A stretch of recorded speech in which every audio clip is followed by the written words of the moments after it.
All right. All right. All right. All right. All right. All right. All right. All right. All right. What up, chat? How you guys doing? What up? What up? What up? What up? What up? What up? What up? Happy Friday. Hello. Hello. It is Scrim Night Night. It's Scrim Night Night. It's good old Scrim Night Night.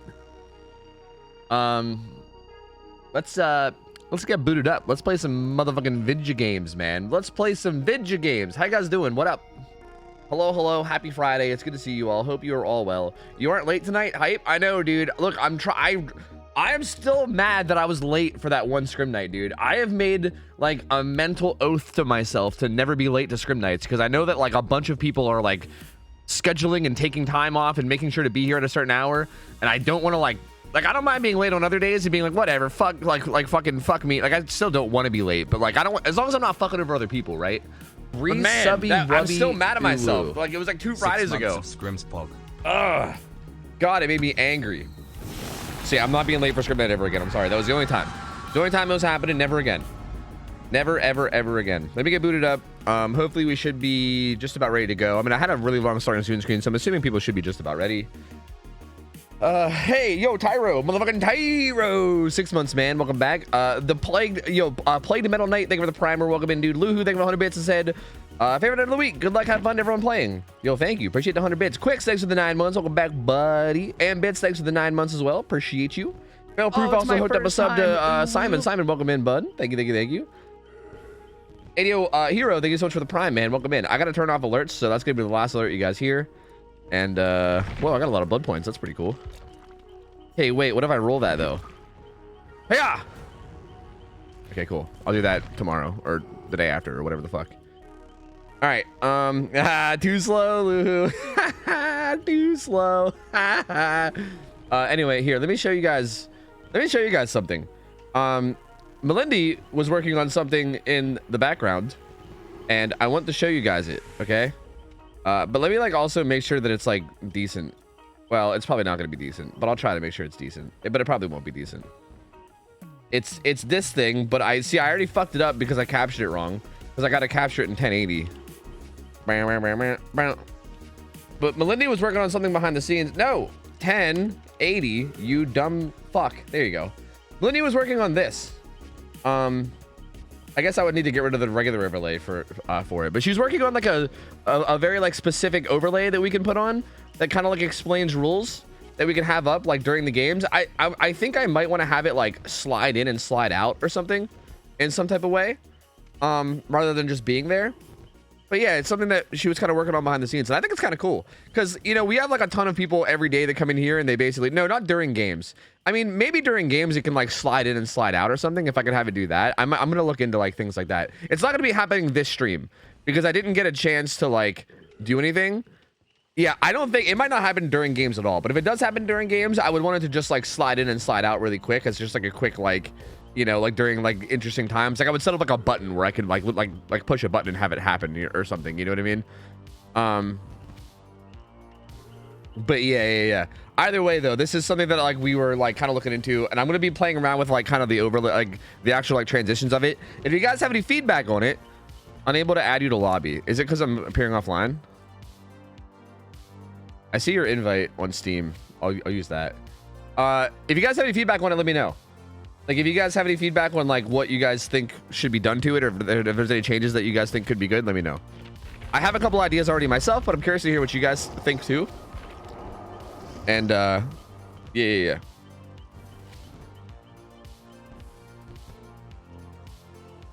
All right. See, like in this lobby, for instance, I feel like it blocks a little too much. I need to like, as far as like positioning and stuff, I think that's something that we're gonna need to work on a little bit, I think. Yeah, I don't know. We'll figure it out. This feels like something that I need to figure out off stream, because I kind of just woke up and saw it, and I was like, oh, let me just try to capture that. So like, it's not really ready to go, but I just want to show it to you guys. So I'm gonna turn it off for now. But again, if you guys have any feedback on it, feel free to like give us some. Yeah, feel free to provide. Lindy's a gem and should be appreciated more than she is. But what if we already appreciate her a bunch? Should she be appreciated even more than that? Because maybe, dude, these guys are almost ready to go. Okay, let me like get shit started here. Okay, this is Team Charlie's Angels, and this is also who's the killer? Mad Mini Monkey. That many monkeys playing artist. Let me get you guys a prediction and shit too. There's a lot to do. There's a lot to do. Hold on. Prediction, yes. Yes. Who will win? Yes. 5 minutes, sure. Game mode up. Our artist is played on Suffocation Pit. Suffocation Pit is a stupid fucking map, and this is the last week you guys are gonna see it for a long time, okay? After this week, I am making it my personal mission to make sure that we don't see fucking Suffo Pit maybe ever again. Fuck that map. That map can eat a whole dick. I fucking hate Suffo Pit. Oh my god, they're already readied up. Holy shit. Artist is on Suffo Pit though. It's a really strong map because sometimes you get like 5 gens on one side and it's fucking stupid. This Survivor team, I don't know if we've even seen the Survivor team play yet, right? Have we? We might have seen them play once, maybe. I'm not sure. I think this might be one of those like newer teams of like solo queue gamers, I think. So like, possibly? But I'm not sure. We're already getting started though. We're already in there. We didn't really have too much time to like introduce stuff. So feel free to just gambo away. To be fair, I don't think there was much to introduce because like we've not really seen this killer or the Survivor team play before, I don't think. And again, I'm sorry if we have seen the Survivor team. We might have seen them once. But I'm not sure because there's a lot of new teams, so my brain's a little bit fried there. But yeah, I'm gonna close the gambit in a minute, so if you guys didn't get your gambit in, sorry. this one kind of went quick. I was busy showing overlays and stuff, but I didn't really have too much time. But I know some of you guys got in. There's a good like, well, yeah, actually there's over a million tofu bucks in there. I think enough of you guys got in. We're good. The tofu buck economy is fucking booming, baby. All right, I closed it. Let's go. Let's game. Severed hands and festered carrion. Is it carrion? Carrion? Oh, interesting build. No eruption. Even that we haven't banned eruption yet. Eruption is allowed today, right? So interesting that they're not rocking it. But Call of Brian, No Way Out, Pain Res, Corrupt Intervention on Suffo Pit. And I didn't really get to see the survivors builds too much, but we can peruse them. But I don't know if there's anything crazy noteworthy. All right, we'll see what this artist is doing. I'm curious to see the gen setup. This ace is kind of creeping into the area, but gets spotted. He's going to be running deeper into the deeper into like where the gens aren't blocked.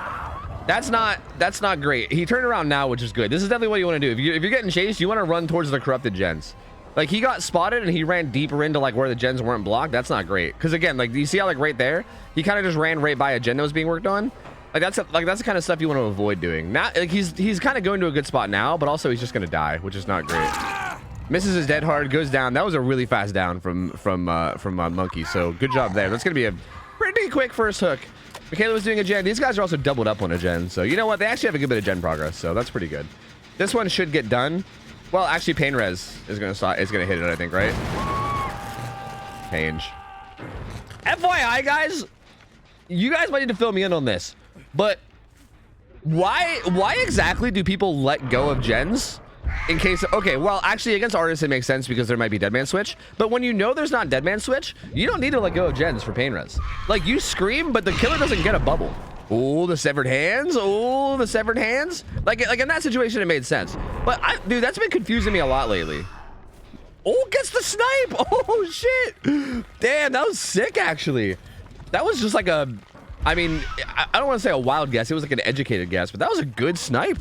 Gets the damage on the Fang. Now patrolling this hook. They, yeah. I mean, Mad Mini Monkey is here to play, dude. They ain't fucking around. The survivors need to basically get up there and maybe reassurance. Oh, the reassurance survivors who got hit. Oh, that's so unfortunate. They're actually gonna wait. How'd the unhook happen? Oh, did she just give enough space? What just happened? I looked away because I assumed that they weren't going to allow the unhook, but they did allow the unhook. Interesting. I'd say that's a pretty big slip up from the killer there to allow the unhook that close to struggle. But that survivor was like practically in struggle. They really should have like confirmed that struggle state. They kind of just like let the survivor walk up and unhook. That was a bit odd, but they do get the unhook. And on top of that, the killer actually dropped the chase too. So Ace gets away. Michaela, I think this is great. Going down in this corner is great.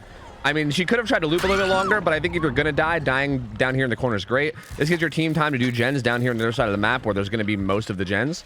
Although they do have to be a little bit worried because I know that the only gen that they got done was at main, and there might be a 3-gen here near basement, and this could get dangerous on this side too, right?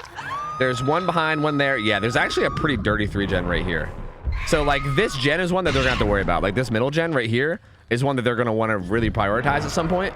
He's gonna go for the snipe. Oh, I want to see if it lands. Nope. Nope, he's good. He's Gucci. He's good. He's good. He's good. There's a 1 second delay before he can start progressing the gen again if the screen makes you let go. Oh. See, but I also feel like it's risky because, like, for instance, right there in that situation with those 2 survivors, they both let go and one of them got a skill check as they let go. And then that regressed the gen by like an extra like 6% or some shit. I don't know if it's worth it, man. I'm gonna be real with you. I feel like I'm holding on to that shit. If I like if I know the dead man switch isn't in play, I'm holding on to that bitch. I'm holding on for dear life. Is Feng gonna try to creep up and get a reassurance? That's the question. This hook is, I've heard from different people that you can get reassurances from behind the hill, but then I've also heard that you can't, and I don't actually know. But I think Feng is gonna try. She's probably gonna get hit. She does overcome though. She did get it. She did get it. So good reassurance. Realistically though, what they should do is they should finish this gen and these guys should probably get over there and try to unhook. Because they could do it. They're not doing it.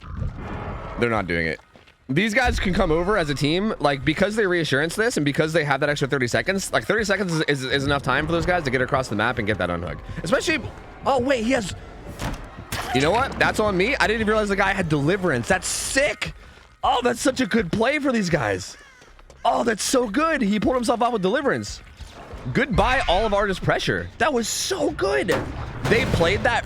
I'm actually really proud of these guys for how they played that. Because again, usually how people play around hooks is like where they fuck up a lot, but that was really good. Because this artist is clearly like hard camping and hard protecting hooks, right? And they literally just stalled out that hook as long as they can, knowing that that guy could deliverance at any point. I feel like a lot of teams would probably just like deliverance that like right away without even worrying about reassurance or buying time with it. They played that phenomenally. Okay, never mind. I take back what I said about those 2 survivors going for the unhook. They knew exactly what they were doing. I take it back. I'm a dumbass. Good job. Like, actually, like, really good job for them. And again, they need to, they really should be prioritizing that middle gen, I think, because they do need to be a little bit worried about the 3 gen on the other side. This Feng is going to go down in the opposite corner again. Dude, these guys are showing why, like this is like the old, like, who get, like even if you use all the pallets, you can still just play macro anyway play style. Like, this is exactly it. Like, if you just choose the right place to die, it literally doesn't even matter. This is why we always tell you guys to use pallets early. Like, use pallets, make sure your first chase is good, play safe. Because even if you get to a point in the game where there's like little pallets, like, dude, like that's like the 3rd chase that I saw where not a single pallet was even used and people just ran to a corner and died, you know? But still running to a corner and dying, if as long as you choose the right corner, is going to get your team so much gen progress. And that's the kind of shit that's like, it's like so good to know how to do. And it's another reason why you don't need to greed pallets and shit, right? Like, you can just use pallets and then rely on like your macro to get stuff done later. Well, depending. I mean, I guess it's situational, but for the most part. It's getting chased here. This pallet's getting somewhat zoned out. Well, I guess he's just gonna maybe, well, you can walk into it, but that's a little dangerous. Well, I don't know if you want to walk back into the pallet after walking into it. That seemed a little bit brave. I'm not so sure about that one, Ace. Kate gets hit with some birds. She's gonna follow up with M1. I don't think she'll be able to follow up with a bird though. I think she'll be able to get the birds off by the time she tries to follow up. So Kate won't be in any immediate danger. Fang gets saved right before struggles, so that's good. It looks like Artist is gonna cook this Ace again. This will be Ace's 2nd hook. She does have basement here too. She should go basement. I mean, the hill is not bad too. I don't hate hill hook. Like, I think this is also fine. It's also right next to the gen that has a ton of progress. So I don't hate this either. Oh, also it might be a skirt hook. Okay, it's a skirt hook. Never mind. Makes sense. I never mind. I agree with that hook then. Never mind. So that starts regressing that gen that has a ton of progress. You also have a survivor hook right beside it. Yeah, their main concern now is the 3 gen down here. Like, this is kind of the issue, is I feel like they committed a little bit too hard to that one down there. I think the Ace going down like at that pallet again was a pretty big momentum sway, because now they have this like kind of tight 3 gen right here at Shaq's side. Like, when he gets unhooked here, he needs to make sure he gets the fuck down towards main building side. He needs to hustle his ass down towards main building. Like, they need to all hustle their ass down towards main building. Gets hit. He can take those birds off. Yes. There you go. He needs to get down towards main. Looks like he's doing it.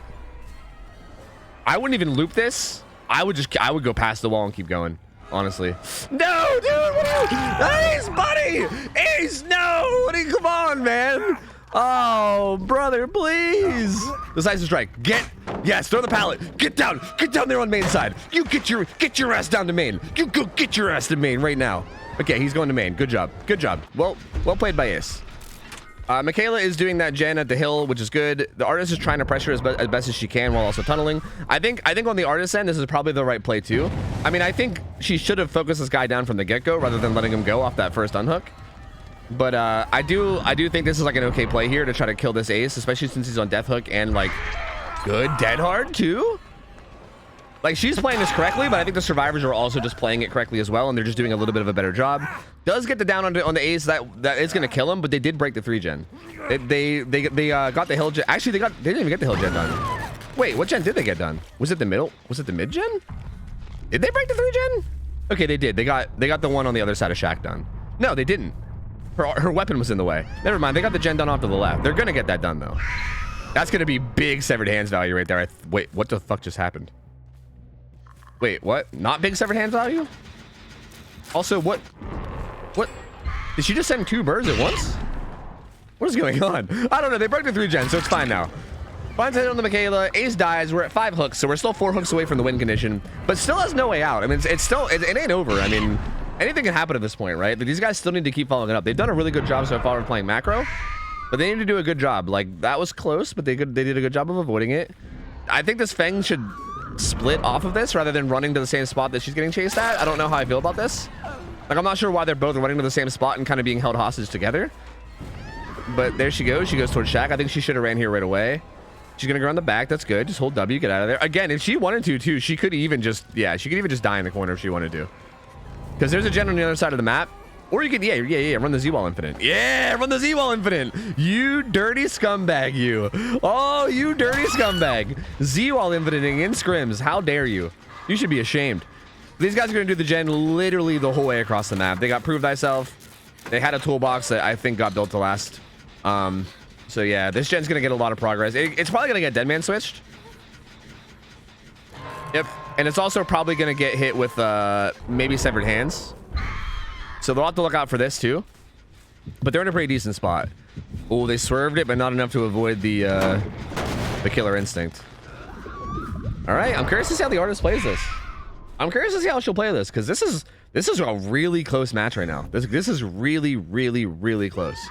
Both I think the Survivor team has played this really, really well. Especially considering this is the first time seeing them in Scrim Night, and I think this is one of those like solo queue teams. This is risky though. That's fucking risky as shit. Yeah, I don't know if I like this.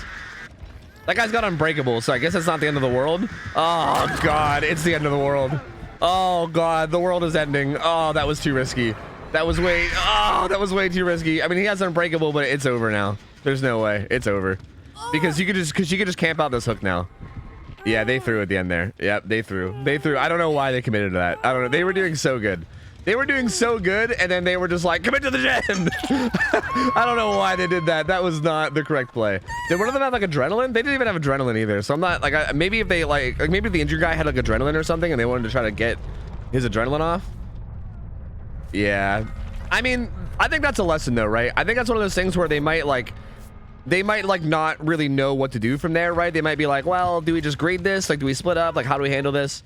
That's one of those situations where I think it'll come from like learning, right? Like, you got to be able to like know to make the call there to be like, yeah, let's not commit to this. Like, we got to bail from this and just accept that it might get like kicked and then leave it at like 80% and then like continue playing the game still and trying to get it done, right? Like, I think that's it's a hard call to make, and I don't blame them for not making it.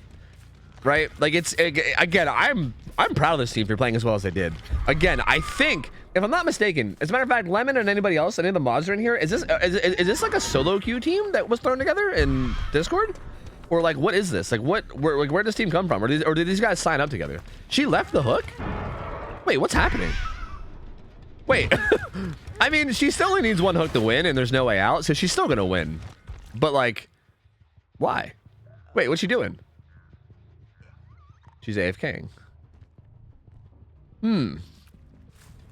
I don't remember. Oh, okay. Yeah, I'm not sure. I'm not sure if these guys are like a solo queue team, or if they're like, I mean, either way, this is our first time seeing them in Scrim Nights, and their hours are also relatively low.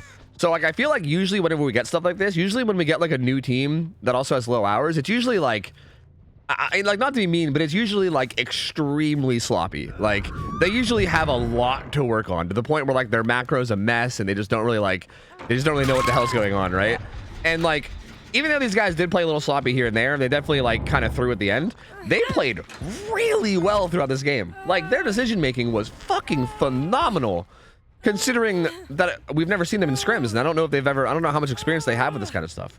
Like, they did a really, really good job macro-wise. Honestly, like, if it wasn't for the fact that this killer also played this, like in general, I feel like for a low-hour game, both these sides played really well. Because, like, same thing as the killer. I feel like sometimes when we get these, like, lower-hour killers in scrims, they won't even, like, play macro well. Like, they'll be, like, afraid to camp hooks and stuff because they don't want to be mean and stuff. And they'll just, like, run around and chase people and play it like you would a pub match.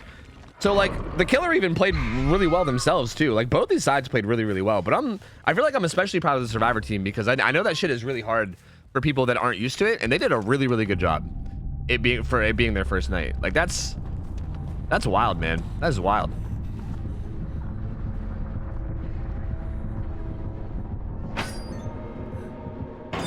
Unlucky, dude. Ping diff, baby. Out-pinged, outplayed, gamer. Sorry about your luck, gamer. I think he wants the 1v1. I believe he wants to 1v1. Mayhaps?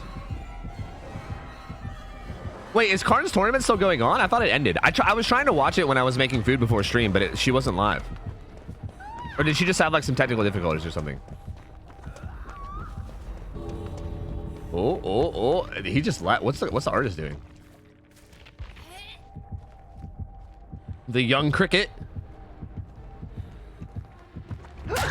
What happens in a 1v1 if the survivor just loses the killer? Hypothetically, I don't do 1v1s. Hypothetically, if you're doing a 1v1, like what if you're doing like what if you're one of those like comp servers and you're doing like a ranked 1v1 and the survivor just loses the killer? Do you just auto win? Because like, don't you compare times? Is your time just infinite? Like, I don't know. Well, that was an interesting chase. Artist eventually gets the down. Cricket's gonna die. This is a good game though. This is a very, very good game. Very, very solid game. I spam something for notifications. Well, yeah, I mean, it depends on what you're doing a 1v1 for, though. Are you doing it for practice, or are you doing it like... Because they have, like, a ranked 1v1 ladder in a lot of the, of the comp servers. So I feel like if it's, like, a ranked thing, like, what do you do about... I guess you just literally have the survivor look... Or maybe just have the killer look for you? I don't know. That's a good question. That's actually kind of interesting. This was good though. This was, I mean, again, I don't know what else to say. This game was amazing. I'm really happy with how the Survivor team played. It's kind of a shame that they lost and we're not going to keep seeing them because that was like, I would love to see these guys play again. They played that like really, really well. Like again, so much better than I thought they would. The artists also played really good though, and I'm really stoked to see them play again. Although you said something about a tournament. Are they not going to be able to play again? Like they're playing in like a tournament or something? They're playing in like Karn's tourney? So like, do they have to leave or something? I don't know. But either way, GG's. This was a super good game. I mean, really proud of the Survivor team for playing as well as they did macro-wise. This killer also played really, really well too. I do think there was a lot of big mistakes on both sides though, just to like give some feedback. I think the artist definitely should have secured a struggle state on that first Survivor whenever he got so close. The fact that he let a Survivor kind of run up and unhook for free whenever the Survivor was like 5 or 10 seconds away from struggle is a little like... If I was really nitpicking and like, if it was like a tournament setting, that I would call that inexcusable, IMO. But obviously it's just like it's scrims, so it doesn't really matter. But even then, they also didn't chase Ace off hook too and then change targets, which I think was also a pretty big mistake. And again, in the end, they ended up getting the win anyway, so I can't give them too much shit. They obviously played well enough to win, but I do think those were some pretty big like macro mistakes that could have been changed. The survivors played really well too. I feel like a lot of the problems were maybe like chases, right? Like the Ace kind of had some questionable times where he went down pretty quickly, but you know, hey, it happens. I can't give him too much shit. Like, have you ever seen me play Survivor? I've done much worse. So honestly, just really solid play overall. Really, really stoked to see that like good level of play from like the low hour teams. You know, that's really cool to see. Well played. Very, very well played. He's gonna have to leave because we're in the Davy Jones. You're in the Davy Jones? Wait, what does that mean? You're in the Davy Jones. Okay, well, have fun in the Davy Jones, man. I need some coffee. Yeah, I need some cough too, dude. I need some of that cough. Yo, 15-foot Parker, thank you for the 6 months. Welcome back, buddy. Jeremy Jeru, thank you for the 3 months. Welcome back. Julia, welcome back. 10 months. Thank you. Henri Astoria, reset for 5 months. Thank you. Chainer, thanks for the primer. Brissinger, thanks for the 44 months, duder. Cody also reset for 47. Thank you, guys. Dragon my sack game 200 bits. Thank you, man. That said, let's go, Charlie's Angels. Give them the business. The business. I mean, they definitely gave some business.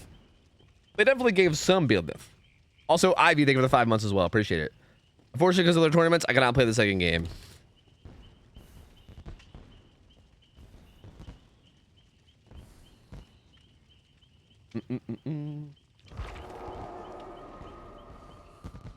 All right. All right. All right. All right. All right. We'll get out of here. We'll let Mad Mini Monkey play in their tourney, and we'll set up the next game. Yeah, yeah, yeah. I'll pay out the thing too.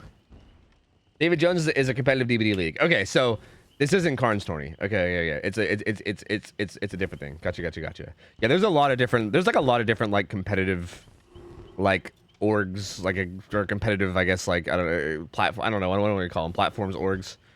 So I can't keep track of them all, man. I'm struggling. Let me pay it out. There you go. Killer win. So I think we're gonna replace the killer and the survivor. Then we're just gonna get a brand new team on both. I believe.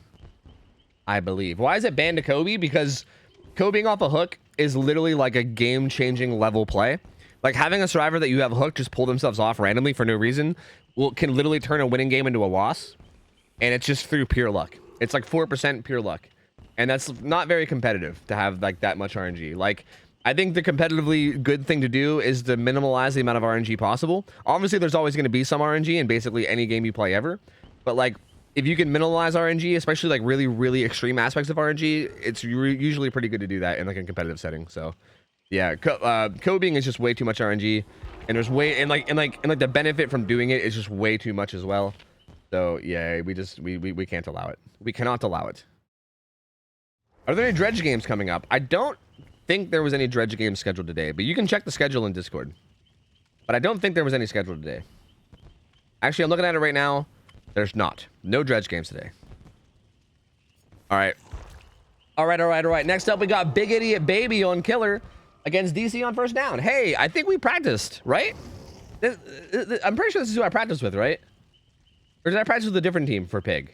No, I practiced with these guys on Pig, right? I'm pretty sure. Yeah, yeah, I practiced with these guys throughout the week. Okay, so let me give you guys a prediction. I got to play some ads too, but let me give you guys a prediction first. So this is DC on first down. They played last week, maybe the last couple weeks. I also scrimmed them during the week too, and they these guys are, again, they're like one of those newer teams, but they seem to kind of get it, right? Like they definitely seem to get it, and they're learning quick. Like this team is one of those teams that I'm expecting every single time I see them that they're gonna get a lot better every week, because they definitely seem to get it. They definitely seem eager to learn. And we did a bunch of practice throughout the week too, where we kind of helped them learn some stuff. The killer is Melindy. Big Idiot Baby is the killer. You've seen her on like a million different survivor teams. We've never seen her play killer, so I don't know. I have no idea how she plays killer. She's playing Pig, and Pig is played on Midwich. Midwich is a pretty fucking good map for Pig, though. Like a pretty goddamn good map. And I think there's like no real restrictions for Pig at all, actually. I don't think there's any restrictions in terms of add-ons or anything that she could run. So pretty much everything's allowed. Also, because it's Midwich, she'll be able to burn a purple oak instead of a basement offering, because Midwich is horrible. I play killer like dog shit, so be nice. Hey, you don't gotta say that to me. Say that to chat, okay? Chat's the one that gets all mean whenever people play, like when people play bad, you know? Don't worry about me. I'm Bing chilling, brother. Ain't no one gonna play worse than I play on the regular day on the regular basis. I mean, have you seen Scoops Ahoy Steve's fucking montages of my Huntress throws? Like, please. I am in no place to critique anyone. Anyway, I gotta play some ads. You might get hit by them. Sorry if you do, but I gotta do them now so they don't happen in game. And hopefully by the time they're done, I'll hold the lobby hostage, but by the time they're done, hopefully people should be ready. And get your gambas in, dude. Get your motherfucking gambas in. Where's my music? The best answer I have to seeing if Lindy is good is asking if Lemon is gonna bet on his wife.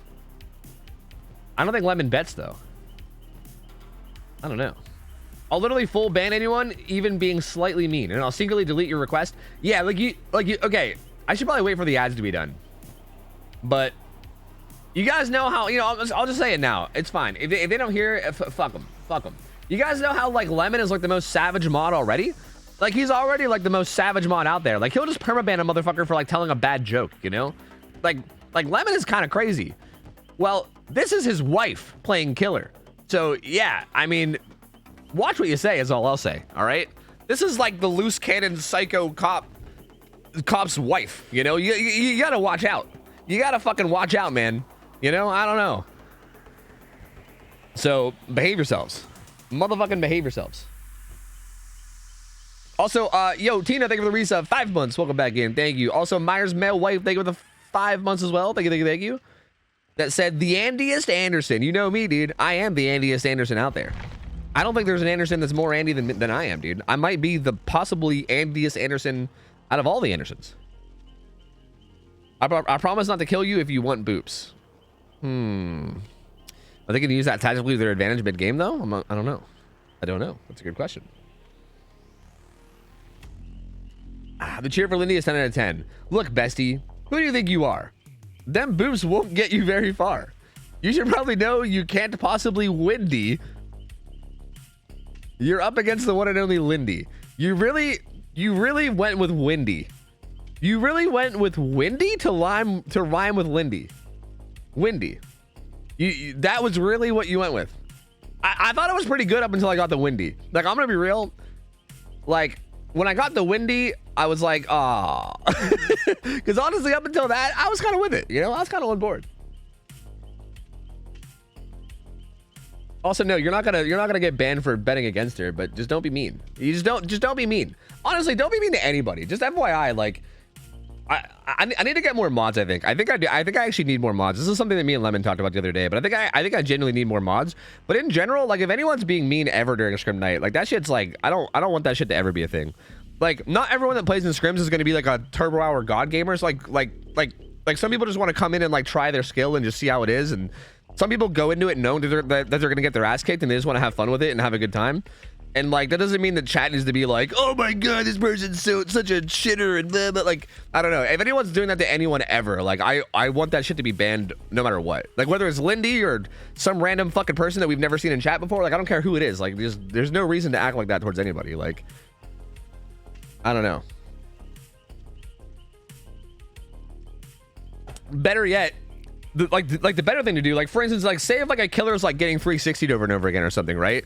And if you just want to like react to that, maybe hype up the survivor instead of shitting on the killer, right? Like, I don't know, like you have two options there. You can shit on the killer and call them bad, or you can hype up the survivor. Just hype up the survivor, you know? Even if the killer is being bad, who cares? You don't gotta say it. You don't gotta fucking say it. Just have fun and hype and fucking hype it up, you know? Don't be dicks.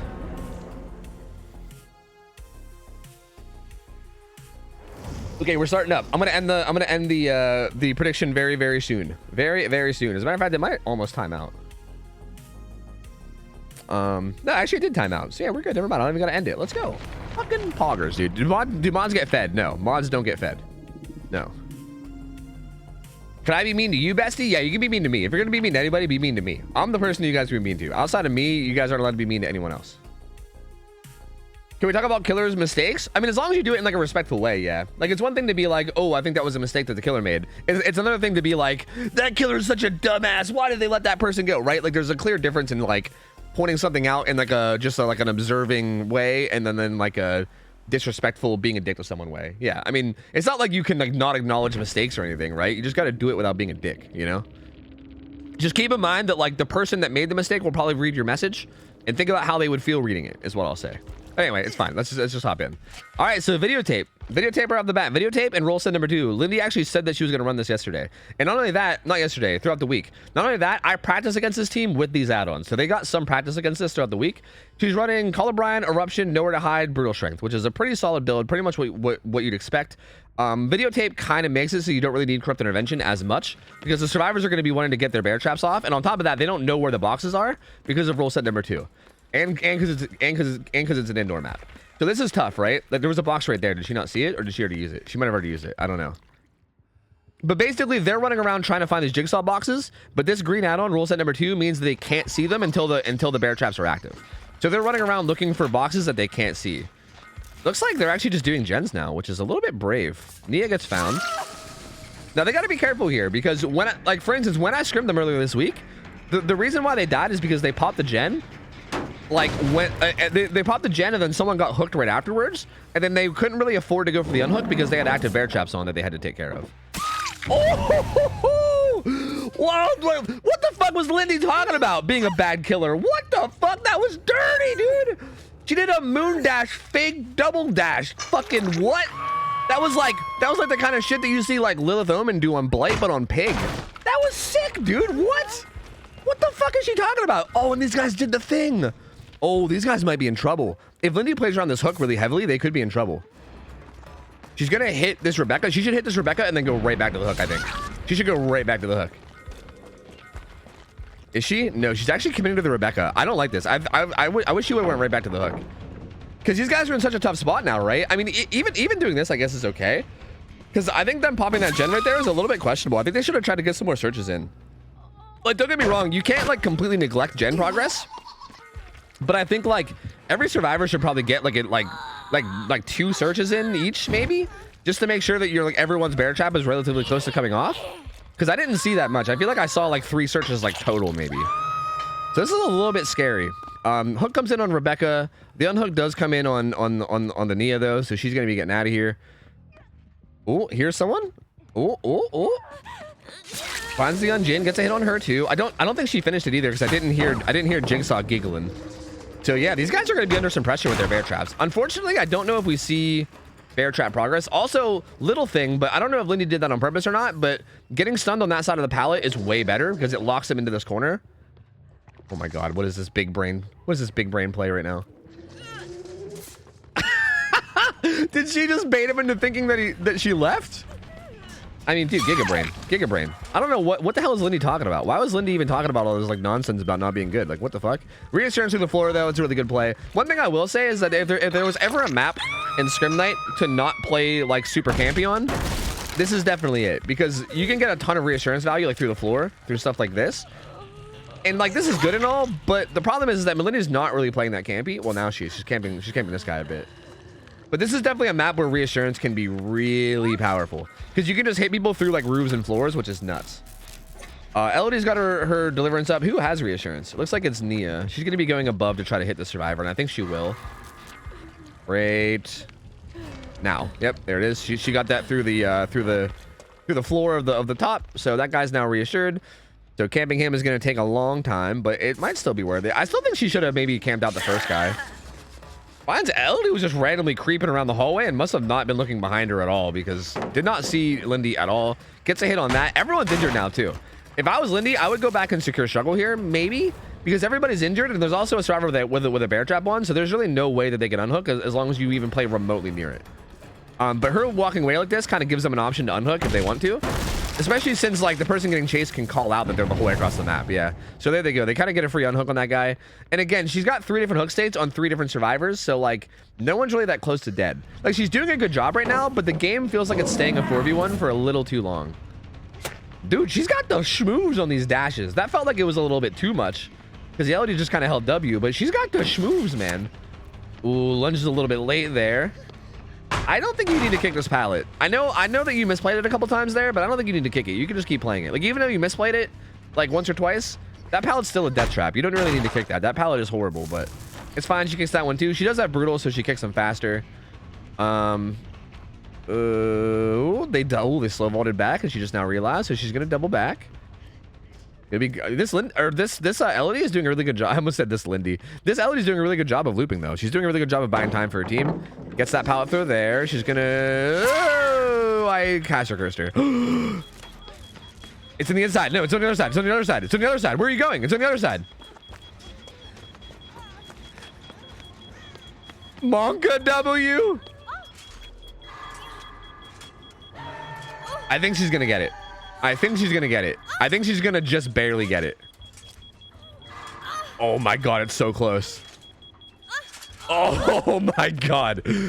Woo! The deliverance coming out right away, which is a good play. That's a good play. Sorry, I stepped away from the killer. Lindy hasn't really been camping hooks at all or playing or like tunneling at all. So deliverancing right away is probably the right play. There's really like the only reason why you'd want to hold on to deliverance is if the killer is like camping the hook and staying near it. But Lindy has pretty much made it clear that she is not interested in playing around hooks at all. She kind of just wants to get out there and slay. And she's honestly doing a really good job. These guys are kind of dying left and right. Like they are kind of getting a bit shit upon right now by just plain old Pagel and Midwich. So finds Rebecca over here. They did get all their bear traps off, so that's now gone. They can finally start like getting some good, decent gen progress, hopefully, since all the bear traps are gone now. But again, it's gonna be hard with Colorado. Why did she? Oh man, there's so many weird decisions happening. Like, why did she start to go down one hallway and then go down the other like that? That was so weird. Like that just gave up so much distance for no reason. She also didn't go into any of the rooms that might have pallets too. So many odd decisions coming in from the survivors here, where like I feel like they're just like it kind of just feels like they're panicking. Like it feels like they're just panicking and like being not sure what to do. And yeah, it's kind of rough. Like I'm not sure what was going on there, but gonna get a hook there. That's gonna be Rebecca's second hook. So now 2 people will be on death hook. It'll be Rebecca and Nia are on death hook. So they got to be extra careful. Like, they got to make sure Nia, like, even here, I feel like they should be prioritizing healing Nia. I guess they're in a pretty safe spot. But if the pig happens to sneak up on them in there, like, Nia dies, right? So they got to make sure Nia gets to full health and plays relatively safe. And they got to make sure also that if they get chased, they have really good chases. I feel like the chases have been a little sloppy this game. Oh, there's nowhere to hide too. They did get the heal off on the Rebecca. They actually did swap. So that's actually interesting. As I was saying it, they must have swapped. Because, yeah, the Nia does get healed. But Lindy's here. The unhook is still not in on Rebecca, too. It just now comes in. I actually don't even like that Nia body blocking there. Like, I guess I don't hate it. But, like, if the pig switches to Nia now, it's actually better for her. And, yeah, I think she is. They have a shadow step there somewhere. But there's a blood trail here. I think she sees it, right? Do you see the blood trail? Do you see it? I think you see it. Yeah, this is better for the killer. So I think Nia body blocking there is not great. Like, maybe the initial first doorway just to get the injured survivor somewhere safe. But, like, even that's, like, I think, kind of questionable. But, yeah, now it's like, now Nia's getting chased. And if she goes down, she's on death hook. And then the game turns into a 3v1 with Call of Brine Eruption in play. With 4 gens left, you know?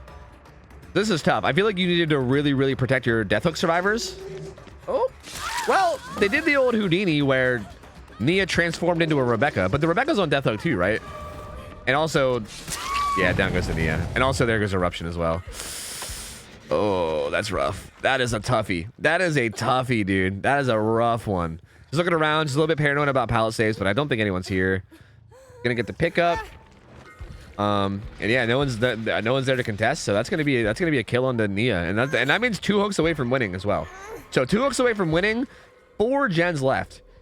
Prion finally able to play the video game. Thanks, Eruption. Finally able to play again. Has been over here fucking goddamn twiddling thumbs for 25 seconds. Finally able to play the video game again. Elgie's gonna finish a gen. Rebecca was healing up. But again, at this point, like, they're 2 hooks away from the game being over. Rebecca is also the one that's on death hook, right? I think.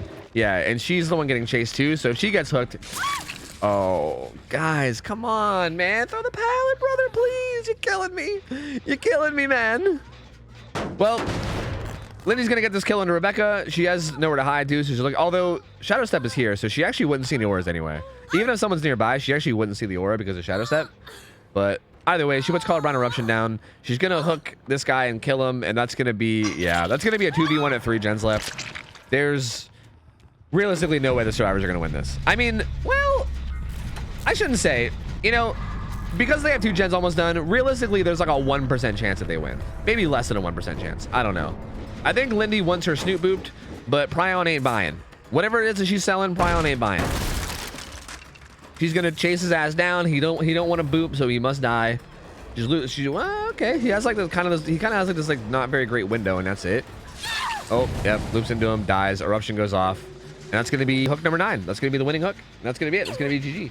This was an interesting game because I feel like there was like no like hook macro this game in terms of like who she prioritized chasing. As a matter of fact, it almost kind of seemed like she went like out of her way to do the opposite of hook macro, where she like spread hooks. It almost seems like I don't know if she went out of her way to do it, but I feel like she like didn't really focus down hooks very much. It kind of just like chased and hooked whoever. But also it worked out like really well because she just kind of dominated chases. Like these guys definitely slipped up and misplayed a lot in chase, but she also played really well. She had some really good dashes. I think when she chose to dash was good too. Like she had a good choice of when she dashed and when she didn't.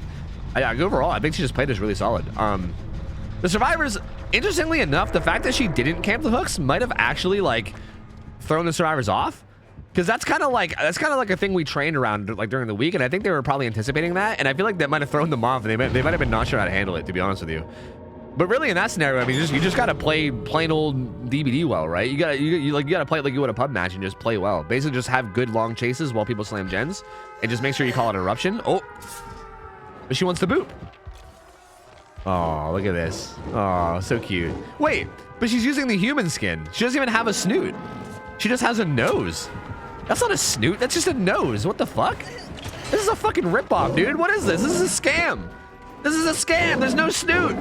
It's just a goddamn nose. It's a human nose. This is some bullshit, dude. I'm honestly refunding this whole fucking pool that we have. The whole prediction is getting refunded. This whole thing's a fucking scam, dude. No snoot. This is some bullshit. I think Lindy's gonna get out. Lindy. Why do I keep calling Elodie Lindy? Elodie and Lindy, I guess, are kind of close, and my brain is just too fried to I guess, separate them. Elodie's gonna get out against Lindy. So, hey, I mean, dude, really well played from Lindy. I don't know. She went into this game being like, please don't make fun of me, ooh woo. I'm gonna be really bad and people are gonna be mean, ooh woo. Please don't make fun of me, ooh woo. And then she like played really fucking well. So I don't know what the hell she was on about. The survivors, this was a weird one for them because like I feel like they just played chases really sloppily. Like they had some odd decision making where I wasn't really sure what they were doing. I don't feel like they played it horribly. Like I feel like they were doing they were doing a lot of things well. But it also felt like there was a lot of questionable things. I feel like they could have got a few more searches in before popping a gen. And try to prioritize that a little bit more, like probably like call out where the boxes are, you know, in terms of like if you find a box, like communicate to your team where it is and have them like, you know, like go search it too. Maybe even like not pop gens fully, you know. I mean, I know it's kind of risky with things like Colorblind Eruption, but like I think there's more they could have done in the other game, and also the chases just felt a little sloppy for them.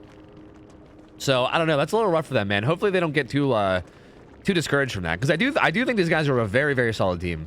And again, I'm excited to see these guys come back and play every week, because I know every week they're going to come back and play better and better and better. But this week was rough for them, man. This was maybe just not their week, because they definitely had a tough one this game. They had a tough one. It felt like they felt a little lost at times whenever they were like getting chased, and also just in terms of like decision making. But hey, we'll go next game. Well played from Lindy. We're gonna get a new team of survivors in, and we'll see what happens. We will see what happens. Let me pay out the prediction. All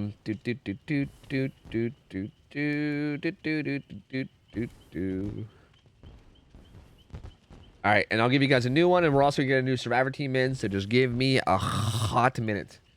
Give me a hot minute. All right, I don't want to put up the prediction until we know for sure who the next team is. It looks like it's probably gonna be, wait, the next team was supposed to be Lindy's team. How's that work? Are we gonna skip that team and come back to them? I mean, the hour difference is not that much, right? 1,700 hours and then 21 and then 2,000 hours. Are we just gonna go to the next team? Can Lindy's team play without her? Against her? Can Lindy play against her own team? I don't know. Let Lindy be a double agent. Yeah. Pull up the laptop. Play killer with one hand, survivor with the other hand. Easy peasy. You didn't put the Scrim Night and Stream title? Oh, did I not? Oh god, you're right, I didn't. Casting community scrims. There you go. There you go. Hey guys, did you guys watch Cardin's tourney earlier? How did it go? I meant to ask. I wanted to watch it, but I didn't have time. I was planning on watching the VOD. Did you guys manage to catch any of it? I want to go watch the VOD later. I'm gonna see if I can watch some of it live tomorrow. I don't know if I'm gonna have time, but I'm gonna try to watch at least some of the VOD tomorrow. Or sorry, not some of the VOD. I want to catch some of it live tomorrow. Like I'm pretty sure it's running kind of late tomorrow, so I might be able to catch like the finals, which will be kind of sick because I think that's like probably the best thing to catch. Okay, it looks like we are skipping a team and we're going to boosted survivors. Boosted survivors are up next. So here, let me give you guys a prediction. This one, Deathslinger was crazy. You would love that match. Ooh, okay. That's exciting. I like that. I'm gonna check it out. This team is called Boosted Survivors. These guys have played a few nights before. These guys are all people that are like pretty regular to Scrim Nights, but I think they just made the Survivor team together pretty recently. Sharp has played Killer multiple times. We've seen him play Pinhead a few times, as well as did he play Oni or something recently too? We've seen him play Killer a few times. Demonic Ghost is on like 3 different teams, I think, and also has played Killer here and there as well. Ultravalence is someone we've not seen a lot of, and their 4th is Zion Wolf, who's someone that we've also not seen a whole lot of. But we have seen these guys play together as this team once or twice in the past couple weeks, and they played pretty solidly. But again, it's gonna be a tough one because Lindy seems to be a pretty good pig on Midwich, and again, it's a little bit of a tough situation to pick people in, especially with things like with videotape in play. So, you know, I don't know, man. I don't know. You know, we'll see. We shall see.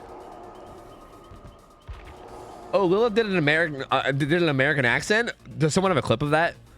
I want to hear that like immediately. I love hearing non-American people doing American accents. That might be one of my favorite things ever. It's so funny. So if anyone has a clip of that, I would love to hear it. Yo, Valiant Punk, thanks for the primer, by the way. Lil Punky, thank you for the 4 months. Oh god, I gotta sneeze. All I tried to make that as dramatic of a sneeze as I could. Thank you for the 4 months. Little Punky. Also, Valen Punk, thank you for the primer. We got a lot of punks in here. I like it. I'm about to put on some fucking misfits. Yo, Bitter Knight, thank you for the 25 months. Tier 2, $10 resub. Welcome back in, man. Appreciate it. Gemini, thank you for the 3 months. Johnny Boy, thank you for the motherfucking 5 months, man. I think I got everybody else, but thank you guys. Appreciate the support. You guys are very, very kind. I appreciate you. Because I need to sneeze and now I can't because you did. Wait, what? Is that how sneezes work? I don't think that's how sneezes work. I think you can sneeze too if you want. I'm gonna play ads. These guys might take a while to get ready, so just in case, I'm gonna play some ads just to make sure that we don't get a mid game. But the prediction should be up, right? So feel free to gamba it up. You guys already know what you're in for in terms of killer. As far as survivor, we'll see how they handle it. I don't know. I don't know. I want to join the punk party. Welcome in, Floral Punk. You're already in there. Let's go, baby. Let's go. We're already in there. American accents are easy. Just talk through your nose. Really? Yeah, honestly, I really want to hear people do. If you guys are not from America and you guys have like a clearly like other, like, I don't know, place accent, I would love to hear you do an American accent. That sounds great. I would love to hear you talk for a while in your normal voice and then do an American accent. That would make me really happy. Anybody, if anybody does that, I'm all about it. I think it's the funniest shit ever. Right now, maybe. I don't know. At any point, sure. Sure, man. Other place accent? Well, I was gonna say European, but it's not strictly European. It could be anywhere. Like, I was gonna say European because I feel like that's just usually like, I mean, I don't know. I feel like most people that I interact with online are either from NA or Europe, but I mean anywhere. I mean, I don't know. Is Erie still really bad for most killers? Yeah, it's still not great. It's honestly barely even different. It's like a little better, but I feel like it's still, I mean, it might be because I'm lost on it though. I don't know. It's hard to say. Like, I get lost in that map because I feel like it like baits me into thinking I know where I'm going, but then it's like different. So I don't know. I might just need time to adjust. But I will say, like, for now, it feels pretty much just as bad. That opinion might change though. Ask me again in like a month and I might have a different opinion because I might just need time to adjust to it. I don't know. Canadian accent count? Nah, I think that was a little bit too close. I think the further away from American that you sound, the better, you know?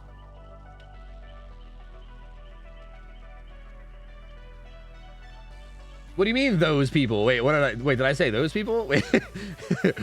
I get the meme, but also I don't even know what you're referring to. I don't even know. It could be other place, you know? Yeah, other place. Yeah. I'm Australian, I'll end up offending an entire continent. Dude, that's what I do every time I try to do it. If I ever try to do a fucking Australian accent, I legitimately offend an entire continent. Yeah, I'm so bad at Australian accents. I don't know why. I feel like I can do most accents except for Australian. I just like fall apart when I try. I don't know why. It just doesn't work for me for some reason. It just doesn't work. Like, it always comes out all horrible. And I'm just like, why? There's just something about the way you fuckers talk. Try a Scottish accent, guys. I'm not doing accents on the fly. That's how I'm going to offend people. Okay, if I'm just doing accents on the fly, I need to be feeling it. You know what I mean? Plus, I feel like Scottish accents, you just start like chaining words together. You say stuff like fucking Kenne and stuff. It's insane, dude. I feel like Scottish. I feel like the super Scottish people are probably one of my favorite accents. Like, have you guys ever listened to Limmy? His stream? Well, I don't know. You guys might have even just seen it, like seen his show. But Limmy's a streamer. He like used to have a show or something, like a little like comedy skit show, and he streams now. And he's like a super Scottish dude. He is fucking hilarious to listen to. I love Limmy. Sometimes just listening to him talk in general is like the fun. It's like amazing. Just like the way he talks is fucking amazing. I love it. Like the more Scottish someone is, the more like. It's like it's weird because they're speaking English, right? Like, they're speaking the same language as me, but the more Scottish you get, the more I'm like, are you speaking the same language? I don't know, maybe. Like, is this even English anymore? I'm not sure. And I don't know, I love it. I think it's fucking great. Yeah, the old purple burglar alarm, yeah. Yeah, watching him try to say purple burglar alarm was great. I love that. I fucking love that. Anyway, sorry, let's go. Lindy, round 2. Playing against boosted survivors this time around. Let's see how this one goes. It was interesting to see Shadow Step last game. We don't see boons a lot. We did ban Circle of Healing, but we allowed all the other boons. And again, this is something that I've been trying to monitor because Swish was pushing really hard to get all boons banned. Well, I wouldn't say he was pushing really hard, but he wanted all boons banned. Ooh, fines. Finds Quinton right away. Not gonna get this hit though. Swish was pushing really hard. I keep saying pushing really hard. He wasn't pushing really hard. He was just pushing. He basically suggested that we ban all boons. And we went with just banning Circle of Healing. And he was like, I don't know. I think all boons should be banned anyway. So I'm kind of monitoring it. Why the greed? Why? Why greed that? Why? What's the purpose? What's the point of this? Why do that? I don't understand. So I'm curious. I'm curious to see if boons ever become a problem. Because Shadow Step is the one that people usually say is like really good or whatever, right? Outside of Circle of Healing. I feel like it didn't do much last game. I'm curious to see if it'll do much this game too. I'm gonna kick this with Colorblind Eruption, fucking Nowhere to Hide, everything. Puts like 10 effects on that gen. Also gonna keep on these survivors. The Jake's gonna get chased away, but she's probably gonna stay on the Quentin. Has a God Palette here too that'll probably, he didn't throw that one either. Okay, why is he greeting so hard? I don't know. I don't know. This palette here kind of sucks, so he'll probably die. This was really weird. Ooh, okay. I'm surprised Lindy didn't react to that. I wonder if she like thought, did she think that he was gonna double vault it? That's weird, because I feel like he vaulted it pretty early. I thought she would react to it, but she didn't. So Quentin actually gets away, gets some more distance. I feel like he should have died there, but gets some more distance. He gets away. He does have this God palette that he might use now, but actually he's gonna go back around inside. He has a couple pretty strong palettes here. These guys are gonna. Well, okay, I looked away for 2 seconds and he dies. I don't even know how the fuck that happened. He had a couple strong palettes there. I don't know how he died. Claudette's trying to get her bear trap off. These other two got hit by eruption, I think, right? 1 eruption, 2 eruption, yeah. Oh, you can do this while you're erupted? I actually didn't know that. I actually did not know that. I thought that Ingap would stop you from doing this too. That's interesting that it doesn't. Huh. Well, couple searches coming in. I don't know how many searches have happened total. But it doesn't seem like it was that many. They did reassurance the survivor through the floor of the roof, so that's pretty good. He'll have some more time on hook. I don't want to be too hard on him, but also I'm gonna be hard on him and say that I hated the way he played that chase. I think the way Sharp played that chase was just, to be frank, not good at all. Like, he greeted pallets way too hard for no reason, and I have no idea why. Like, that was actually such a good spot for him to be in, right? Like, this is probably the strongest area on Midwich. You have the God pallet in the corner. You got 2 pallets, like, side by side in rooms there that are both pretty decent. You also have, like, the science room pallet upstairs. It's pretty strong, too. Like, you have, like, 4 or 5 strong pallets all in that little corner. It's probably the strongest corner on the whole map. And he just like greeted every pallet for some reason. I just don't know why. Like, he just didn't, I don't know. It was so weird. Like, I think all these pallets are still up. Like, there's like 1, 2, 3. There's like 3, 4 pallets still up there. He does chase Nia away. Nia runs by, gets hit. Doesn't camp the hook either. Lindy's kind of just giving up these hooks for free, which is interesting. Like, I would say Lindy, like Lindy's playing Pig pretty well in terms of just Pig gameplay. Like, that was a good mind game. She just kind of like, that was actually good on the Nia for the record. Like, that was a good little mind game that Nia went for, or that Lindy went for. She tried to fake her on one side and come back to the other, but the Nia did not bite. She knew exactly what was coming, which was really good on her part. So touche to her. But I will say that Lindy has been playing Pig well, but I feel like her like macro has been honestly not great. Like, she got away with it last game because she was just dominating chases. But if these survivors play chases a little bit better, they might end up costing her the game, because, like, again, right there, like, that survivor already went through reassurance and was like maybe like halfway to struggle, and she could have just sat there and secured struggle real quick, you know? Like, she could have just done that real quick, or at least got a bunch of hits out of them forcing an unhook, right? Like, she could have either forced struggle or got like a ton of damage on survivors for them basically trading for a hook. But instead, she walks away and she chases this guy, which gives them time to do a bunch of stuff, right? Like, 2 of them got their bear traps off. They did a whole gen. Like, it just gave him a lot of time to work with. She does find the Quentin again, though. Well, kinda. Okay. I do like that, though. I do like that. I'm glad she did that. She heard the Quentin taking off her bear trap, and she also saw the blood. And then she saw the Jake, and instead of saying and then instead of killing the Jake, she got back on the Quentin, which is good because he was hooked before. So that'll be a second hook. So that's good. I do like that. That was at least good of her. Because if she didn't even do that, I'd have been real sad. That's still good. So now he's on death hook. So if she sees him at any point now, she can kind of like just focus him and get him out. So even if she's not gonna like protect the hook and stay near it, she can like walk away and pressure the map, and then just know that Quentin's on death hook. And if at any point she sees him in the future, just be like, okay, he's death hook, let's get him, you know? And if she even just does that, I think that might be enough. We'll see. Nia still has her bear trap on. It's now active. I don't know why do we sometimes see the progress of the bear trap and sometimes we don't? Like, we saw it with Rebecca last game, but we don't see it this game. I don't know why. I don't know why that's a thing. That's really weird. Looks like Lindy wants to maybe camp this out now. He did get hit with reassurance. He doesn't have kinship, though. This survivor has kinship. But honestly, if she wanted to, it wouldn't be crazy for her to literally just full camp it out. Like, I think like securing a kill with like 2 or 3 gens left with this build is honestly not a bad spot to be in. It's really not. Like, it's honestly not a horrible spot. But I don't necessarily hate this either. You're gonna chase the Jake. I would prefer to see her stay relatively close. That way she can go back. What the fuck? She looks confused. Even she looks confused about it. I was gonna say, I wonder if that looked okay on her game. I don't know. But I guess not, because even she was like, hold on, what?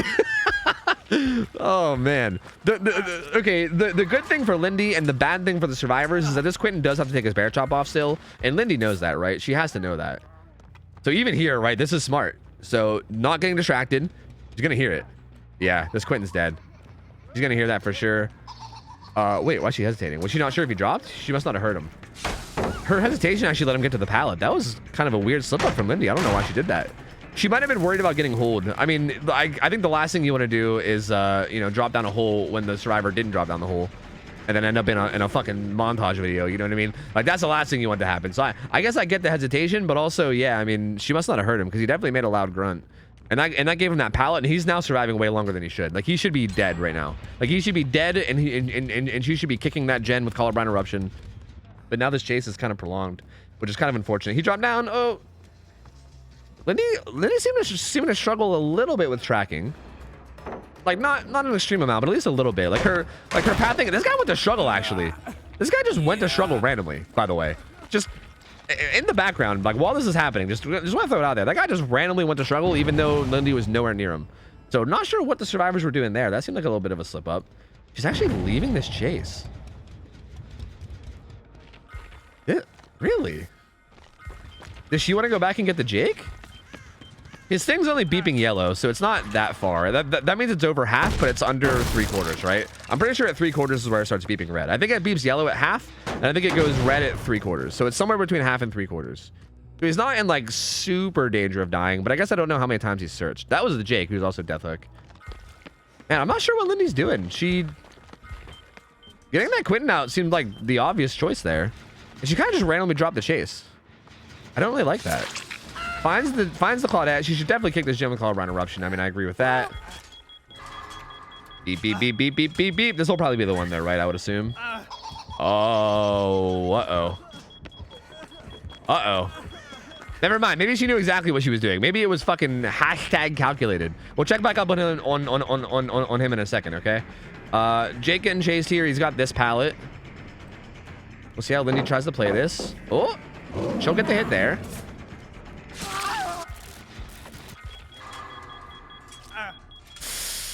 Oh, man. All right. Never mind. Lindy knows exactly what she's doing. Fucking hashtag calculated. Goodbye, Quentin. This Jake's also on Deathhook, so they're gonna get a gen done, and they're gonna be down to 1 gen left, but this is really close. Because there's 1 gen left now, but this survivor's on Deathhook, so if she downs him, kills him, then it's a 2v1 with 1 gen left. All she has to do is get a single down before the gates are open. That's it. So all she has to do is down this Jake and then down 1 more person. She has to do that before they get the final gen done. But they're also doubling up on the gen. So this is actually huge. This chase is so important, and this Jake is doing a really good job so far. He's throwing pallets, he's not greeting, but he doesn't have much. There's a pallet in here, but it's not a very strong pallet. So how they play this is going to matter a lot. Lindy needs to do that, I guess. She needs to do that. So good job. Good job. Good job. Jake's now dead. Goodbye. But how's the progress looking, though? Because that was not the gen that had eruption. These guys are going to get this done. But the exit gates are difficult on this map. The exit gates are not easy to get done. We'll see what they do. They need to play this really safe. Does the injured survivor have adrenaline? No. Lindy's not going to find them before they get... Actually, she'll find them right as they get it done, I think. Oh, will she know? If she could even just find the Claudette and chase her... What's the Claudette doing? She needs to be really careful. They're on the other side. Oh my god, this is so close. She's gonna be doing that. I don't like that she's doing this gate injured. I don't like this at all, dude. What these guys should be doing is they should be going upstairs. They should be going upstairs and healing. This was bad. This was bad. This was really, really bad. This was super bad. I hate this. They handled this really badly, I think. They might still be okay, if this guy has like a really good chase while the Nia opens the other gate, or either gate, really. Oh, can she body block in time? Oh no, she can just chase out the Nia. Just chase out the Nia. Just chase her out.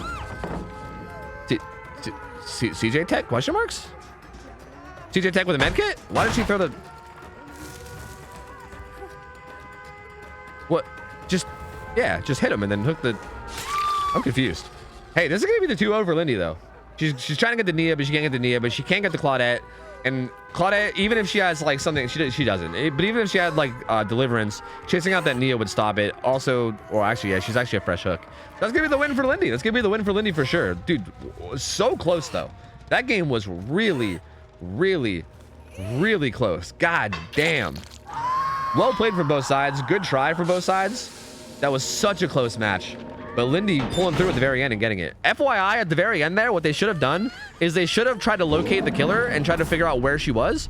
And if they knew that they were in a safe spot, and like for instance, like that Claudette, I think assumed that the killer wasn't nearby. Instead of getting on the gate, she should have ran upstairs. Because for the record, there's really no reason for the survivor to go upstairs at that stage of the game, right? When it's down to the exit gates, like she's going to be patrolling the gates. She's not going to be wandering around the upstairs hallways. There's no way. So if you have an injured survivor or anything, right? If anybody's injured, you should just go upstairs where you know the killer's not going to go.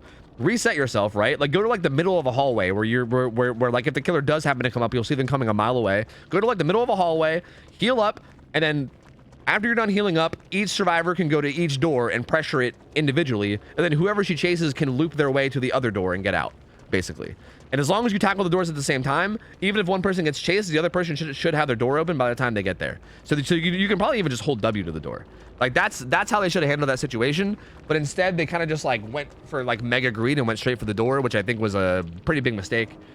And yeah, that was an interesting game because there was a lot of like little slip ups from both sides, but overall, like both sides also played it really well too, and that was really, really close. Like I mean, again, if that Claudette just had like an extra half an inch in that chase and made that pallet and got that stun, that was GG, right? Like that's it. Like she was literally like a half inch in chase away from winning. That was so fucking close.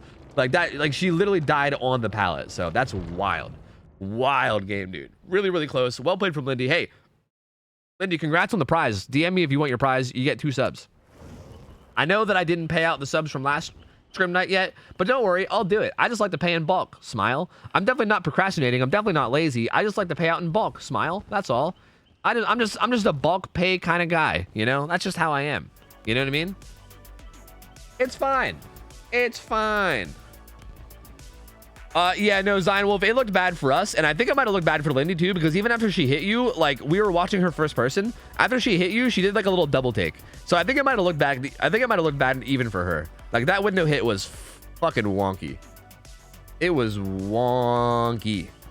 Hella wonky. Does Spirit have any perk bans? No, not special to her. No.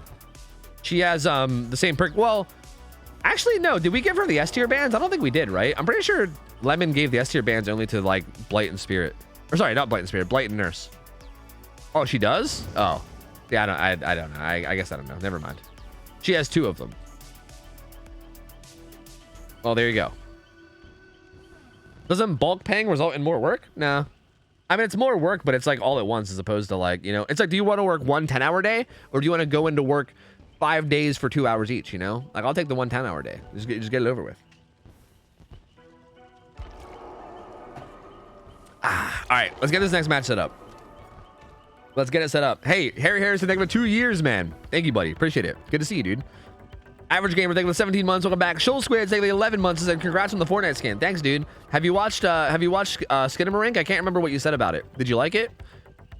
I'm curious to hear your opinion, man. I gotta know. Mr. Beast, thank you for $2. Said, what does it mean when my penis gets bigger? Don't lie. That's not happening.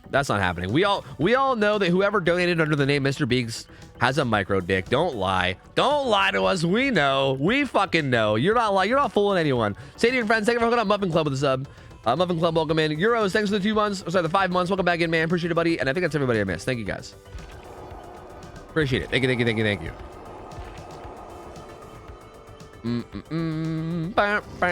Penis shaming, bro. I got a micro dick too. It's fine. All right. It's okay to have a micro dick.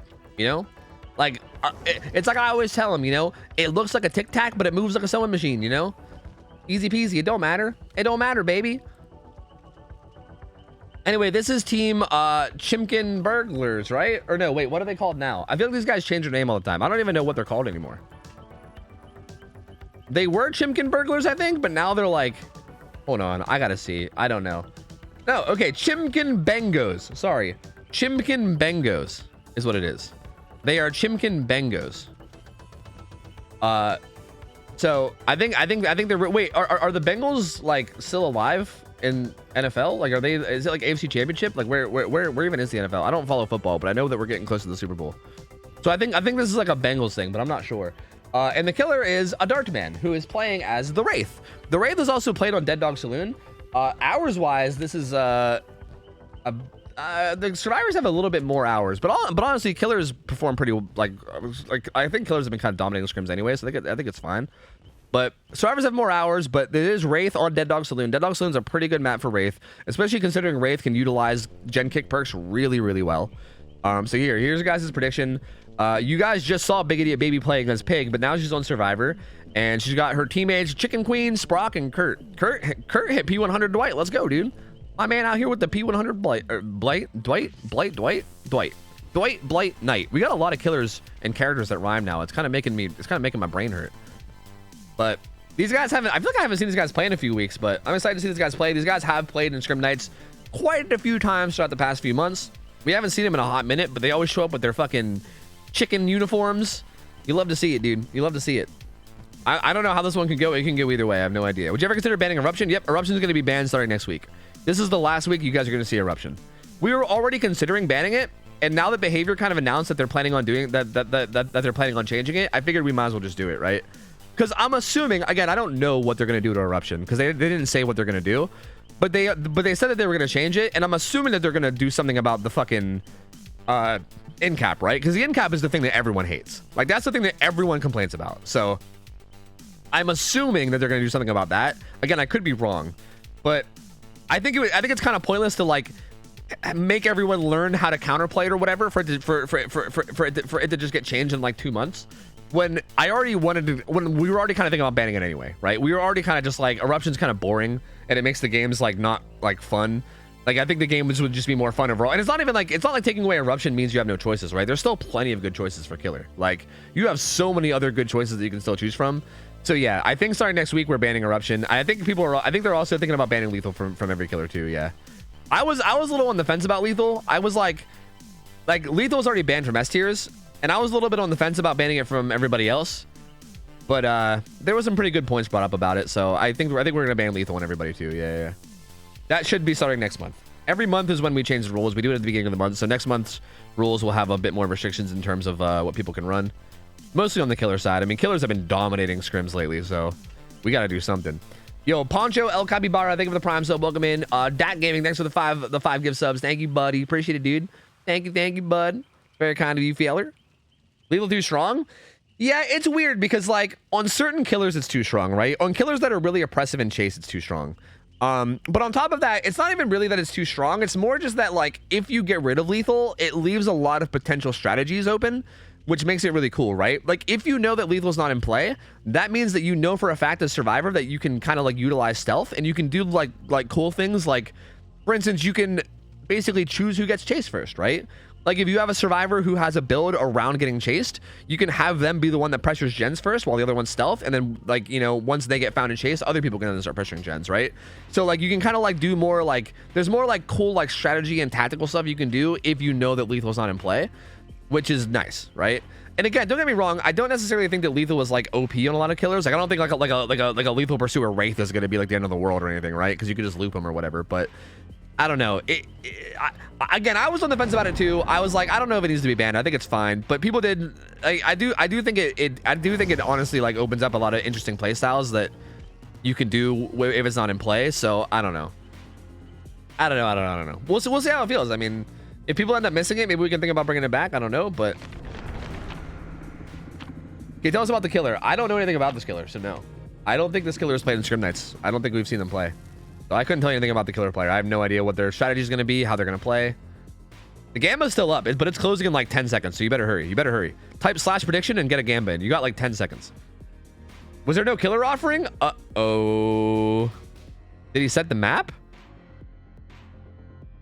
Uh-oh. Rut-row. Riggedy rut-row, Batman. Map was set, yes. Oh, so he just forgot the offering. All right, well, I'm ending the prediction, so I'm definitely ending it now after there's a penalty. So yeah, no offering from the killer. That's unfortunate. He's got I've got a golden ticket. He's got fucking Serpent, baby. It's about fucking time, dude. It's about time. I've been waiting for someone to run fucking Serpent on Wraith, man. It's been driving me nuts, dude. No one does it. Finally. Oh, wait, my music's still playing. Okay, so he's got Call of Brian, Eruption, Nowhere to Hide, and Bamboozles his build. Nothing for the early game. No Corrupt Intervention. Ooh, that flashbang! Yeah, I don't know if he didn't hear it, but yeah. Gonna get him with that. He's gonna kick those with Call of Brian, Eruption, and Nowhere to Hide. They're gonna get some distance. I wonder how long it'll take them to realize he has Nowhere to Hide. I don't know if they have Distortion or not, but it might take them a while to realize he has that. I'm not sure. Finds Chicken Queen. She's gonna get a good vault. Bamboozle comes in though. His add-ons are Purple Shadow Dance and Serpent. So basically, when he's stealthed, he's gonna kick things faster. Like he's gonna kick pallets faster. But also, when he kicks things while stealth, his common add-on, the Serpent, makes it so that kicking things brings you out of stealth. So it's a really cool combo. If you use it well, you can basically just stealth up at like every pallet. And like, look, like he can kick things and then he's back out of stealth. It kind of like removes the need to uncloak afterwards. So you can stealth up, kick something, and then immediately be ready to hit people. Like it's a really, really good way to like quickly shred through pallets, and also a really good way to just like kick gens and then pressure someone right afterwards. Ooh, doesn't quite get that hit. So even here, like he could be using Serpent here. Like he can be like looping around this, and then he can cloak up, kick it, and then stay right on her. He's actually not even using his add-ons as good as he could be. He's going to be chasing a Meg here at Shack. She's actually going to run to main, which I guess I don't hate too much. She does have a pallet here, so going to use this. We'll see how she plays it. Oh, fucking up a little bit there. But that hit will give her distance to make it into main, which she will then go. And she'll probably just loop around main here. Looping around main is a little bit less strong against Wraith, though, because he can cloak up and go fast. He also does have Bamboozle for the window, too, but he's kind of just full into this and letting letting these guys do gens all around the map, which is pretty good for these guys. Did she fall down on accident? Uh-oh. Kind of getting faked out a bit, though. Uh-oh. This Meg is doing a good job. I mean, she's doing a good job of just, like, throwing pallets and not being shy about it. She's going to make it back to this pallet. She's got to be a little careful here, though. This pallet's not extremely safe. She's going to make sure she doesn't get baited here. Oh, well played from her. She goes for the blind. Nice little 360 pallet break. Phase up, baby. But she's going to get back into main, too. She's doing a really good job. The queen of chickens here. Showing why she's the queen. Doing a really good job, man. She's still staying alive. I think she fell on the hole in accident last time. Yeah, I think she wants to loop around this time. Oh, she has windows. Interesting. That's probably helping her a lot, too. The windows is probably helping her a lot in terms of where to go. So she's going to make it back to this pallet. This pallet's not extremely safe, so if she gets baited here, she could die. Ooh, that looked spicy. Like, I feel like she even played that well. I didn't think that would reach. That's interesting. I guess he probably had Bloodlust, like, he probably had, like, Bloodlust 2, to be fair. But a down finally comes in, but 3 gens done by the time the down comes in. And one of them was the Gallows gens, too, which is really important. Also, look at this. Melindy has deja vu, so she actually knows where every gen is right now. So she knows exactly what 3 gens are possible. And the answer to that is none. There's no 3 gens possible. They did basically like the perfect gens. Like they did Gallows gen, they did another gen like somewhere towards the middle. So there's really no good 3 gen split that the killer can have. So his build is significantly less strong now that there's no split. He does see the aura of the unhook though, so he's gonna come back and get this, but that unhook comes in pretty quickly. I'm assuming Dwight probably has Deliverance. He does. So that should charge, assuming this person doesn't go down in like the next like 5 seconds. Uh-oh, it's gonna be close. I don't know. They're waiting out borrowed time. It doesn't exist. Was that dead hard? I'm not even sure. No, it's off the record. Okay, no, it's off the record. So yeah, no matter what, they were good. So Deliverance is now in play for Dwight too. There's only 1 gen left. This game is looking a bit over. This Meg being the opposite of a Meg. I never thought I'd be praising a Meg, but here we are. This Meg came to play. She's I think this Meg should switch characters to like an Ada or something, because I don't think she belongs on Meg. I think we need to steal this Meg away from the Megs and put her on a character that she belongs on, because this Meg don't play like no Meg I've ever seen, that's for sure, you know? Looks like Dwight's gonna come in for the body block too. He does have a med kit, so he can reset himself. He's just gonna get hit there and run away and reset himself. The last gen gets done. There's no end game perks, no no-ed, no way out, nothing to help this wraith out. And these survivors are just gonna, yeah, just gonna keep doing their thing, and they're just gonna get out of here. Dwight's working on the gen. He pops a styptic. He's gonna get hit and run away. Wraith goes, God damn it! And then you can tell that little motion of his camera. You can tell that was him going, God damn it! So Dwight's gonna get away at least a little bit. Jake's working on the other gate. The Claudette's kind of creeping with a flashlight too. She's probably, or sorry, a flashbang. Probably either waiting for him to stealth up to burn him, or maybe just going for a save. I don't know.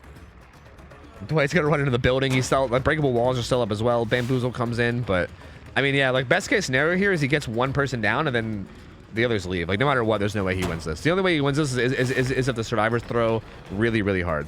But these guys might just try to get all 4 out just for funsies anyway. I don't know. They do get this gate open. If Jake can, oh, sorry, that was the other side. Yeah, these guys are just gonna leave. These guys are just gonna leave out the other side. Actually, Kurt has deliverance. If they wanted, they could wait and let Kurt Kobe and then get him out. Like, if they wanted to get a 4 out, they could. I don't know how much they care. We'll see. He's going basement. I don't know how much they care, but if they want to just chill here, they actually should. What they should do is probably, like, hover towards basement if they want to get him out. Because they can literally let him deliverance and then just body block for him. Like, even, like, if he gets hit right off hook, he might need a body block. Yeah, just do it. Just pull yourself off. Just do it. Yeah, and I mean, he's gonna have like 10 seconds here where like he can either eat a hit or the killer can wait it out. So he might need a body block. I'm surprised they didn't come into the map to body block. Looks like Sprock's kind of doing it now. Oh no! Oh no! Oh my God! Split wraith. No dead hard. Did he already dead hard? No, he just didn't press E. Oh! Oh! No way, right? Oh my God! These chimkins. These fucking chimkins, bro. These chimkins are not fucking around, dude. What the fuck? Wasn't Sprock the one that did that like last week? I think it was like 2 or 3 weeks ago that it might have been Sprock that did it that game too. I remember they were playing Kate, but I can't remember who it was. Was it Sprock? Is Sprock the flashbang menace? Because I swear this motherfucker got a flashbang save just like a couple weeks ago too, and I was losing my mind about it. I think Sprock might be the flashbang menace. I'm just saying. I'm pretty sure that was his second flashbang save.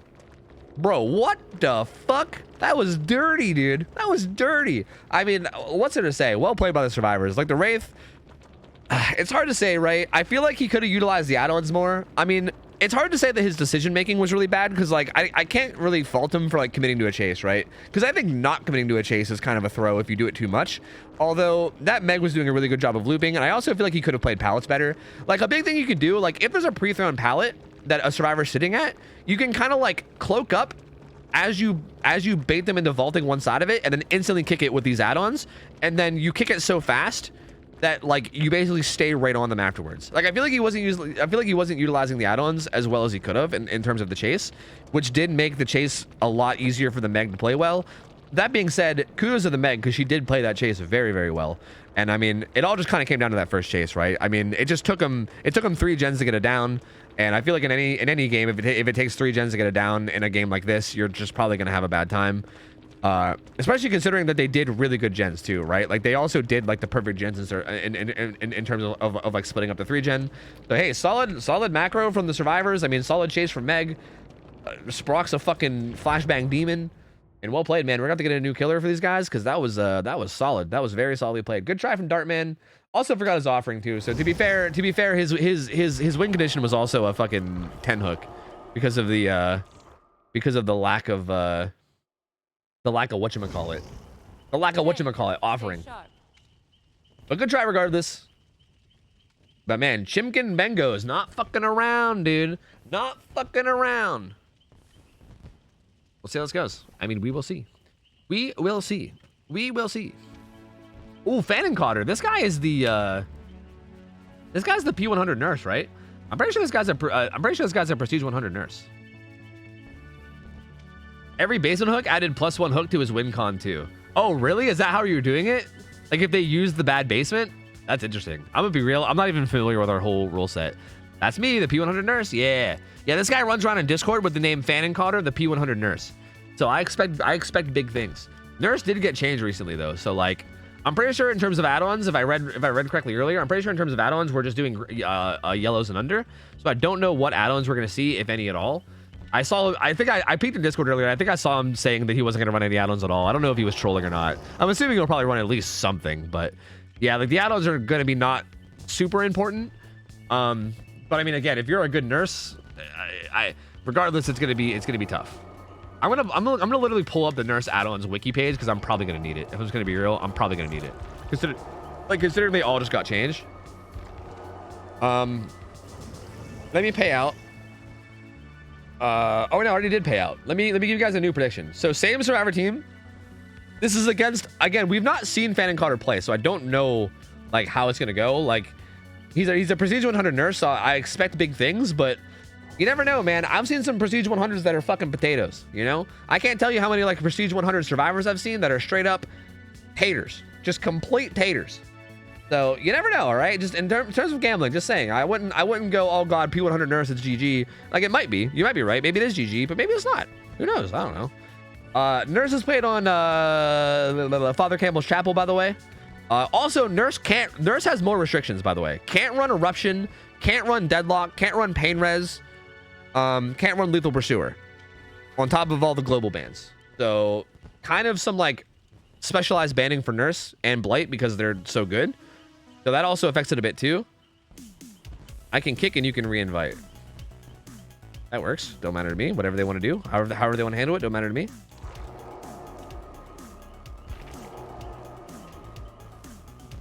We will see.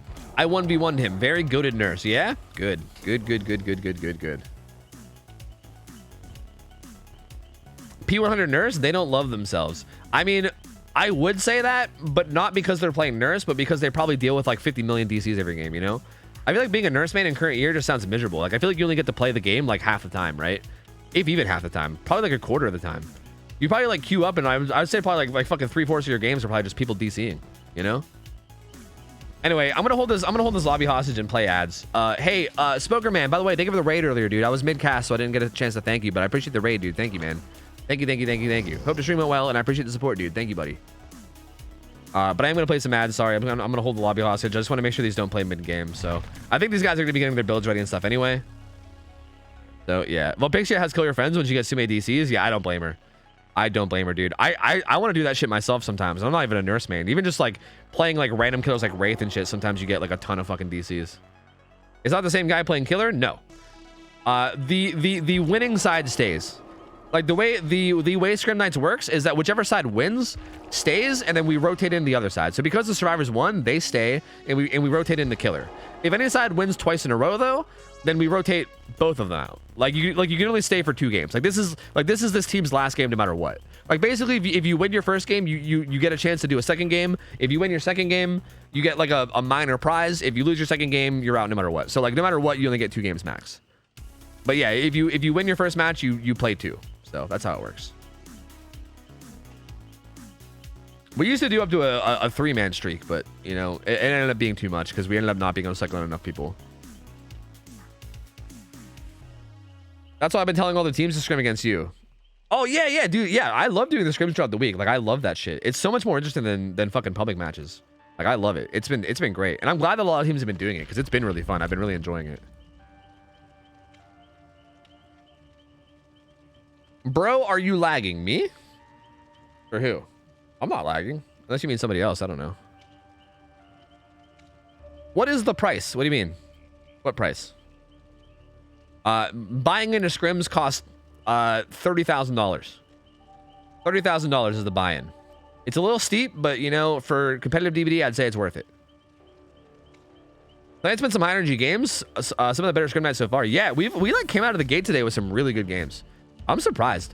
Like again, I don't mean this in the wrong way, but I feel like sometimes when we start scrim nights, like the early hour games are like a lot of people just kind of like running around, not really knowing what they're doing, and it's like a little bit of a slow start while we have like lower teams that aren't really sure what they're doing much yet. But I feel like every game so far out of these starting games have been like fucking solid, like very, very solid. Like we came out of the gate just immediately going ham. It's been a good night tonight so far for sure. And I think that might just be because of how many scrim nights we did. I think people might be assimilating a bit, you know?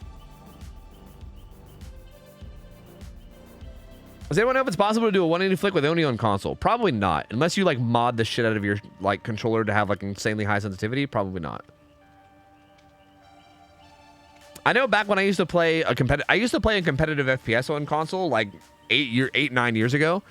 And I remember back in the day, there used to be like some kind of way to mod your like controller and give your sensitivity like, I can't remember how people did it, but you can like mod your shit and make your sensitivity like stupid high.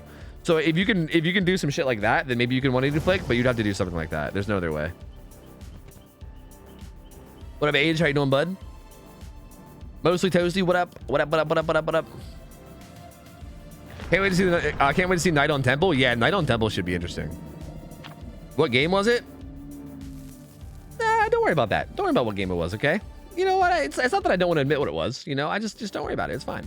Anyways, get ready for this game. Are the submissions closed? I don't know. Let me see. They are. They're already closed, so we're good. What's the lowest hour player you've had? We had a team of survivors that had an average of 450 hours. I think that was the lowest. I think we have killer signups that are like really. We used to get killer signups that were really low, but we would never have opponents for them. So we locked the signups up to basically say that you have to have 1,000 hours now. Anyway, here we go. So let's see how this goes. This should be interesting. Again, Nurse is a very strong killer. Interesting build. Again, no corrupt intervention, even though like there's no restrictions on that. So a bit odd that there's no corrupt intervention. I gotta literally see what these add-ons do.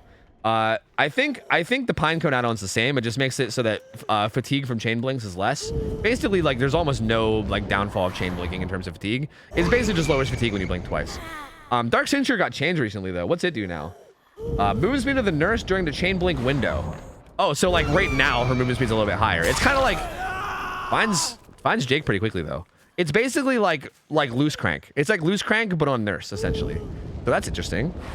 She does find. Oh, that second blink was so good. That was like a max range second blink. I legitimately think Dark Cincture actually got the Nurse that hit right there. Like not even trolling. That's gonna be a basement hook I think too, or maybe not. Maybe a Scourge hook actually. Yeah, I guess a Scourge hook actually. Never mind. Probably a Scourge because she had basement right behind her, but I guess she probably went for the Scourge instead. But yeah, I think Dark Cincture legitimately got that hit. I think without Dark Cincture, I don't think that Nurse would have got that hit. Like that was a really long distance blink, and I think her like inching forward while charging it probably is what got it for her. Oh, also Nurse is still bugged for some reason while spectating, and you don't get like noise notifications for whatever reason. So yeah, like we didn't hear the unhook right there. The unhook comes in, gets the down on the Meg. Uh-oh. And this is just kind of Nurse stuff, you know what I mean? Looks like she's looking for the Jake, who she's not finding. Oh, wait a minute. Wait a minute. Kurt with the plays. He's got Deliverance up too. These guys are doing a gen in the carnival. Meg avoiding the blinks. Uh-oh. Uh-oh. Hold on a minute. Hold on a minute. Suddenly the turntables. Goes for a really brave blind blink there. That was a little ambitious. Kind of just full send it. Meg honestly should have ran further into the map, I think. Dies in the corner. I feel like this is rough though, because every hook so far has been in this corner, and they obviously haven't gotten a gen done because no gens are done yet. But they just got done with a gen in Carnival. They should probably be a little bit worried about the 3 gen that's down here, right? Or whatever potential 3 gens are down here. Looks like there's 1, 2. Main building is also a problem on this map too. There's actually the 3 gen down here is not. Is it just that? Wow, the gens down here are actually not even that good. So never mind, they're actually in a pretty okay spot. Getting that Carnival gen done is definitely the right choice. Depending on how the gen split is. Ooh, nowhere to hide coming through. Getting the hit onto Kurt. Kurt getting down is not the end of the world though. He does have Deliverance. He might have Unbreakable too, I'm not sure. Usually Deliverance survivors have Unbreakable, that's a pretty common thing. That's dead hard. So gonna get away. He's gonna get some distance on that one. He's gonna run into the. Hey, he's actually just gonna get away. He's gonna run into the Carnival. Good play by Kurt. Pilot's gonna run up here for the unhook too. She actually could get that. She could have got that. I'm surprised she didn't. Like she actually had enough room there to get that. But she's actually not going to. And Chicken Queen's gonna go to struggle, and the Nurse is gonna force it. Yeah, Claudia actually had a little bit of a chance there to unhook, and I think she just got a little scared and didn't go for it. That might have been one of those like, oh god, I don't want to mess this up and throw situations, which if so, I can't really blame her, right? Because if you happen to fuck up around an unhook scenario and you get grabbed or killed like near the hook, that's literally like game-ending throw. So if she was nervous about making a play like that, it's kind of understandable. But she's gonna run away. She's not gonna get the unhook. Was that guy doing a gen in Shack? I think he was, right? He's like, don't worry, Meg, I'm here in spirit. It's fine. I mean, he might have to get this save soon though. Because like I know you want to leave her on hook as long as you can, but the nurse is gonna come back after a while, right? Like when she gets close to dead, the nurse is gonna come back. So I feel like Jake maybe should have gotten that hook.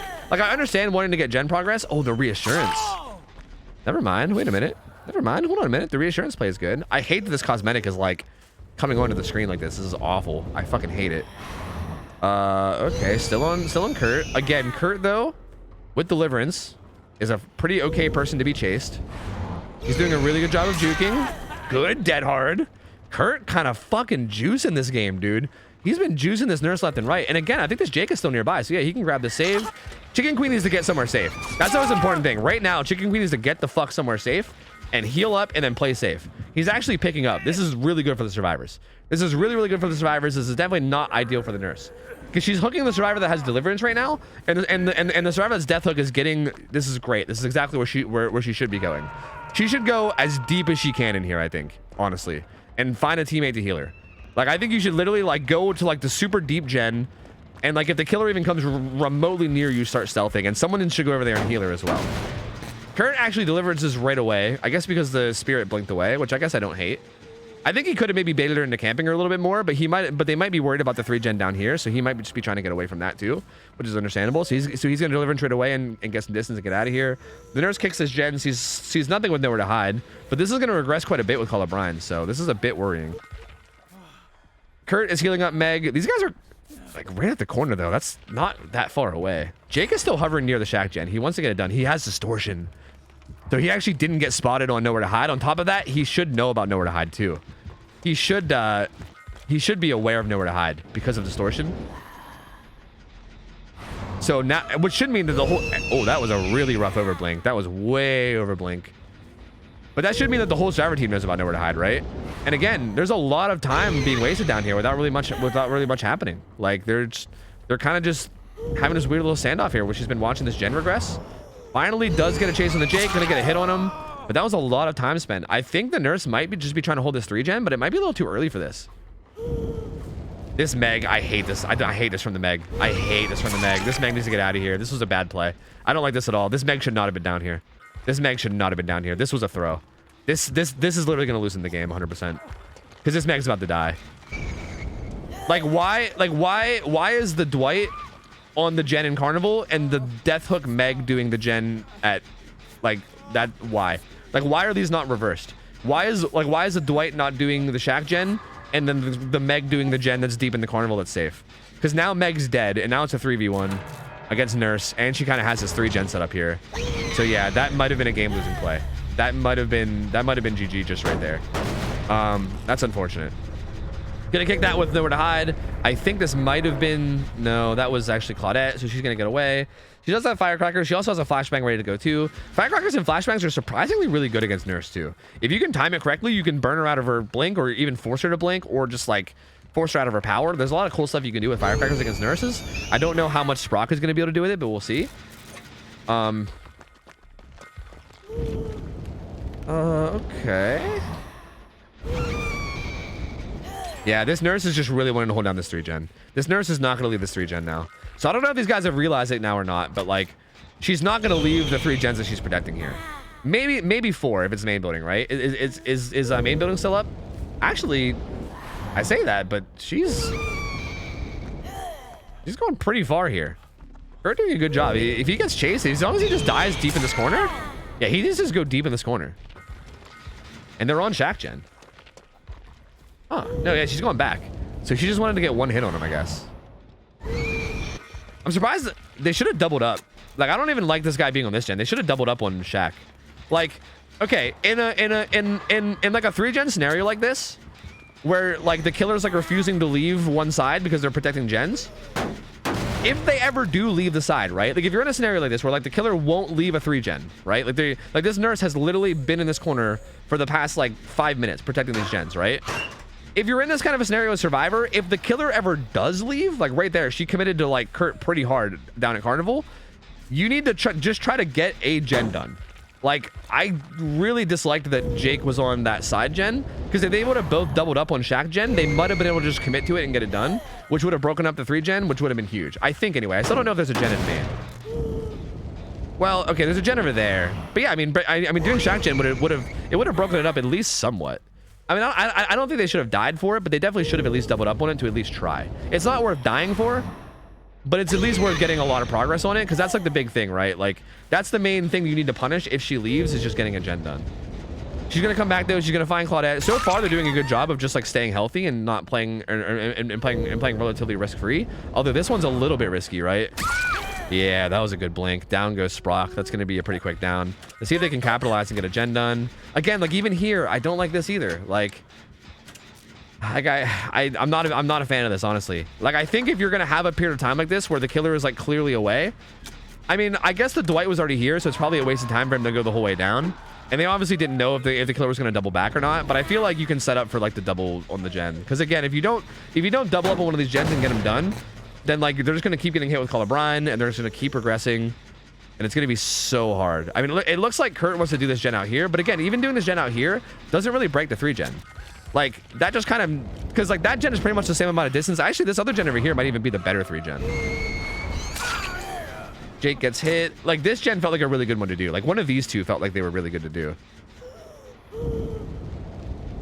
And also, not really in a great spot. Gonna go down. Yeah, and I think it's all gonna go downhill from here. I think this is where it all goes downhill. This is gonna be hook number 7. So after this hook, there's only gonna be 2 more before it's game over. Kurt's gonna run over and get that unhook, but they're in such a tough spot now, right? Like this nurse is gonna get a hook. She knows where both these survivors are, and they're also in the 3 gen, and also one of them's injured. This guy doesn't even know about Floods of Rage. He's gonna find out soon. I'm surprised they don't know about Floods of Rage from Melindy having distortion. They might not have scouted. They must have not scouted it earlier. I don't know why, but they must not have scouted it earlier. Kurt, though, I will say, so far this match, a big standout thing has been Kurt against this nurse. Kurt's been doing a really good job duking this nurse. Like out of every chase, I feel like Kurt usually gives the Dickens pretty well. He's also been hitting some pretty good dead hards, and I probably just jinxed him. He's probably about to miss. He's probably about to miss his next one. But he's been doing good so far, and yeah, I always surely cast a curse at him, right? Yeah, surely. Obviously, I cast a curse at him, obviously, because you know why wouldn't I? But he has been doing good this match up until I started talking about it.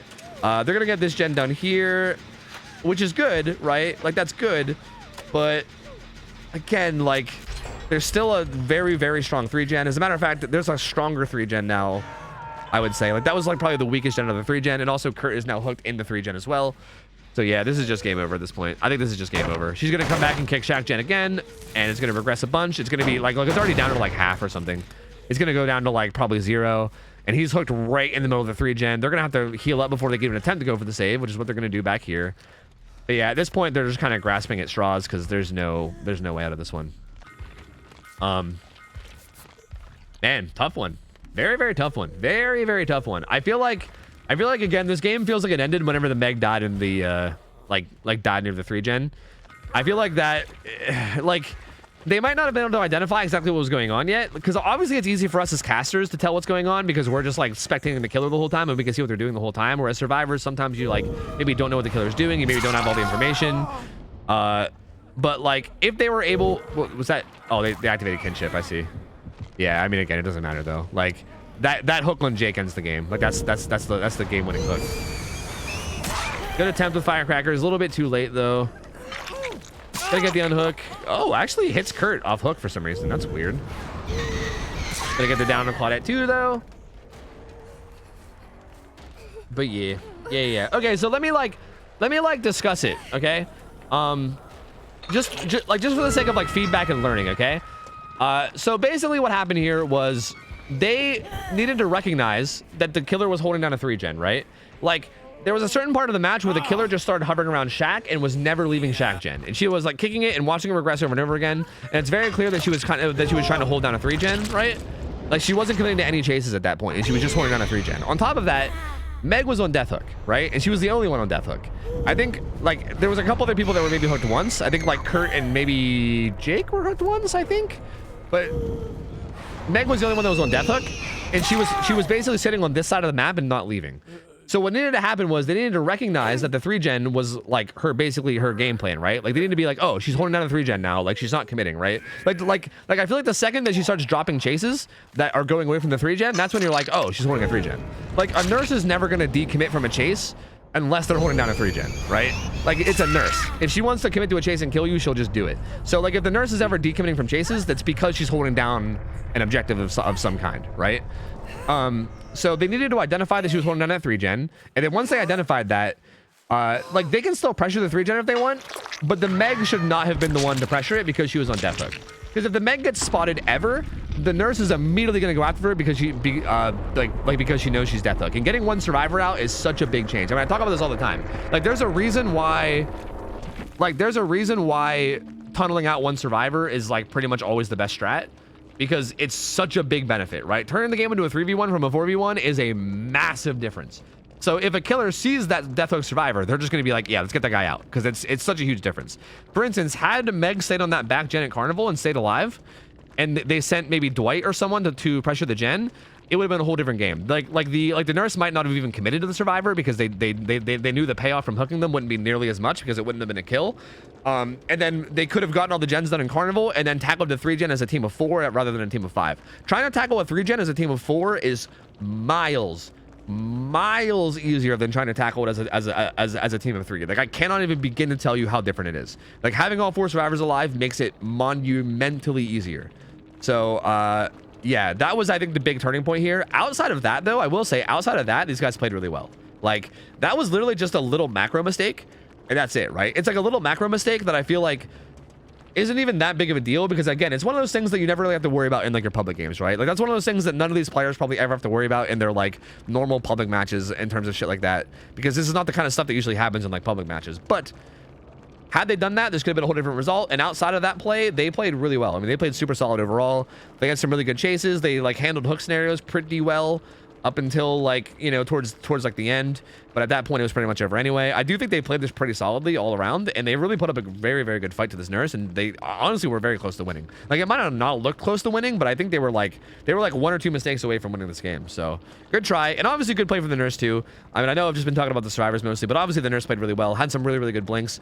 Was over blinking a little bit here and there, so there is, like, definitely some, you know, some room for, you know, holes in play, but not much. Definitely a very, very fucking solid, good nurse. So whatever team is up next is definitely going to have quite the tough game to go against. So, I mean, we'll see how they do. I don't know. We'll see how they end up doing. But GG, and we'll see what the next team is. I'll pay out the things. I'll pay out the thingy thing real quick. Bam. Good. Yes. And we will get the next team in. Wait, is this the next team already? Oh, I was too busy ranting. The fucking next team's already in. I was too busy over here ranting about shit. I didn't realize these guys were already in here. Okay, here. Here's the prediction. This is Cinnamon Cenobites. Literally, the team's already rotated. I was just, like, ranting on the endgame screen. Jesus Christ. All right, so this is the next team. These guys are Cinnamon Cenobites. I actually scrimmed these guys during the week too, but we practiced killers that weren't nurse. We practiced Nemesis and Knight. So kind of unfortunate. They're not playing against either one of the killers that we practiced during the week. But either way, these guys are definitely good survivors. But again, they're gonna have they're gonna have to play this really, really well. I mean, we talked about how last game, how that one little like that one little mistake in terms of just like in terms of like a strategy mistake was the big deciding factor last game. And again, that's how rough it is, right? When you're playing against like a good nurse, that's how rough it is. Is like even one little like strategy mistake like that, just making one decision to like have one survivor go to a bad spot at a bad time or something can make the game a loss, you know? And it's crazy. So these guys are gonna have to play really tight and really clean to win this. It's gonna be hard, I think. It's gonna be very, very hard. So we'll see. That being said, I do think they can do it. I do think they're capable of doing it. They're just gonna have to have they're just gonna have to have a really, really good clean game. So we'll see. We'll see how good of a day they're having, you know? So what up, buddy? How you doing? Yo, Orion, what up? 1 year. Welcome back in. 1 year, Duder. That's right, Duder. Thank you. Good to have you back in. Appreciate you. Thank you for the 1 year. Also, it's Loki. Thank you so much for the 6 months. Appreciate it. Thank you. Welcome back in, fella. Welcome on back in. The prediction's up, so feel free to gambit up if you guys want. Go nuts. Also, I saw that Blades was asking about DCing when the game is over. Yeah, if the game is clearly over, I personally don't mind if people DC. I mean, keep in mind that if you do that, you know that fucking random people in Twitch chat are gonna think that you're salty, and they're gonna be like, salty survivors or salty killer, like, you know that that's gonna happen from random people in chat. So as long as you don't mind that, like, I'll tell them to shut up every time probably, but it's gonna happen. Like, there's no way to avoid it. Like, you know people are gonna fucking do that shit. You know what I mean? But yeah, I mean, if the game is clearly over, like, for instance, like in that nurse game, like once like the 9th guy went, like once the killer was at 8 hooks and the 9th guy went down and everybody was like basically dead in that 3-gen corner, if those guys wanted to just DC at that point, I'd have been like, that's fine. You know what I mean? Like, that game's clearly over. That would have been a-okay. Especially in games where like it's being dragged out for a long time, right? Like I feel like in that last scenario, I feel like it was fine because you know that the game was about to end in the next like 30 seconds anyway. But sometimes you get in scenarios where like the killer's already gotten this 9th hook and there's still like 3 gens left, but the 3 survivors are all like stealthing around and doing gens, and the game goes for like another like 5 or 10 minutes more, and you're like, well, this game's been over for 5 or 10 minutes, so like, why are we still going? You know what I mean? Like, in situations like that, in those situations, yeah, by all means, just DC. As a matter of fact, in those situations, it's probably better for everyone if you just DC. That way we can just move on, because like the games get a lot less exciting when you already know the result. You know what I mean? If you're playing just to play, it feels like all the tension, all the, you know, all the care kind of goes away. It makes it a lot less I don't know, interesting to watch, I guess. Lori's pants, though. What's wrong with Lori's pants? You got a problem with Lori's pants? Chamber Mouse, what up? Gary Bear, thank you for the resub. Welcome back. 9 months, man. Appreciate it, buddy.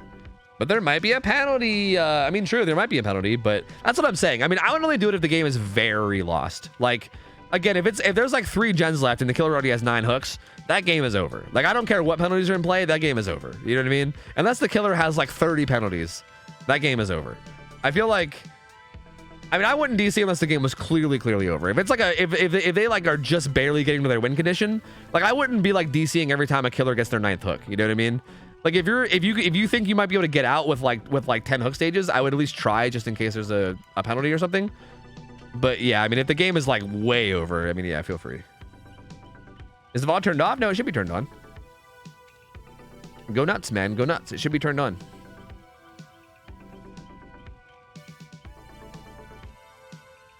Yep, the VODs are also put on YouTube. If you guys don't know, by the way, I've been actually being consistent with my VOD channel again.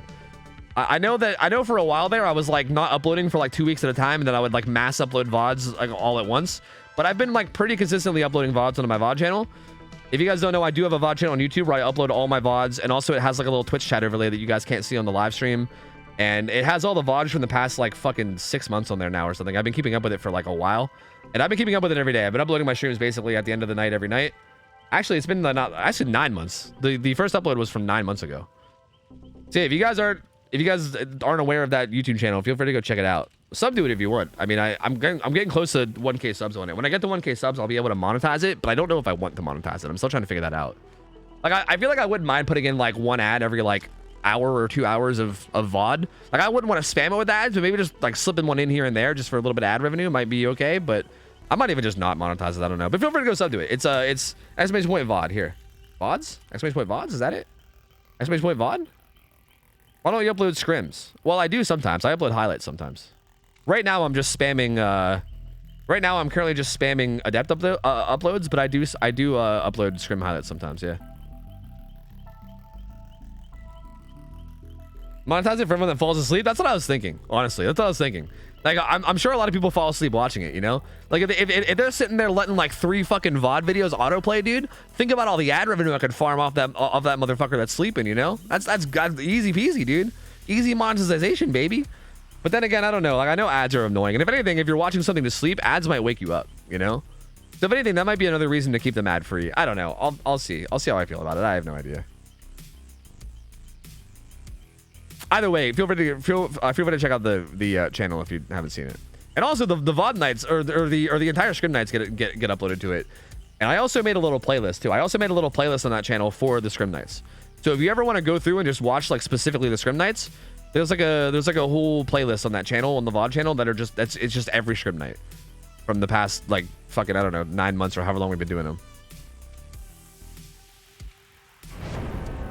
All right, I think we're ready. Just Speaks, thanks for the 3 months. Welcome back, man. Appreciate it, buddy. Thank you, dude. Is Tofu an incubus? No, because I think incubuses are supposed to be like super like hot, right? Isn't that their thing? They're all like seductive. No. What's the opposite of an incubus? I'm just like, I think I'm just an annoying fuck. I think that's what I am. I think the answer is just an annoying fuck. How do you get to these scrim nights? You just sign up. Exclamation point form. You can sign up as a killer or a team of survivors. We also have had solo queue signups lately for survivor. I don't know how often that'll be a thing, but I think they currently might be up in Discord, maybe. But we do that semi-often where you can sign up as a solo player and we kind of just match you with a team. But usually we would prefer if you sign up with like a pre-made team or as killer. All right, let's get ready for this game. It's gonna be tough. It's gonna be tough, man. It's gonna be real tough. Would it not be better to play a bunch of ads right when you start stream because you're usually AFK for the first 10 minutes? Yeah, but you can only build up an hour worth of pre-rolls being gone. You can't get up more than an hour. So I do that. I already do. I build up an hour worth of no pre-rolls at the start, but you can't do more than an hour. Like if I spammed like a million ads at the start of stream, I would still only have an hour of no pre-rolls. So after an hour, I would still have to play more. It's stupid. It's so stupid. I wish there was ways I could get around it and like, I don't know. Trust me, I've looked into ways to try to make ads less annoying, and I'm pretty sure the way that I'm doing it now is literally the only way I can do it without it being annoying. Like, well, I'm sure it is annoying now, but it's the least annoying way for me to do it. I don't think there's any possible way for me to do it better, which is a shame. It's a shame, but what are you gonna do? What are you going to do? Anyway, let's see how this goes. Same build, right? Yep, everything's the exact same. Actually, no, wooden horse this time. So that's surprising. That's surprising because I think Dark Cincture actually got him a ton of value last game. But going with wooden horse this time. Wooden horse is the add-on that makes it so that whenever you miss a swing, you're okay. Normally the way fatigue works is that you get like a 2-second fatigue by default, and then you get an extra half a second for every blink that you do. But if you try to swing and you miss, it adds an entire second to your fatigue, which is a lot, right? And that's a big addition. Or maybe default is 3 seconds. I don't know. I think it's 2, but I can't remember. Either way, usually swinging and missing adds a lot of fatigue, but the wooden horse makes it so that it adds way less. Good play from Carlitos there. That was a good pallet play. Good stuff. Like fucking stunning a nurse. That's fucking massive. Oh, baiting the dead hard and goes down quickly though. Unfortunate. Down goes Carly. That's a pretty quick down. I will say that I wish these guys were taking advantage more of the lack of corrupt intervention. I talk about this every time there's no corrupt, and I'm going to keep doing it. I'm going to keep saying this, okay? I know it might be getting annoying. I don't care. I'm going to keep doing it. I'm going to keep doing it. I'm going to keep doing it. I'm going to keep doing it, okay? If the killer doesn't have corrupt intervention, especially considering the fact that we don't allow lethal pursuer on nurse, what these guys should be doing is they should be basically picking a generator, waiting for the killer to check on the generator. Because basically, like, if the killer doesn't have, like, corrupt or lethal, what they'll do is they'll basically just blink around and they'll just check on gens, right? They'll check on a gen. If no one's working on it, they'll just go check on a different gen, right? And there's 7 gens around the map. So you pick a gen, you wait for the killer to check on your gen, and then once they walk away, that's when you work on the gen. Because you know that they just started the cycle of checking gens again, right? So they're gonna have to check 6 gens before they get back to yours again. So you know that you have a lot of time to get gen progress. If everyone on the team does that, that's a ton of gen progress. Obviously, there's always like the chance that you might just get spotted out on your way to the gen or something, so it's like always easy to do. Ooh, good unhook here before struggle. But Carlitos got, I think Carlitos just got spotted on the gen. So I think he like could have done it and just didn't. So this is an unbreakable deliverance play. This is something you see decently often. So he got the unhook. Oh, was he even gonna get deliverance though? Oh, that was close. That was actually, I think he dead-hearted that. I don't think he even had bar time anymore. He has DS though. This is okay. So this is another combo you see. These guys both have, their builds are really good. So he dead-hearted this and he's about to decisive strike him, and this will give him dead-heart again. Well, never mind. Never mind. It actually won't give him dead heart again. I lied anyway. It actually wouldn't give him dead heart again anyway. That actually usually is worked. That's usually with like things like off the record or like borrowed time. I actually got that confused anyway. It wouldn't have mattered. If he hit that DS, he would have went down in like 10 seconds. It literally wouldn't have mattered. It literally wouldn't have mattered. It's fine. Everything I said right there was a lie anyway. It's fine. It's fine. He was still exhausted. He wouldn't have been on a dead hard. He would have DS'd him. He would have got stunned for like 5 seconds and he would have just died anyway. It's fine. But okay, this Lori went down, but she has deliverance, so she can unhook herself. I honestly feel like they probably should have unhooked though. I know they wanted to commit to these gens, but they maybe should have got that unhook. He immediately blinks up and gets that Jill too. This nurse is kind of just going ham this game. This nurse is just going fucking ham this game. Gonna go back here. Oh, that blink, dude. Oh man, okay. One thing I will say about Phantom Cotter, he is really good at getting those like max range second blinks. He's gonna secure this kill, which is the correct play. Yeah, Carlitos is gonna die. This game feels This game feels kind of lost already, to be honest with you. This is a huge start from the nurse. This is a wild start. Yep, and then down goes, yep, and he doesn't have to worry about Deliverance or Unbreakable, because Deliverance and Unbreakable both already kicked in on Lori, so Simon's not gonna be able to pick themselves up. This Meg is just gonna get hooked, and then he can even go back and hook the other guy. I mean, he's just in total control right now. Like, I don't think he even has to worry about like a 3-gen or anything. He's just kind of going ham. Lori's chilling. She's gonna try to get this unhook. But yeah, I feel like there's nothing. I don't see much in terms of play that's gonna help these guys get out of here. What I was trying to say before I caster cursed was, these are build combos you see really often, right? Like Deliverance Unbreakable is really good to run together, so that way you can kind of just die unhooking the guy, right? Like you can unhook the guy and just die doing it, and it doesn't matter because you can just Unbreakable yourself. Or if you get hooked, you can Deliverance yourself. Like no matter what happens, you can basically just save yourself if you have Unbreakable Deliverance. So that's a really common combo you'll see. The combo that Carlitos had is also really good too, like the Decisive Strike DS combo. Typically the way that works is you get hit into deep wounds off the hook just from like borrowed time, right? From either like built-in borrowed time or maybe like off the record if you want to include that too. And then when you go down, you Decisive Strike them. And then after you Decisive Strike them, you have Dead Hard because you never used it. So you basically like, you get off hook, you got Endurance, you go down, you DS, you go to Endurance again, and then it's like 5 health states. It's really obnoxious, and if you can pull it off, it's huge. Obviously it didn't get pulled off because there wasn't even a borrowed time hit, and DS got missed, so like, you know, it didn't quite work out this time, but that's the idea behind it. It's still a really good build, and again, if you guys are a Survivor team thinking about playing, just keep in mind that's like an option that you guys can try to run. Kind of hears her, but goes for the old stationary in place blink. Okay. Where over here though? Finds the Lori. Okay.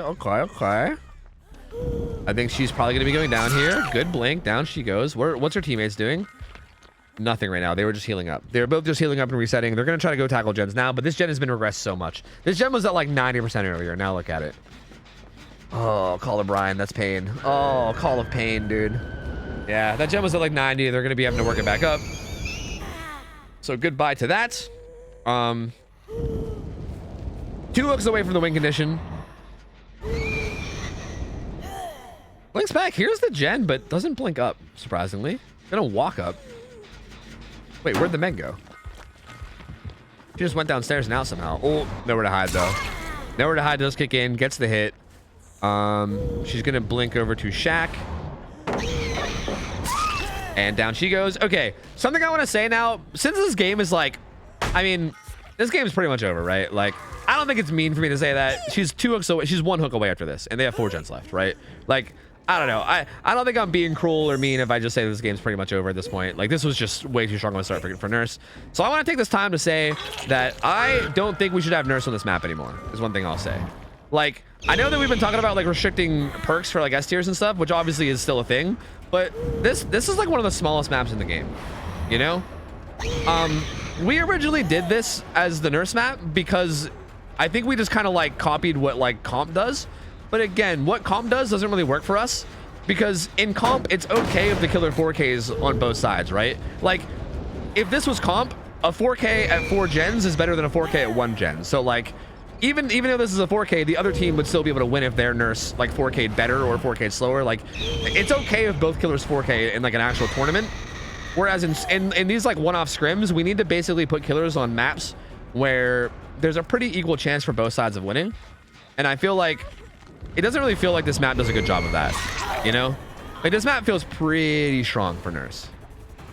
So I think we're gonna have to, I definitely think we should change her map for next month. I mean, I think we're already changing a bunch of stuff for next month anyway. I think her map should definitely be one of them. CT? Wait, what the fuck is even CT? CT. Why can I not think of what that is? Cool tower. What? Cool tower? What the fuck? Hell no. Absolutely not. Absolutely not. What the fuck?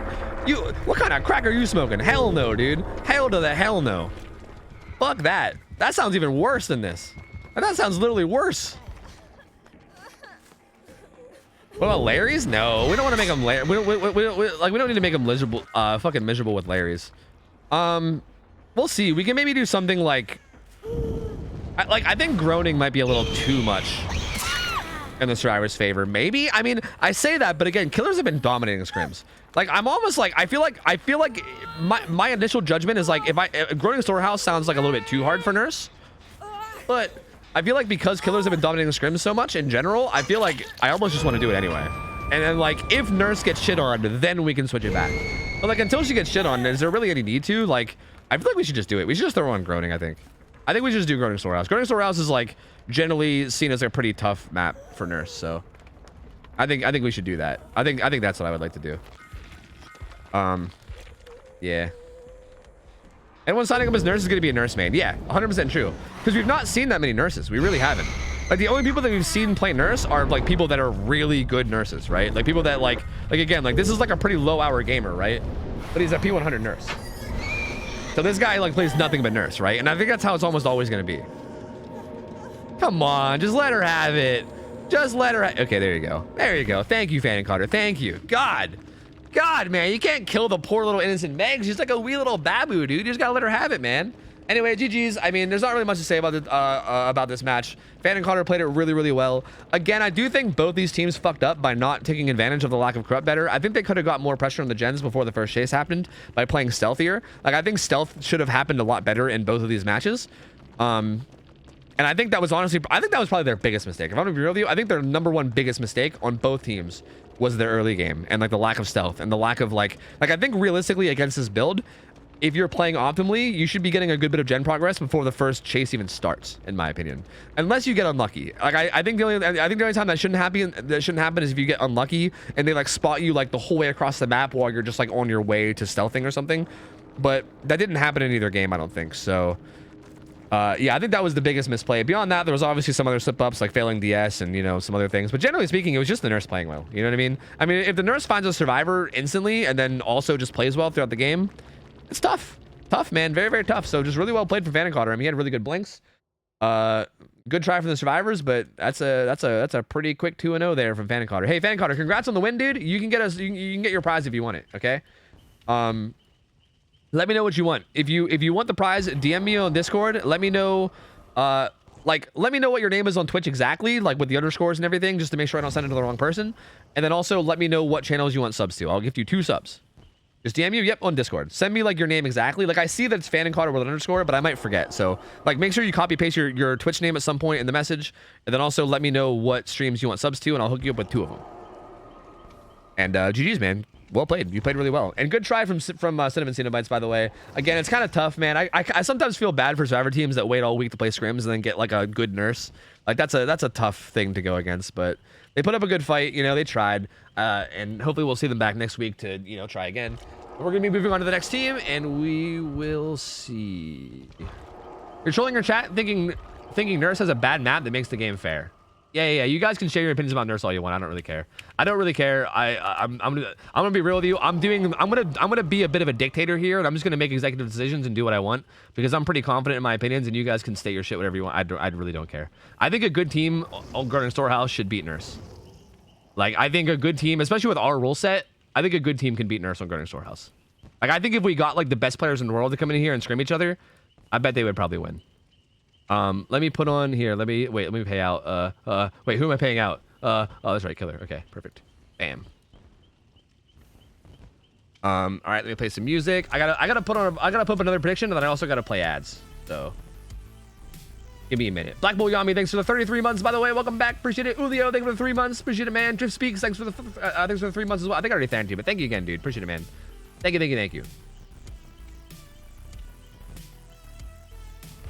But again, I also I think we should just give Nurse a hard map. Because again, I like just in general, not even just like Nurse, every single killer in Scrim Nights has been like dominating. Like Scrim Nights, like if we took a look at win rates over the past like couple months, killers have been dominating on Scrim Nights, dude. Like it's been very killer sided. So I think if we gotta start throwing killers on like hard maps, like until it gets to the point where where like the win rate is at least looking like somewhat even, I'm kind of okay with it, to be honest with you. Like I do think groaning might be a little bit too harsh, but I would rather go too harsh and then pull it back later than like make a change that barely makes a difference, right? Like I feel like, for instance, you guys were like suggesting Cool Tower. I guarantee you if we did Cool Tower, it'd be the same exact thing. It'd just be 4Ks left and right. Guarantee it. Literally 100% guarantee it. So like I would rather make an extreme change, and then if it's too extreme, pull back a little bit, right? I'd rather do that than do too little. But anyway, here's a prediction. I need to play some ads too, but this is Failproof. This is Failproof's first ever scrim night. Failproof was very nervous going into this. I saw him talking in Discord. Was very, very nervous going into this.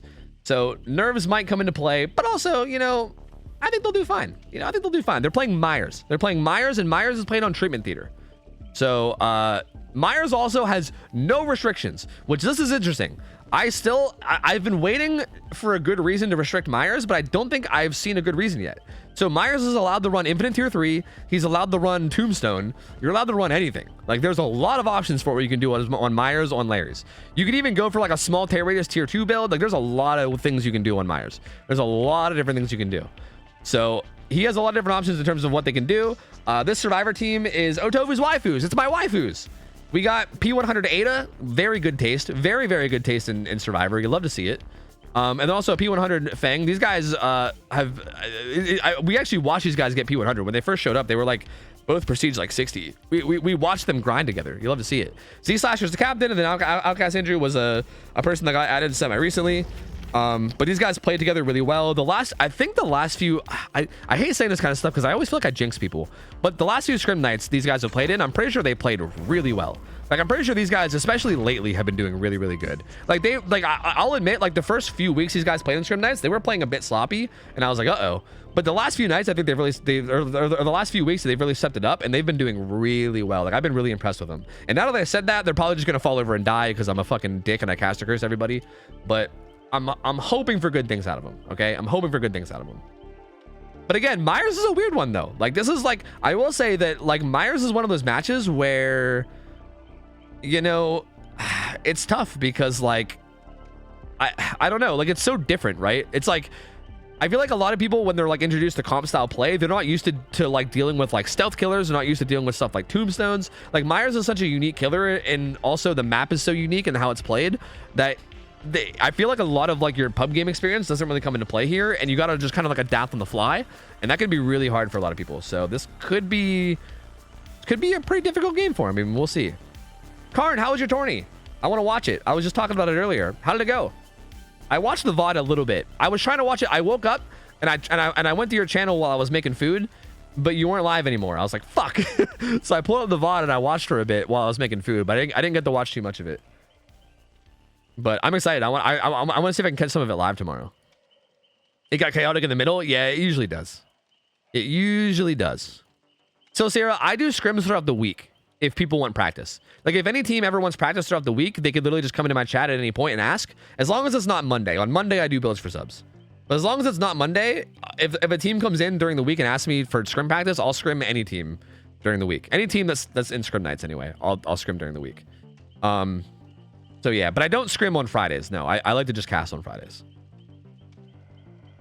Oh yeah, I guess on Monday if you pay 5 subs, yeah. If you buy out my build, then I guess your build can be me scrimming you, I guess. But also, that just seems silly. You can just wait till the next day, you know?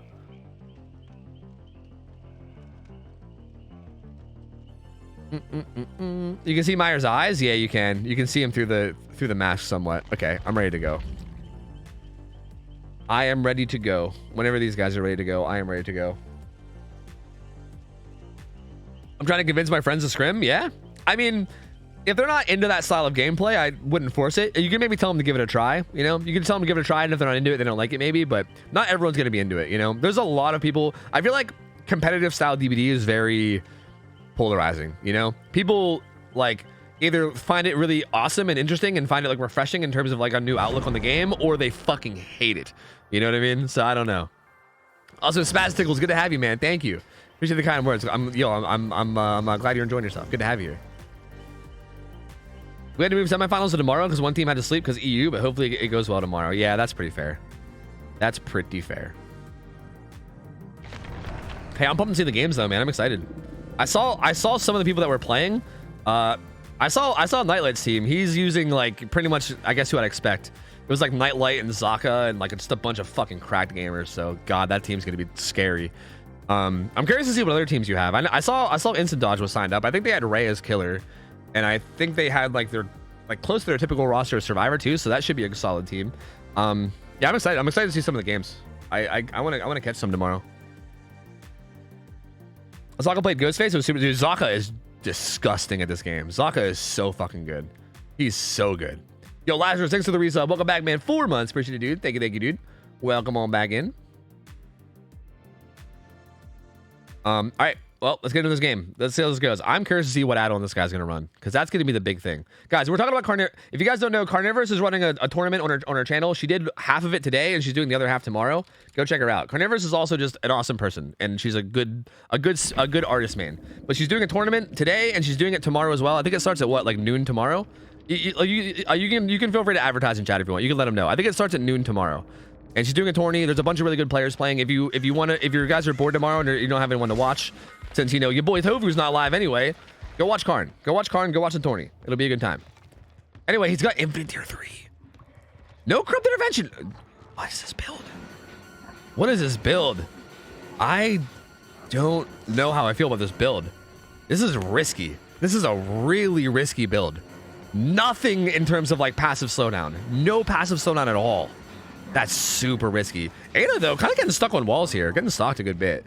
So, okay, he's got faster stalking and he's got infinite tier 3. So, basically, he's just going to try to get to tier 3 as fast as he can. And once he gets to tier 3, he's going to be very, very powerful. But usually with this kind of thing, you would see a lot of, like, passive slowdown. Stuff like corrupt intervention and, like, deadlock and stuff to try to, like, make it so you can just walk around and stalk people and still have, like, slowdown that happens. But there's none of that. It's, like, full gen kick. He has full gen kick. Every single one of his perks has to do with gen kicking. He's got Colorblind, Eruption, Nowhere to Hide, and then Trail of Torment. The Trail of Torment, though, is interesting because once he gets tier 3, Trail of Torment, like, this is going to boil down to, like, can he get to tier 3 quick? If he can get to tier 3 quick, this build could go fucking crazy. Like, this build couldn't go wild if he gets to tier 3 quick. But if they get a bunch of gens done before he gets there, then it might be the opposite, right? This is probably going to either be Myers getting shit on or Myers shitting on them. Like, I feel like it's going to be one or the other. I don't... Maybe it'll end up being a close one, but I don't feel like this is going to be like a super close one. I think it's going to be one way or the other. So we'll see. He's got to get that stock up, though. He's got to. I think he might be wanting to get it down, too. I think getting it down is also an option, just to, like... Because I think you can use the hook in order to get more stock, you know what I mean? If you want to. But he is stalking now. Oh, the vault in. Still just trying to get distance on her. I'm surprised there's not, like, play with your food, too. Because that's something you see out of, like, any build that requires a lot of stalking early game. Play with your food is something you see decently often, too. Does get that down, though. Eruption gets kicked onto that gen. But Feng is going to finish this gen. Kate's going to finish this gen. Again, no deadlock either. Like, deadlock... Like, imagine how much deadlock would have done here. You know what I mean? Like, deadlock would have been huge. So that's going to be 3 gens done. A 4th gen is being worked on. Yeah. Like, this is why his build is so risky, man. Like... I feel like if he even just replaced like 1 or 2 of his perks with like corrupt and deadlock, like he really full sent the like gen kick here. He's gonna lose his 3 gens too. There's gonna be no 3 gen. These guys did a really good job of tackling the right gens, I think. Right? There's like kind of a 3 gen here, kind of. Actually, this is not a terrible 3 gen. So now that I'm looking at it, maybe they're okay. Vittorio's doing this far gen too. But he's going to have to hold down this 3 gen, like, really heavily. Like, he's going to have to very, very heavily hold on. If he wants any chance of winning from this point out, he's going to have to very, very heavily hold this out. Okay, he has stealth, though, because of Trail of Torment. So Vittorio won't know much. Now he does, but he's not going to know much before that. He's going to get stalked a bit. Okay. But again, he's still so far to go. He has so far to go before tier 3. I don't know if he's going to get there. He's going to get closer. I don't even like him hitting here. I don't like this. Like, he might try to down him for Eruption, I guess. I think he should just pop tier 3. Yeah, I honestly don't like this. I mean, he gets the Eruption. He gets the Eruption proc, and that guy gets incapped. But you're still not tier 3, man, you know? Like, that's the power spike of your build. That's what you're relying on. I don't like it.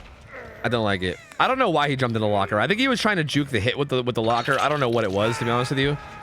But to be honest, honestly, it's probably better that he dies than getting stalked, really. Like, I think that's kind of a misplay from the killer there.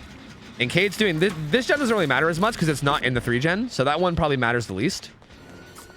So even though that one's gonna get done, that's not really the end of the world. That one's like the least important. If this one gets done, this one's really important. So we'll have to keep an eye on that. He's gonna kick this, Colorblind Eruption it. He's gonna probably get Aura Reading too, but he's not gonna see much of anything with it. He should probably be checking these other gens. Sees the Fang, at least I thought he did. Did he not see the Fang?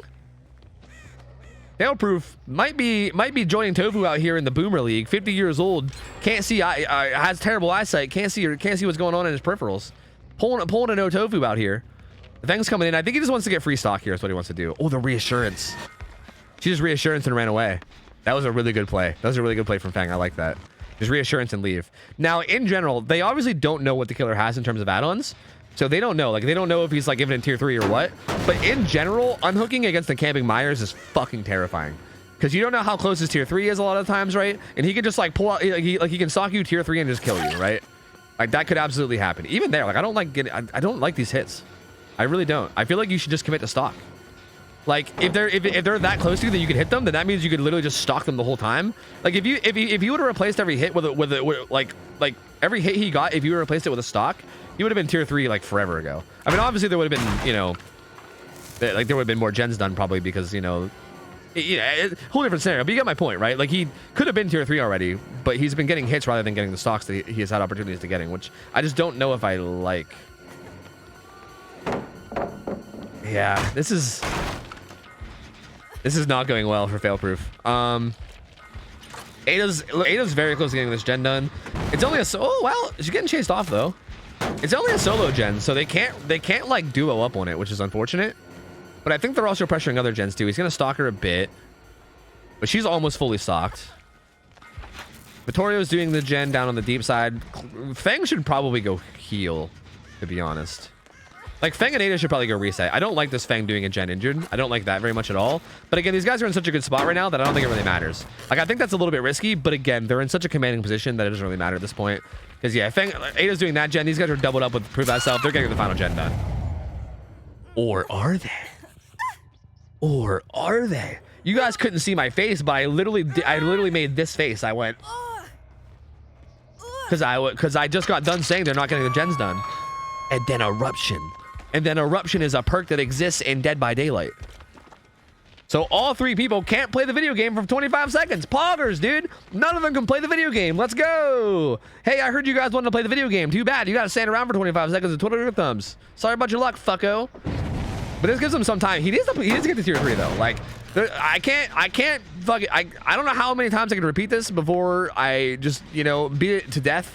And you guys are just like sick of hearing me, and you guys all leave the stream and mute me because you're tired of hearing me say it over and over again. But this motherfucker needs to get tier 3. Like, he needs it. He needed it like yesterday. Like, I can't believe he has 3 hooks without getting to tier 3 yet, with infinite tier 3. Like, with these add-ons, your priority should be literally getting tier 3 immediately. Like, immediately. This is like one of the strongest add-ons in the entire video game. And he's gotten nothing out of it. Gonna kick this. Call Brian Eruption. Trail Torment as well, so has stealth. But she's gonna catch this Ada off, but she's already been stalked a lot. No, don't commit to her. No. She doesn't have enough stock, and don't hit her. You're gonna lose your stealth, and now you're chasing her away for the gens. Are they all hit with Eruption? I don't know. No, only 2 of them is. That third one's not. I think. Okay, so this one's hit with Eruption. I'm pretty sure. This one's not. If I'm not mistaken. So if she gets it down, it'll be okay because the gens that have the most progress, I think, are hit.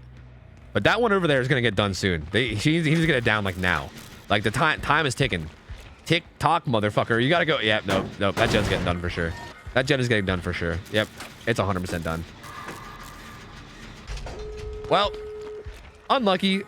That's the final gen getting done. And yeah, still like, well, he got he's about like, you know, almost there now. But at this point, it's too late.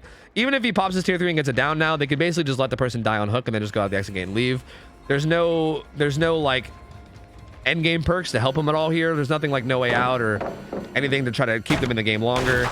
So basically, they can probably just split up and do doors. And if somebody goes down, they could all just leave out whatever door they get done. Like, the time it takes for him to hook somebody is just going to give them time to do a gate and leave. But I don't really see any way that they get out of this. Fang already has a gate open.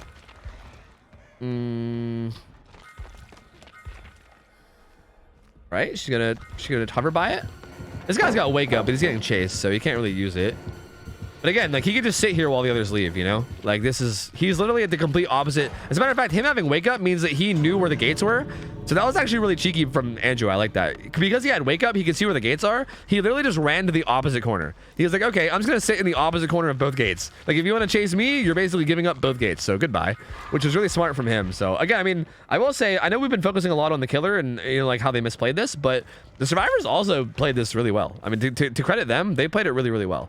I'd say the only thing that they maybe slipped up on is like their gen macro, but gen macro is really hard on Larry's, like really, really hard.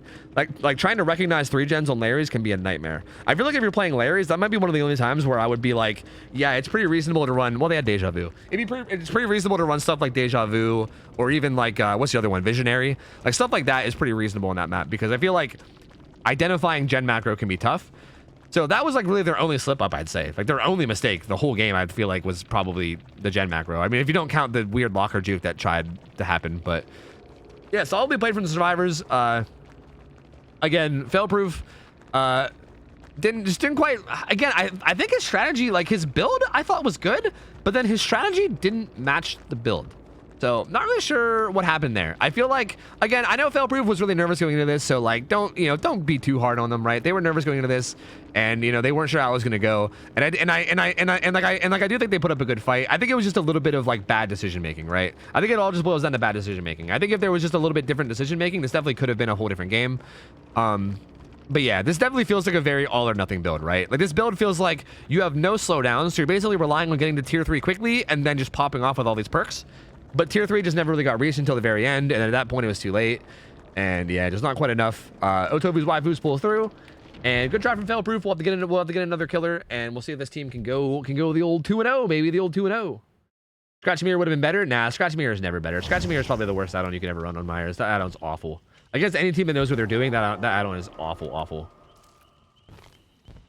I will say though, like I feel like that build, like again, I kind of wish you would have got tier 3 sooner, because I think that build could have been really like, that could have been wild. Had he got tier 3 like before, like with even like 2 gens left, if there was like 2 gens left and he got tier 3, that would have been kind of crazy.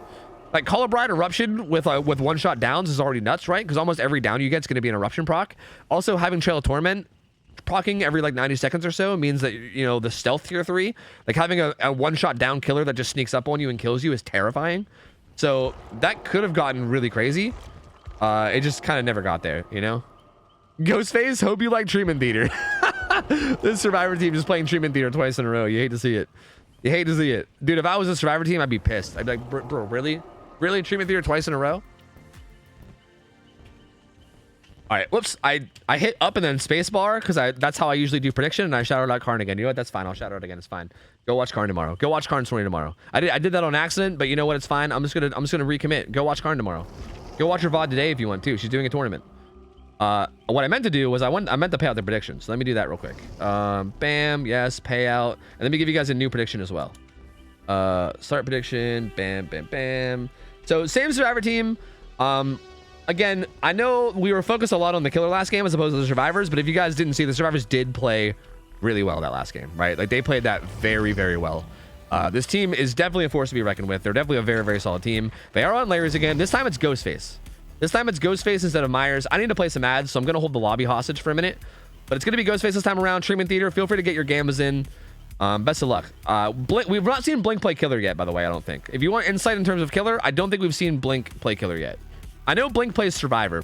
Blink plays Survivor on Rats of RPD, but I don't think we've seen him play killer. I think we've only seen him play Survivor. But we've seen him play Survivor, and he's good at Survivor. So I don't know. If that translates to being good at killer, then maybe we're in for a good show, but it's hard to say, right? It's always hard to say. No idea.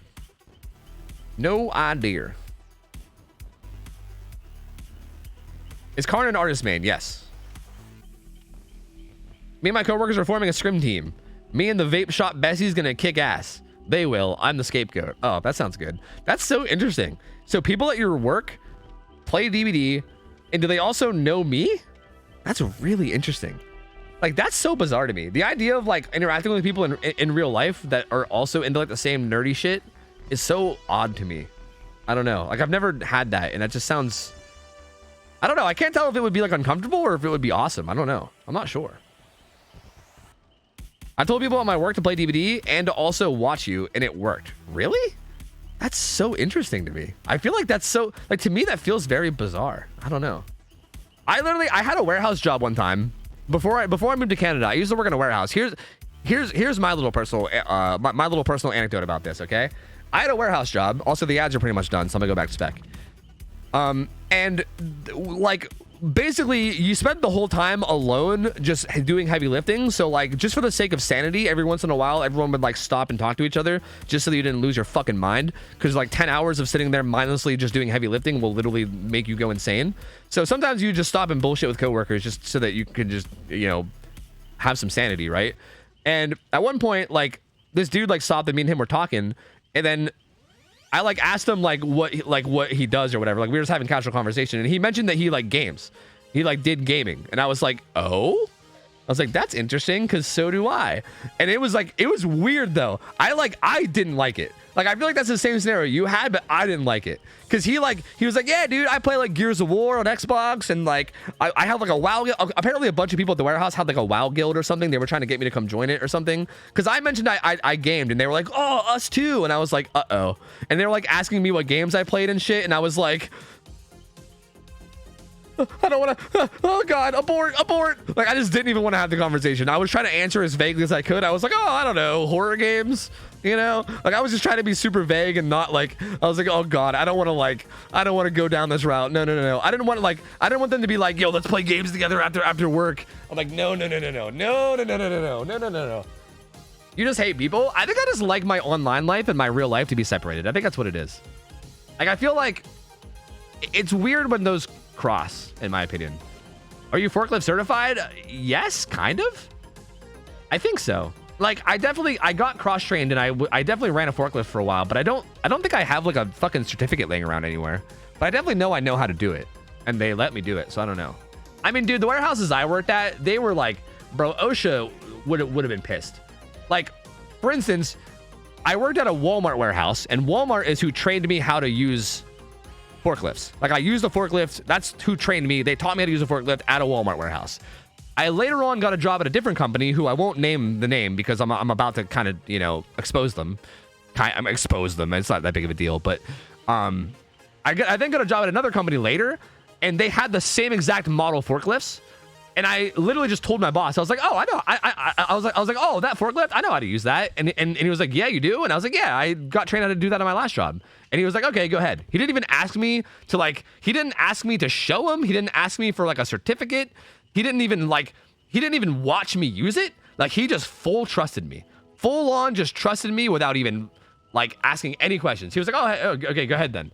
And then he would like ask me to like get stuff down from like high shelves, and like I would literally like use it to make my job easier. If I was like, if I had to get like a bunch of one thing, I would just take the forklift and grab a pallet of it instead. Like I just used the forklift through just pure trust. Like it was crazy. Like realistically, if I just lied and I had no idea what I was doing, like I don't know if you guys know this, but forklifts are fucking dangerous, dude. They're like multiple ton killing machines. Like if you're an idiot on a forklift, you can kill someone really, really easily, like super easily. Like they're super dangerous. Like I'm not trolling. They're very, very dangerous. That being said, I mean, I'm not an idiot, so like I was really careful and I didn't lie. Like I did know how to operate it, right? Like I did get trained. I did know how to operate it, and I was also really careful with it. But in general, that's scary, right? Because what if some random idiot just lied and said they knew how to operate it even though they didn't, right? Like, hello? Someone's gonna fucking die there. Like someone's literally gonna die in that warehouse, you know? You're not an idiot? Look, I'm an idiot sometimes, but when it comes to like operating a fucking like a 5-ton killing machine, I'm aware and I don't want to hurt other people, okay? I'm an idiot, but there's one thing I don't like doing, and it's hurting other people. So I definitely, if I'm operating a fucking multi-ton killing machine, I'm definitely going to be really, really, really, really careful. So yeah, but I know some people might not be, and it's fucking scary, dude. Shit is a little alarming, you know what I mean? Little alarming. I mean, I don't know why. Maybe I just give off trustworthy vibes or something. I have no idea, because that motherfucker just straight up trusted me. He asked no questions, and I was like, you know what? That's cool. That's fine. Whatever, man. I guess we'll do it. It's cool. Your confidence was radiating with a visible aura. That's why he let you. Yeah, I think you're right, Sana. I think you're right. I think that's what it is. I think I was just so confident that he just had faith in me. He was like, look at this guy. This guy knows what he's talking about. He wouldn't be lying. Look at his face. He wouldn't lie. Look at that guy. That guy wouldn't lie to me. Let's put him on the killing machine. Fuck it, man. Put him on the killing machine. You know what? Let's give him a machine gun at work too, just for funsies. We can trust them. All right. Anyway, Killer's Blink. This is Ghostface. This is on Larry's. Let's get back into the game, okay, guys? Focus up, guys. Larry's. Wait. Oh, that's right. That's not banned on everybody yet. Sorry, that's not till next week. Lethal Pursuer. Hey, we'll see if Lethal Pursuer is a problem.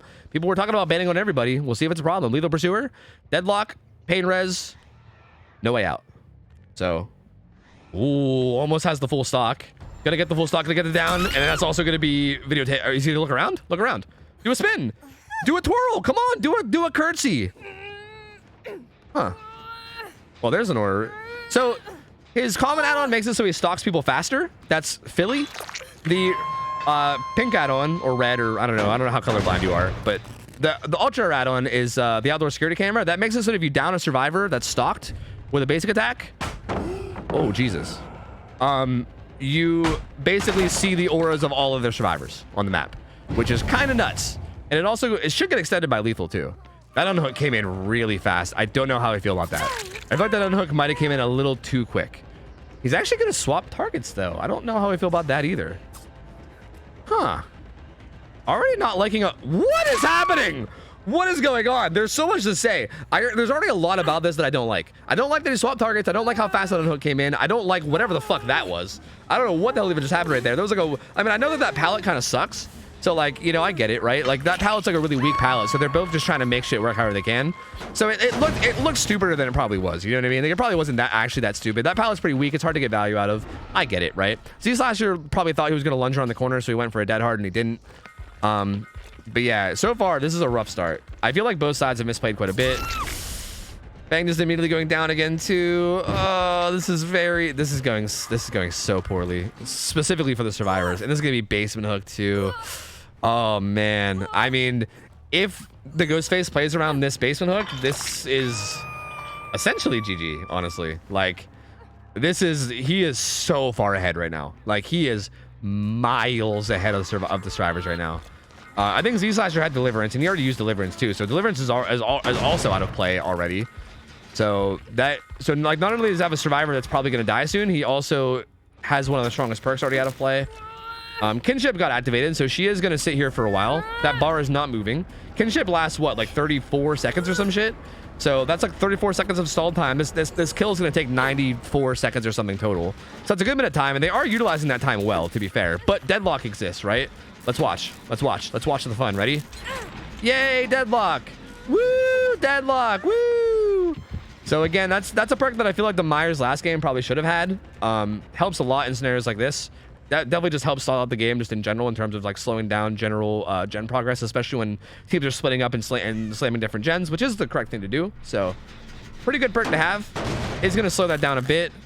He's probably just going to keep patrolling this basement though. He definitely doesn't want to let this person go. I mean, this is definitely the right play from him. Securing this kill at this many gens is just going to be very, very hard for the survivors to come back from. Oh, they're not. Okay, they didn't. What's the stock looking like? Oh, Nia got stocked a lot. Not Nia, Ada. And Vittorio stocked a good bit too.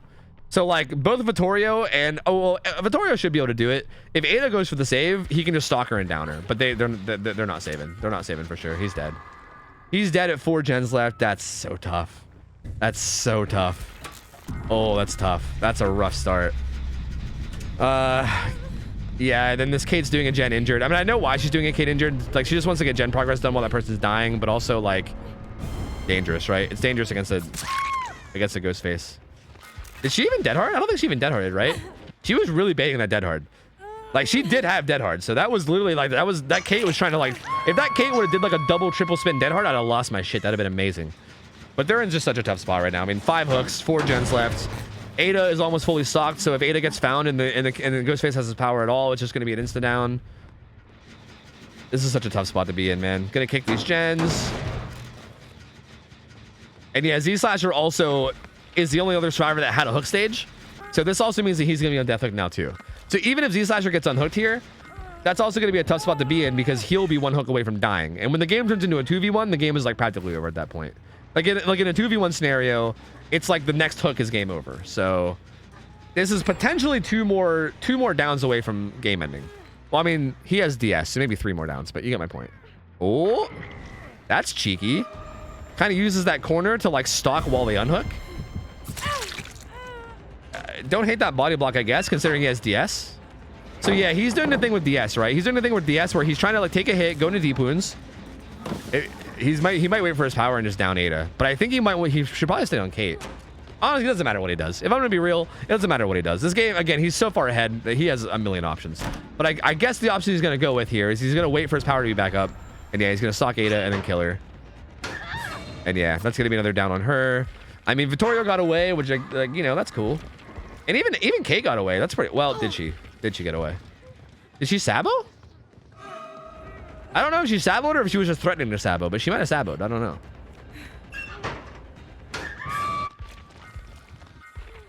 Is your DS up? Okay, she didn't sabo because if she saboed, she wouldn't have DS. So there's the DS, and now she has Dead Hard, right? So again, that's that combo that we talked about earlier. You basically take a hit after the unhook to go to deep wounds, force a DS, and then after you DS, you come out of deep wounds, so you can then use your Dead Hard. It's like a way to get like 10 hook stages.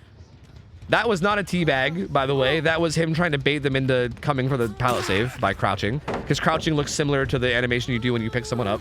Just FYI. Just FYI, that wasn't a teabag, that was tactical, okay?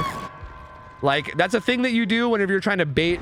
Like, he was worried that somebody was camping to get the pallet save, and to be fair, they were. They really were camping for it. So it's almost like a bait pickup. Like when you pick a survivor up, you like kind of crouch down to grab them. So if you crouch as Ghostface like that, it kind of looks the same as the animation. Dude, this dead. I'm honestly living for this Dead Hard standoff though. I will say. I mean, this is the last time that we're gonna see it because Z Slasher's dead. But I'm living for this, dude. I love that Z Slasher is like, he's like refusing to Dead Hard, and he's like doing like the spin Dead Hard thing, but also Blink is not falling for it. So Z Slasher's dead, and yeah, this is like basic. I mean, there's only 2 hooks away from winning. The next down is basically gonna be the win secured. So yeah, this feels like pretty much the win for Ghostface. Tough match, man. Very tough match. I feel like this match just started off right away, like crazy quick and just crazy out of control. I don't know. There's a lot to say. And it's hard to like sum it all up. Off the record, I guess? Yeah, I guess I can't hear her, so that must have been off the record. She's gonna run away and get some distance. But yeah, I mean, the only way that they win this, like, okay, let's just say hypothetically they can win it, right? There's like a 0.001% chance they can win it. If this Ada leads this guy on a chase that lasts, I don't know, 6 minutes, then Vittorio can go do all 3 gens and then open an exit gate, and then they can run out the exit gate together. But if she goes down at any point during 3 gens plus an exit gate, damn, it happened. Then it's game over, and that's it. It's gonna be game over.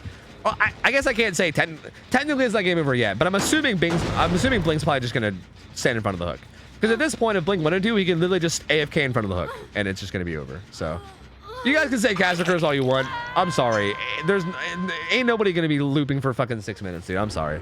On Larry's, he's actually not standing in front of the hook, so I guess it'll get drawn out a little bit longer. Or is... I think Alcazar might be done. I don't know. He might be like, fuck it, let's just end this.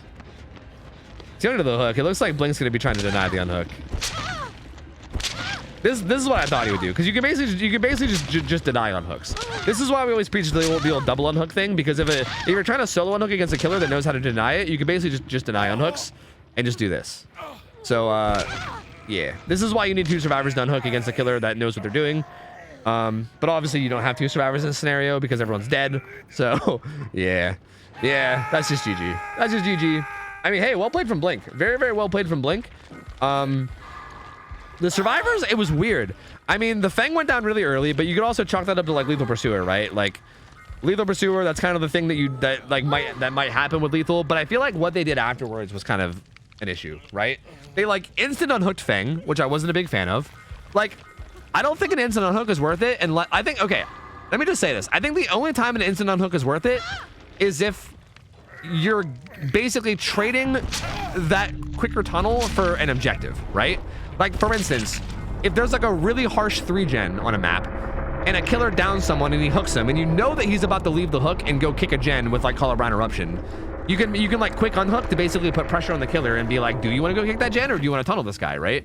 And then like that might force the killer to not kick the gen, which might give you time to like get the gens done without dealing with like Colorado Eruption, right? So I feel like if you're gonna fast unhook, it needs to be it needs to be a trade for something important. If you're not trading something important for it, it's not worth it, right? Like, the only trade there was basically Deliverance being charged. Like, Kate kind of just ran up and unhooked and was like, cool, now I have Deliverance. But, like, all that does is make the tunnel happen faster. And it doesn't really, like, all it did is just put more pressure on him, right? Like, you could have, like, left the survivor sit on hook for a while and played around it. I mean, they didn't like she had reassurance, so you know there was no reassurance in play. But once she went to struggle, there was kinship that could have been used. So yeah, I just think the way they played around that first hook was kind of a problem, and then beyond that, it just snowballed even worse from there. Like Feng also then got caught off later on while injured, which again it happens, but it's tough, right? That's one of those aspects of like Ghostface play that's really hard. Like a lot of teams don't really know what to do against it, right? Like killers like Ghostface on Larry's, a big thing that you need to be good at is resetting. Like what you can't be like running around injured and like doing gens injured. If you're injured and you don't know where the killer is, like if you don't have a teammate clearly saying like, hey, the killer's on me here, right? Like if there's ever a point in the game where you don't know where the killer is because you know no one's currently being chased or can see him, you can't be anywhere dangerous when you're injured. Like you need to be somewhere safe. You need to be somewhere with lots of vision and like a pallet, right? Like the exit gates are really good on this on Larry's, right? If you can go to like an exit gate, there's always a strong pallet as well as a ton of vision at exit gates, so you can go there, wait for a teammate to come and heal you, and then go do gens, right? So just again, like a very sloppy early game play from these guys, and then once that early game got out, like there was just no coming back from it, right? Like I feel like their play after the early game seemed solid, but if the early game's too bad, the game just ends anyway, so it just doesn't really matter, you know. It took too long. It took too long for the play to smooth out, and the early game was just way too much in the killer's favor, and Blink just kind of dominated that one. So hey, good try from the waifus. I mean, they won the first game, like they dominated their first game, and then the second game was kind of the opposite domination.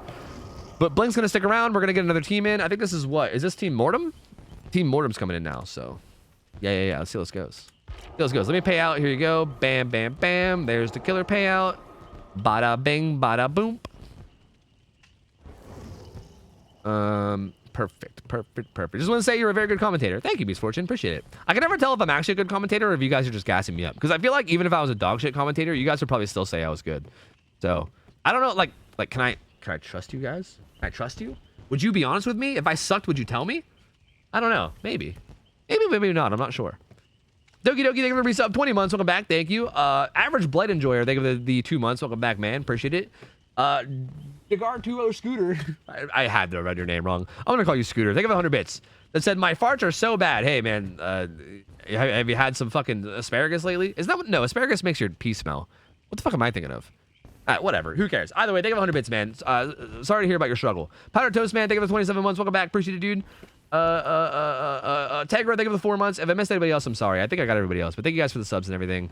Again, I don't have alerts on, so these are all happening behind the scenes. I just want to make sure I thank you guys, and I appreciate you guys, so thank you. Thank you. I might want to get some coffee. On the real, if you guys actually, like, on the topic while I'm at it, because, like, outside of just, like, baiting compliments, on the topic, if you guys have any like legitimate feedback about my casting, by all means, feel free to pass it on to me. Like, be harsh if you want. I really don't mind. As long as you're saying it with the intention of wanting to help, then I'll take it to heart because I'm always down to, you know, that goes for everything, dude. I feel like some of the best like feedback I ever get is like sometimes unban requests will be like the best feedback in the world because it's just like angry people yelling at me and I'm like, this guy actually brings up some good points. You know, he's saying it in like an angry way, but he's being pretty brutally honest. Like I like it. Like I love brutal honesty, man. If you have to be a little bit mean to me to give me feedback about something that you don't like about the stream or about my casting or something, by all means, dude, just fucking do it. I'd rather hear it than not hear it, you know? Anyway, I need to get coffee, guys. I need to get some coffee, so I'm gonna play some ads and yeah, and also if you have feedback, you should probably like DM it to me or something because I miss chat a lot. So, like, if you guys are gonna type up some shit now, you might want to DM it or something. I don't know. Anyway, I'm gonna play some ads. I'll be back in a minute. BRB, uno momento. Back in a sec. I'm gonna play ads. I'm gonna put up the little wait, where is it? There you go. My typo. BRB getting cough. I'm gonna go get some cough, guys. I'll be back. I'm gonna get some cough. BRB.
Okay.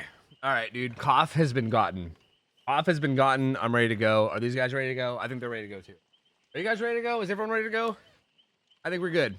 You left us in silence. Oh my God, did I? There was no music? Oh my God, are you guys sitting here in fucking dead silence for the past like 2 minutes? Oh no. Oh no, I'm so sorry. Oh God, fucking God. It's fine, let's just go play. Ah, shit, dude. Oh, I'm terrible. Oh God. Man, that's gotta be weird for you guys. I mean, you guys hanging around me all the time. Like, I never shut the fuck up. So like hearing silence, that must be weird for you guys, right? That must be hella uncomfortable. Cause like, I gave you guys a Gamba, right? Oh my God, did I not give you a Gamba? What am I doing, dude? Oh my God, hurry up and Gamba. You guys got like 10 seconds. You guys got like 10, 20, 30 seconds to Gamba. Be fast. Be very, very fast. Dude, I'm falling apart apparently. I really did need that coffee. I kind of felt like I needed coffee and I wasn't sure. But dude, I really did. What am I doing? No music, no Gamba? Bro, my Lord. I now have complaints about you as a caster. What, the fact that I walk away and leave fucking dead silence? Is that your complaint? Hey, you guys better Gamba quick, because I'm not going to leave it up for too long, okay? I'm not leaving it up for very long. Like, once we actually get in game and stuff starts happening, like, I'm going to turn it off. So you better hurry up. Hurry, hurry, hurry, hurry, hurry. Get your Gamba. Get your goddamn Gamba. I love you, fat turd. Thanks, man. Deals Universe, thanks for the 9 months, by the way. Okay, let's get in here. Lethal Pursuer. Okay, I mean, Lethal Pursuer means I can't leave the Gamba up. I'm sorry. Like, once like, hits and shit start happening, that's when people get an unfair advantage. So I'm turning it down. I'm turning it off right now. Sorry if you guys didn't get it in. I apologize. I can't leave it up I can't leave it up too much longer. If he gets like a down like quickly or something, that's gonna be a little unfair towards the Gamba. Not Bread doing a good job of breaking him out though. So good job there. Gets the hit. The build looks to be the exact same. Yes, the exact same build all around. So same add-ons, same perks, everything. So it seems like it worked pretty well last time. He seems pretty comfortable with it, so he's just going with it. So this game, it feels like Lethal didn't do quite as much, right? Like, it did give him a chase immediately, which is good, right? But he didn't get like a one-shot down, and Felix is in an okay spot. This pallet isn't amazing, but ooh, well played there. Good played from Not Bread. So that's gonna be tough, man. It's gonna put him in a tough spot. Has this pallet too. He can also chain these pallets together. He's gonna kick that though. Is he gonna keep chasing? It looks like he might. Looks like he may. Now, what's his teammates doing though? Running, gen. This man is seeing the icons, and there's only one person on a gen, dude. This guy's got the solo queue. My teammates aren't doing gen's experience, although Ghostface left. So he said, fuck this Felix, not worth my time, and he's leaving. Oh, that's still the only one on a gen. That's kind of surprising. I'm not... They might just be trying to scout the gens and figure out where they are, maybe? I don't know. Interesting. I'm not sure if maybe they're trying to get a feel for like where the gens have spawned for like gen macro purposes or something, but they're not doing anything. Claudette knows about this Ghostface, so probably not going to get caught out there. Another thing that we don't get from the spectator point of view is we don't get the noise of him being broken out. So like he got broken out right there, but you can't hear the build-up, right? Because like sometimes the build-up will affect what people do. Oh my God, that pallet greed, and she's gonna get away with it too. Oh no, these survivors are doing a really good job in chase right now. They're kind of juicers. These guys are kind of juicers. I'm gonna be honest. They're playing these pallets so well. I mean, I think grading this one's kind of okay because this pallet kind of sucks anyway. He's just gonna leave. Wow, interesting. Do they have any gen perks in terms of identifying gens? They do have Deja Vu, and he should get some information with Deja Vu since that gen popped, right? Because I think the reason that they weren't doing gens, I think maybe might have been that they were trying to figure out where the gens were in terms of making sure that they're doing the right ones, right? Because like, if you do a bunch of gens, but then you leave like a horrible 3-4 gen, then what's even the point? You know what I mean? Like, it's probably better to make sure you're doing the right gens, I guess. But I still feel like there should be more gen progress with how long these chases have been going. Like, I feel like I'm surprised there's only one done. He's gonna chase his Nia though. I mean, these chases are just going so well in the survivor's favor, so it almost just doesn't matter. Good time to respect the pallet, and they do throw it, so it's gonna get Nia hit. Gonna chase her into the good old library. She has a really strong pallet here and like a decent window. She can use this window to at least get distance to get to the pallet, I believe. So she should be okay here. She's gonna go to the other window. And yeah, she's just kind of looping. She'll probably throw this. Yep. I'm gonna go take a look around. Felix is on a gen to the exit gate. Claudette's bing chilling, not really doing much. It is on a gen too. But to be fair, Claudette's the one that did the gen before. You know what I mean? Oh, that was brave, dude. That was brave. I don't even know if it was brave. I think it was actually just bad. Like, I feel like the first vault and like that was like, there was like 3 situations there where that guy could have died. But it ended up working out in his favor. So good play. I mean, these survivors are doing a really good job. They are reading this ghost face like a book, dude. Like a book. They spent some time in that library reading all about this man. Dude, I mean, yeah, this is tough. Ghostface is trying to like just bloodlust this, but he wasn't even like really doubling back or anything. He was just kind of holding W. I'm not really sure what Blink's doing. Like, his power play just seems a little bit... Oh, Nia runs into him though, so she's gonna die. But that's the first down. It took a while for that first down. Cloud's gonna get the gen done in main. Ada's chilling. She has deliverance as well as reassurance, so she's gonna be the one that wants to play her on this hook for sure. Guy's also got kinship. Oh, this guy looks like he definitely wants to be the chase target. Well, yeah, probably. Well, maybe. He's got kinship and adrenaline. This looks more like the chase target. This looks like the initial chase target, and then Nia would be like the chase target once it turns into a 3v1, I think. But yeah, honestly, they're doing fine anyway. Looks like he's gonna leave the hook entirely. He hit Ada. He also hits Claudette as well. He is like really far away from the hook now. I honestly wasn't sure how he's gonna play her on the hook, but I guess he's just full on leaving. He also saw the gen pop, so he knows that Felix is over here too, which is probably why he feels comfortable committing to this. He knows that all the survivors are over here, but I think that Felix is just gonna get the unhook for free. He's nowhere near it, unless they let Ada get it. Nope, they didn't let Ada get it. Probably would have been dangerous to do. So yeah, I mean, that's tough spot. They're also healing up as well. So this Claudette will probably go down here. But yeah, I mean, that's just a second fresh hook. That's a second fresh hook, and man, this is a tough spot. He's not in a great spot right now. 3 gens left. I know one of them has a ton of progress, at least one of them, if not multiple. This one at main's probably gonna get done right now by Nia. And yeah, like, she's waiting for pain runs. Oh, I don't know what that was about. She was like, do I wait for pain runs or do I pop it now? And then she popped it. I don't know. Oh, but maybe she was waiting and then popping it so that pain runs would hit the deadlock gen. I don't know. I don't know what that was. Either way, it don't matter. Gen pops. This guy gets hooked, and again, this is only the second hook, and it's also a brand new fresh survivor. Ooh, did Ada reassure her? She didn't even reassure her. Wait, what? Was that a misplay? Was that like a misclick? Ada probably, like, I think Ada wanted to see if she can unhook for the sake of deliverance, but also reassurances are there. You might as well use it, right? Like, you might as well. Huh.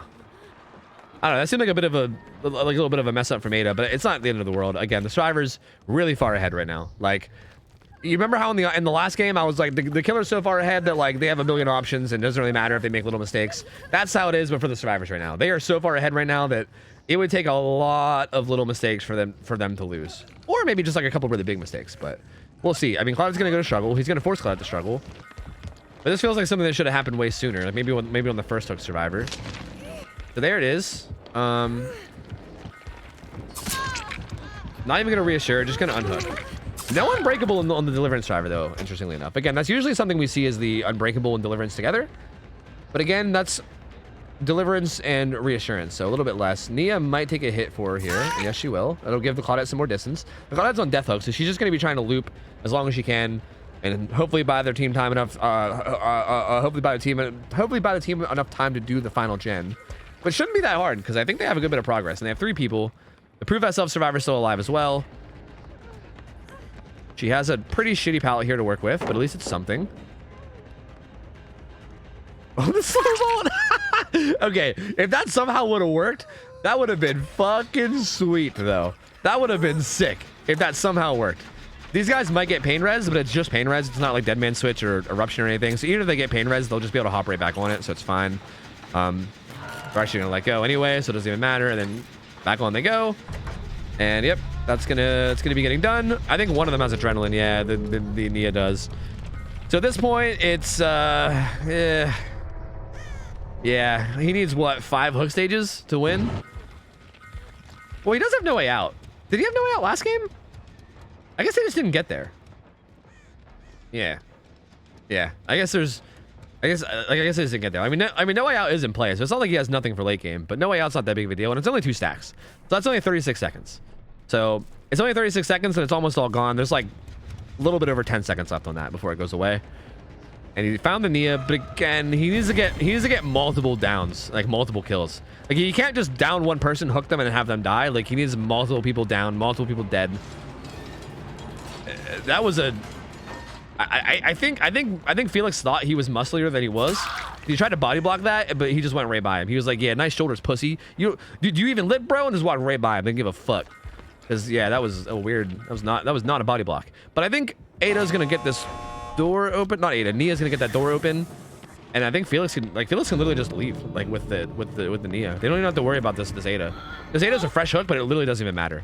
Like if Ada full dies here, that's 7 hook stages, so that's still not enough. Yeah, I don't know. I think these guys are just gonna go, right? Yep, there they are. They're probably just gonna go. There's really no reason to take a chance. I mean, if they might go back in for the save just for fun, but that would probably be pretty dumb. Oh wait, deliverance. I forgot. I forgot the deliverance is a thing. Okay, they might body block. They might body block it. Because she has like 10 seconds of bar time, and then she needs body blocks. So there's Nia with the body block. Oh, what the fuck's happening? Nia's trying to get on that side so she can vault. Yep, and then she did. Yep, that was really good. That was really, really good for the Nia. They basically positioned so that after the vault, the Nia was in the way. And yeah, just, I mean, dude, fucking well played for the survivors. That was very clean. That was very, very clean. After this Ghostface dominated last game, very interesting to see it flip-flop, and then the survivors this game just completely dominated themselves. I mean, that was really well played. Like, that was just super clean overall. Like, chases were phenomenal. They did a good job of, like, tackling the gens. I feel like, for some reason, the gen progress seems slow early, and I'd love to know why. I'm curious, because I feel like they maybe were just trying to figure out where the gens were or something. I couldn't really tell why. But it felt like gen progress was a bit slow at first. But, I mean, they ended up pulling out the win anyway. They did fine. They ended up doing really, really good. Kept getting stuck on random wheelchairs and shit. Goddamn fucking wheelchairs. Yeah, well played though. Very, very well played. We'll see. We'll have to get another killer in and see what they can do against these guys. These guys definitely seem like a very, very good squad. So, man, that's exciting. I'm pumped to see what'll happen next game. I am pumped. No one has the perk flip-flop? I know. How are they not running flip-flop? Flip-flop is like the best perk in the game, right? Like, they're out here running shit like off the record? Like, what are you doing? Off the record? Dead hard? Sprint burst? Hello? Flip-flop exists, baby. What are you doing? Put on flip-flop. Why are you not flipping or flopping, you know? Please. Well played by Mortem, though. Next killer is Z-Slasher. Is Z-Slasher playing... I know Z-Slasher plays a lot of Blight, but I think I did see him recently saying that he wanted to play other killers because he didn't want to be... He didn't want to be known as a Blight main or something. He's playing Nemi, is what he's playing. Nemesis. Nemesis, killer can bring an oak of any rarity. Nice. Nice. All right. Let me play some ads. So wait, no, I don't need to play ads. Let me put on music. And let me give you guys a prediction. So, GG's, I was Slapper. Hell yeah, GG's, I was the caster. Yo, you guys played really well. You guys played very, very well. Let me give you guys a prediction. You guys just saw the survivor team play him. These guys are fucking cracked. These guys are very, very good. These guys are very, very, very good. So let me give you a prediction. And this is Z-Slasher, who is a killer main. Does he play on console of some kind? Would he have a little thing next to his name? Because I can't check his profile, but is he on Epic Store or something? I don't know. I'm not sure. Z-Slasher plays a lot of killer though. He's playing Nemi. We've never seen him play Nemi. We've seen him play Blight before, but he's playing Nemi. Nemi, he's crossplay of some kind. Yeah, I just don't know what.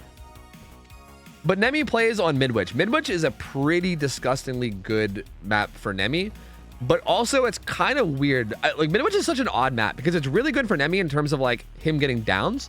Like I'd say Nemi plays a really good chase on Midwich, but it's weird because like normally how games are played in scrims is very heavily based towards like tunneling out one survivor, turning it into a 3v1, and then going from there, right? Like that's like the typical strategy you see all the time. But that strategy is a lot harder on Midwich because we allow reassurance. And reassurance on Midwich is nuts because you can hit people with reassurance through floors and roofs. Like if someone's on the second floor, you can go below them and reassure them. If they're on the first floor, you can go above them and reassure them. So you can basically use reassurance from a place of complete safety, which is very, very nuts. Yeah, that makes sense, Lindy. That makes sense. I think I got your strategy in the second game, Lindy. I think I understood it in the second game. You were not camping, but then you were still making it a point to go for people that you knew were closer to Death Hook once you saw them, which is interesting. I was grumpy at first, but I got it later, okay? I got it later. Later on, I figured out what you were doing, all right? I get it. Because, yeah, it is interesting, right? I feel like just, like, camping around the hooks feels like it's a lot less valuable because it's almost like a free reassurance every time. And on top of that, Midwich has bad pallets. Like, generally speaking, Midwich does not have the best pallets, especially for a killer like Nemi. So I would not be surprised if we just saw Z-Slasher play a little bit more chase based, to be honest with you. Like, that might be the better way to go. Like, chase based, but still with like a slight inclining towards tunneling if you have a good opportunity to do so. But we'll see. I really don't know. It's going to be interesting. But that being said, these survivors, as you saw from that last game, are very good in chase. So I think that's what's going to make this interesting. Because a lot of games that we've seen on Midwich have just been basically like the killers just dominating in chase and not even like playing around like hook stages at all and just winning just based off that. There's been a lot of Midwich games like that where survivors just don't really play chase that well. Every chase just ends instantly, and then, you know, the killer just wins off that. But again, with these survivors, it feels like that probably won't be the case, right? At least, I mean, I don't know. Like, maybe I'm caster cursing them, but they seem pretty fucking solid in chase. So I feel like it's gonna be tough. It's gonna be tough for Z Slasher, I think, to get. I'm curious to know what kind of strategy he's gonna go with here, because I feel like both, like, no matter what you go with, it's gonna be hard, you know. Arvin Bark, thanks for the resub, 10 months. Welcome back, man. Appreciate it, buddy. Heat Miser, thank you for the resub, 8 months. Welcome back, man. I said, no complaints here on your casting. Keep up the good work. Thanks, dude. Appreciate it, buddy. Spider-Man, thank you for the 30 months. I said, hey, OhTofu, nothing better than Tofu Scrim nights after coming home from work. Motherfucking poggers. Hope you had a good way. I hope you had a good night at work, dude. Welcome, man. Come chill, my guy. And I think that's everything we missed, right? Jemmy resubbed. I think I already thanked you, though. I think we're good. Thank you, guys, man. Appreciate it. Can I go against you? No. I'm casting tonight. Sorry. Not playing tonight, only casting. Azai, what up? Are they an actual comp team? These guys? Maybe. I mean, we saw Notbread play Blight, right? And he was a really good Blight. Like I don't know these guys, but they feel like probably yes. Actually, they look kind of familiar. DEI? I'm pretty, like, based on what I've seen of Notbread, he seems like a comp player. Like, I've seen him play Blight, and now that I've seen him on Survivor, like, he's a comp player. Like you can just tell. They said they have comp experience. Yeah, that makes sense. I think I recognize DEI's name, but I don't know why. I don't know if I recognize the others, but maybe they're using weird names. I don't know. Hard to say. So yeah, I think they do have comp experience, and it kind of shows. Yes. It definitely shows. I'm curious. I don't know if you guys mind answering me, since you guys are listening, obviously. Can you guys confirm you guys weren't doing gens really heavily in the early game of that last game? Were you guys trying to like identify where gens were? Is that what that was? I was trying to figure out as a caster what exactly it was that you were doing, because I would like switch characters, and like Claudette was doing a gen and then the others were like wandering around the hallways, and I was trying to figure out what it was that you guys were doing. Like, if you guys were trying to identify where gens were so you knew which ones to do, or what. I couldn't really figure it out. If you want to clarify, feel free. If you don't want to also, that's fine as well. It don't matter to me. If you're like, shit, some secret hidden strats and I don't want to tell people, that's also chill. We kept rotating away so person getting chased could go there. Oh, that makes sense. That makes sense. Like, the person getting chased was calling where they were going, so you would leave so they can... Okay, yeah, that makes sense. That makes sense. That makes sense as well. Yeah, I guess I wasn't paying that much attention to. I guess that's more on me, because I feel like when I'm swapping cameras on Larry's, it's hard to know, because like if I just like plop down on you with a camera, it's so hard to know where you are in relevance to everything else, you know? Like, I don't know if you're on like the left side, right side of the map. Like, I don't. It's just like, oh, you're in a square room. I don't fucking know. So yeah, I mean, I feel like if I can identify where you are better, I probably could have put that together. I just feel like I couldn't even figure that out from spectating. Dead Space remake is super sick, by the way, at least so far. Yeah, I mean, I've never even played the first one, so I'm not really too crazy about it. Like, I'm not like dying to play it or anything, but yeah, I hear it's really good. That's pretty cool, though. I mean, that's sick. Having a good single player game seems nice. They tried taking hits. Yeah, it's true too. I think you'd really enjoy it. Yeah, maybe, mayhaps. Maybe I'll like watch a stream of it just to see what the gameplay is like, and then I'll decide. You bought a green oak instead of a purple. Why? He was allowed to bring up to a purple oak, and he only brought a green. What, is he being nice? He's like, nah, I don't go with a purple. Nah, that's too mean. You like Resident Evil and Evil Within? You like this? Yeah, maybe. I think on the little emote list, Eilish, there should be like a little like smiley face button that you can click on that shows you all the emotes, I think. All right, well, let's get into this game. We'll have more discussions about Dead Space afterwards, okay? Let's get into this. Okay, never mind. Did you not pick the map? What happened? Was it wrong map? I didn't even get a chance to go into spectate. He left before I even could. Either that or it's bugged, but I'm pretty sure he left. Wrong map. Rip. So I think what happens here, if I'm not mistaken, and Lemon, you can correct me if I'm wrong, but I'm pretty sure what happens here is that the killer can't change their build at all, and the survivors can. So the survivors can like just like literally inspect. They can go full Peepo detective and inspect his build and know exactly what he's running and know exactly what they're in for, and they could all change their shit.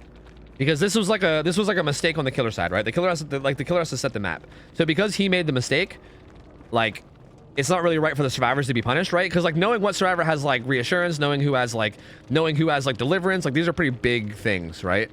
So yeah, I'm pretty sure in order to make it like fair, the killer gets punished by not being able to change his build, and the killer cannot change their loadout, but the survivors are allowed to change their loadouts. No penalty besides that. Yeah, but no point penalty though. No point penalty.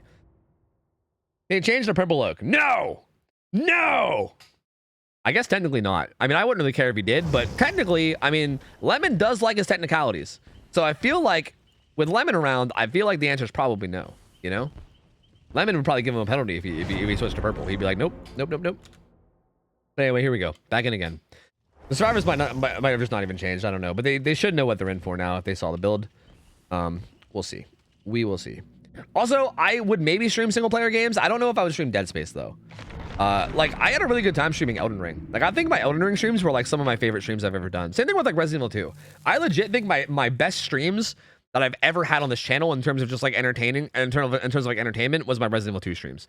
That shit was I loved it. It was so good. Like I genuinely like, it was one of the only times as a streamer, like I'm usually really hard on myself and I usually like don't find myself very funny or like interesting or whatever, and I'm like, why is anyone even watch me? But during those Resident Evil streams was probably one of the only times in my whole streaming career where I was like, you know what? I actually feel like my stream is fucking popping right now. Like it actually feels great. Like it feels hilarious. Like this is great. And that was probably one of the only times I've ever felt that. So, you know, maybe I should play more single player games sometimes. I don't know. Anyway, let's go. Let's play some games. So Nemi, he's got Marvin's blood, which makes it so when he hits survivors, he gets more tentacle charge. I don't know if I should call that something else. He gets more tentacle charge. And also the bracelet makes it so that zombies have better detection, so they'll see people from further away. These survivors, I don't know if they were being good sports. Maybe they were just trying to be a good sport, because they must have not looked at the build. Because they should have known that he had lethal. I think maybe they were being good sports and they just like were like, you know what? It was an honest fuck up. We just won't look at your build. It's fine. We'll just go. Because they definitely should have known about lethal. Also, did he leave? What are you doing? Z-Slasher, what are you? Had her in a corner. She couldn't go anywhere. What are you doing? Z-Slasher's throwing. Oh my God, Z-Slasher's throwing. He's throwing. What? I was literally about to say their politeness must have come back to bite them. Unless Z-Slasher is doing this as a way to like counter nice. If he's trying to be like counter nice back. I don't know if that was like intentional or if he like legit thought that was the best play. I don't know. But I was about to say their politeness is about to come back to bite them because they're in a really bad spot now because this Claudette's about to go down instantly. And then she didn't go down instantly and he walked away for some reason. And I mean, he's still, I guess, in an okay spot. This Nia's probably going to die. The zombie, ooh. But these pallets kind of suck. So like, good job punishing that. She's gonna transition and try to get out. Makes it into that room. Doesn't quite get that tentacle. Pre-throws that. She's doing pretty good so far. Again, these pallets though, kind of suck. That was kind of cool. Like, I know that's possible, but it's not something I see very often. That was kind of a sick pallet break. That was a sick zone. What the fuck? That was cool as shit. Good down though. That's gonna be the first down. I mean, the first down still happened pretty quick. So even though he let the Claudette go, the first down still happened pretty quickly. Dude, she was the reassurance survivor too. Oh my God, that is actually so huge. Like, he's the reassurance survivor and the prove thyself survivor. So I feel like that being the first survivor on hook would have been actually massive. So again, I still can't believe that I don't know if, again, I don't know if that was Z-Slasher like being nice. Like maybe Z-Slasher was like, they should know about lethal, but they didn't. Like what? Like I don't know if Z-Slasher was even thinking that much or something, or maybe, I can't tell. I don't know if it was just a horrible play or if he was being nice, but either way, it was definitely a weird play. The unhook comes in on Nia though.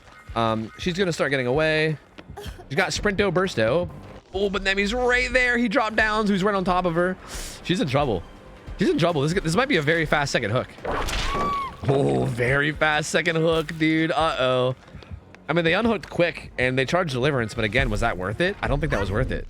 I don't think that fast unhook was worth it at all. Again, especially whenever you have like reassurance in this map, right?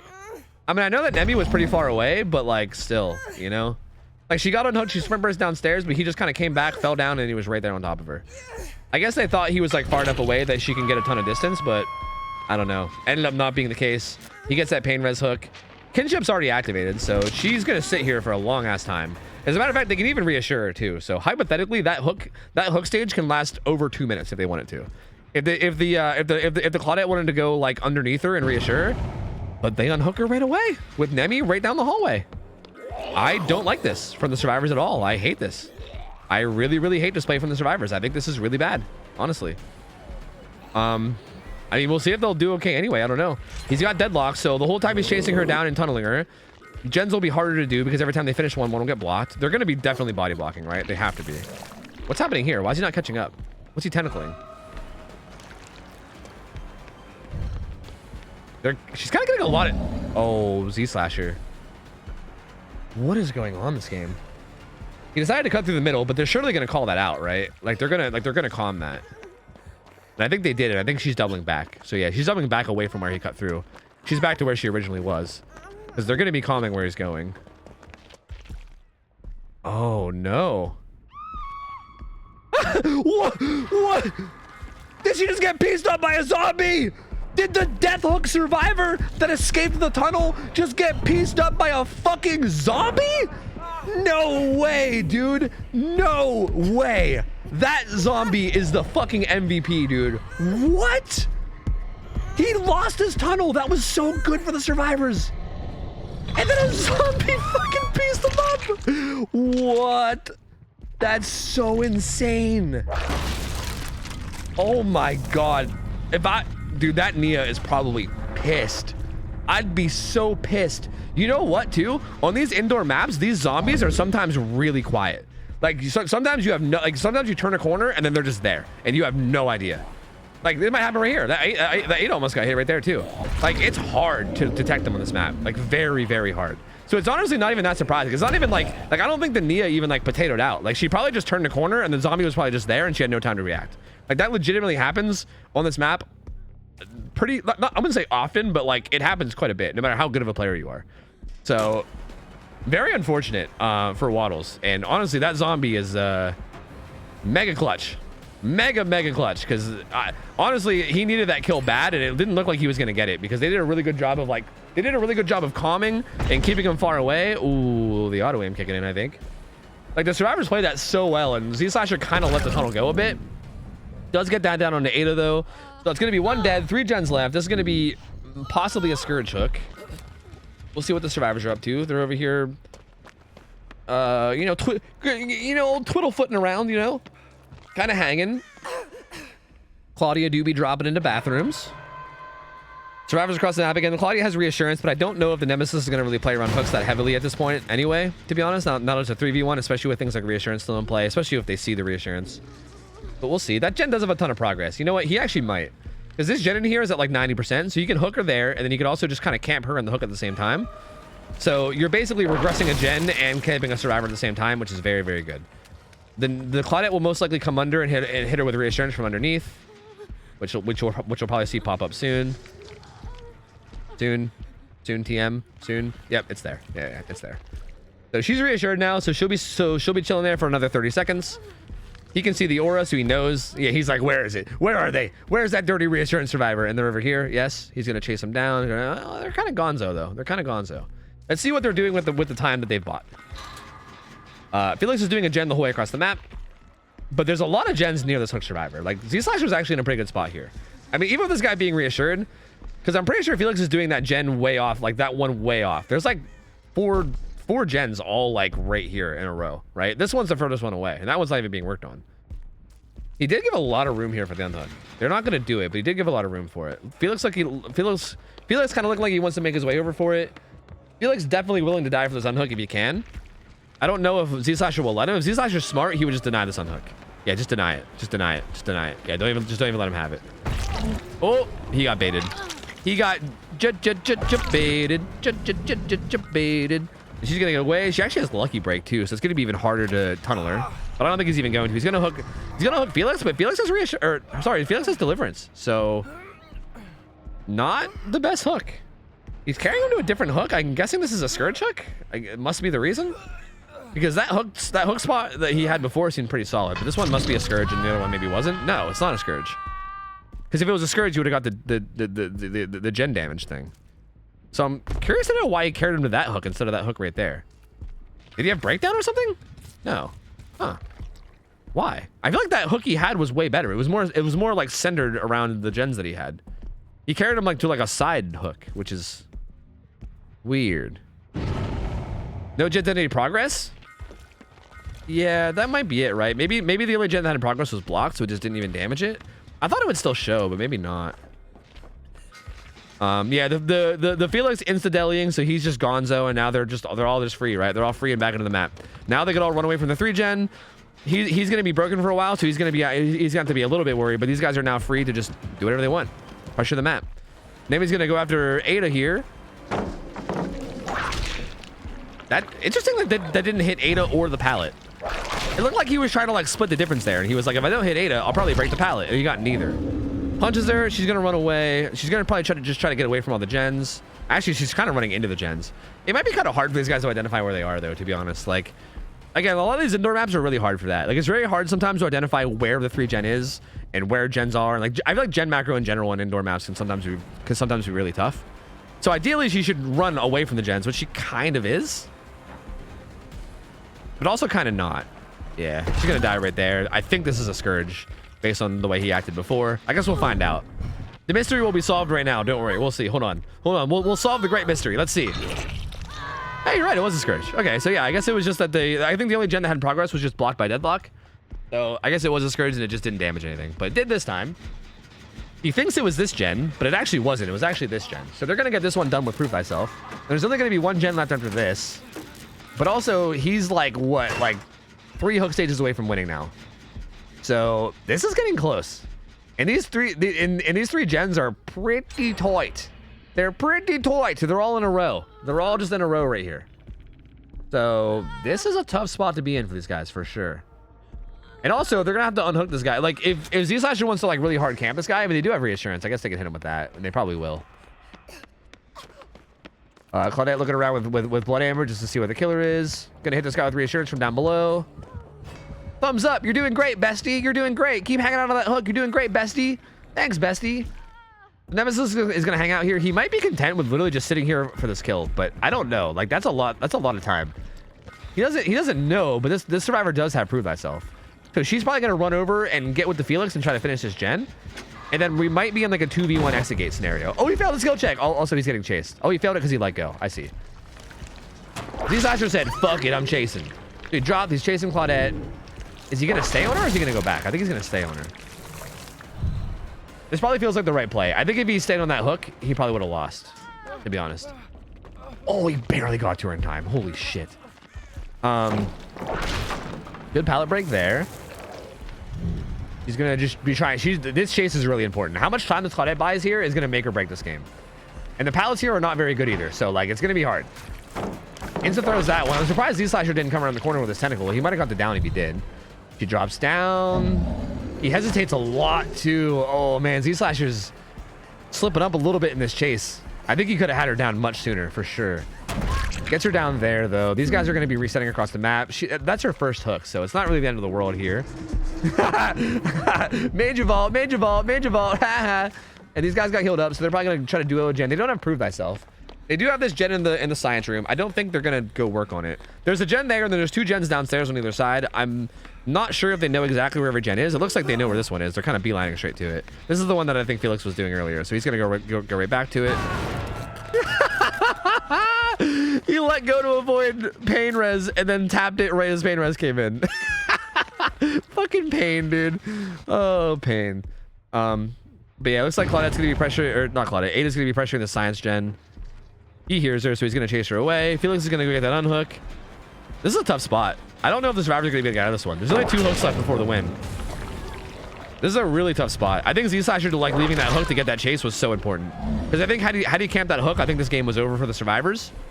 Or like over for him and the survivors would have won. But I think it's seeming more like Z-Slasher might be able to win this now. Like, I'm not really sure how they get away from this. Oh, the lucky break though. It just ran out too a little bit ago, but that was lucky break. Lost track of her. She's right there. The peripherals, baby. Z-Slasher confirmed not a 50-year-old man like Tofu is. He has peripheral vision. I repeat, he has peripheral vision. This man can see things in his peripherals. Unlike old man Tofu. Ada's gonna be dead too. So, Dej Ada. Yeah, this gen is regressed entirely because of pain res. Oh man, and the gen upstairs in the science room was only at like 30 or something, and it might even got hit by pain res right there too. They're gonna try to prove that stuff this gen, but as long as he doesn't like take forever getting back to that gen, this should be fine. Like he's gonna see that one has no progress, and he's gonna be like, okay, well, what gen are they on? He's just gonna go check. Here's the question: does he go left or right? Okay, he sees Felix. I think Felix is trying to take aggro and get him away from the gen so that Claudette can just finish that. I mean, I think at this point, that's probably the correct play. I think their only hope is to basically throw out a distraction like this, get him away from the gen, and let Claudette do it, and just hope that you can loop for a long time. I mean, again, against Nemesis on this map, it's so hard. This is such a good map for Nemesis, man. Like, these pallets are so difficult to not get hit on. Where's he going here? He's got a good dead hard.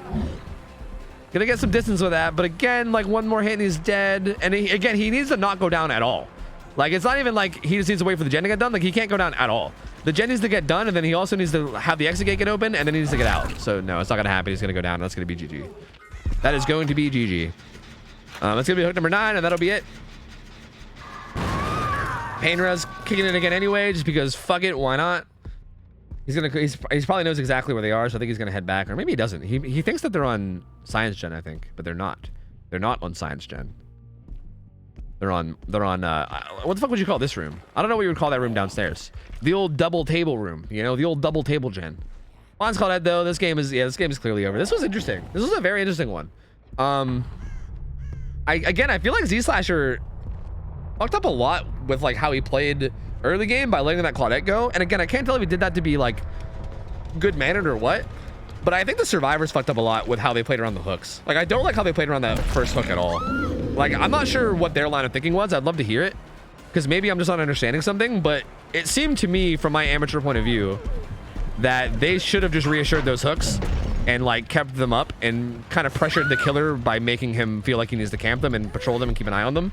Because they just unhooked quickly, like both times. Like both, like the first person that got tunneled out, I don't know if he got hit by reassurance a single time.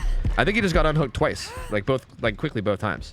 Well, he got like his kinship activated the second time, but even with kinship active, they still just unhooked him quickly. Like, I don't know. I felt like it was, I don't know.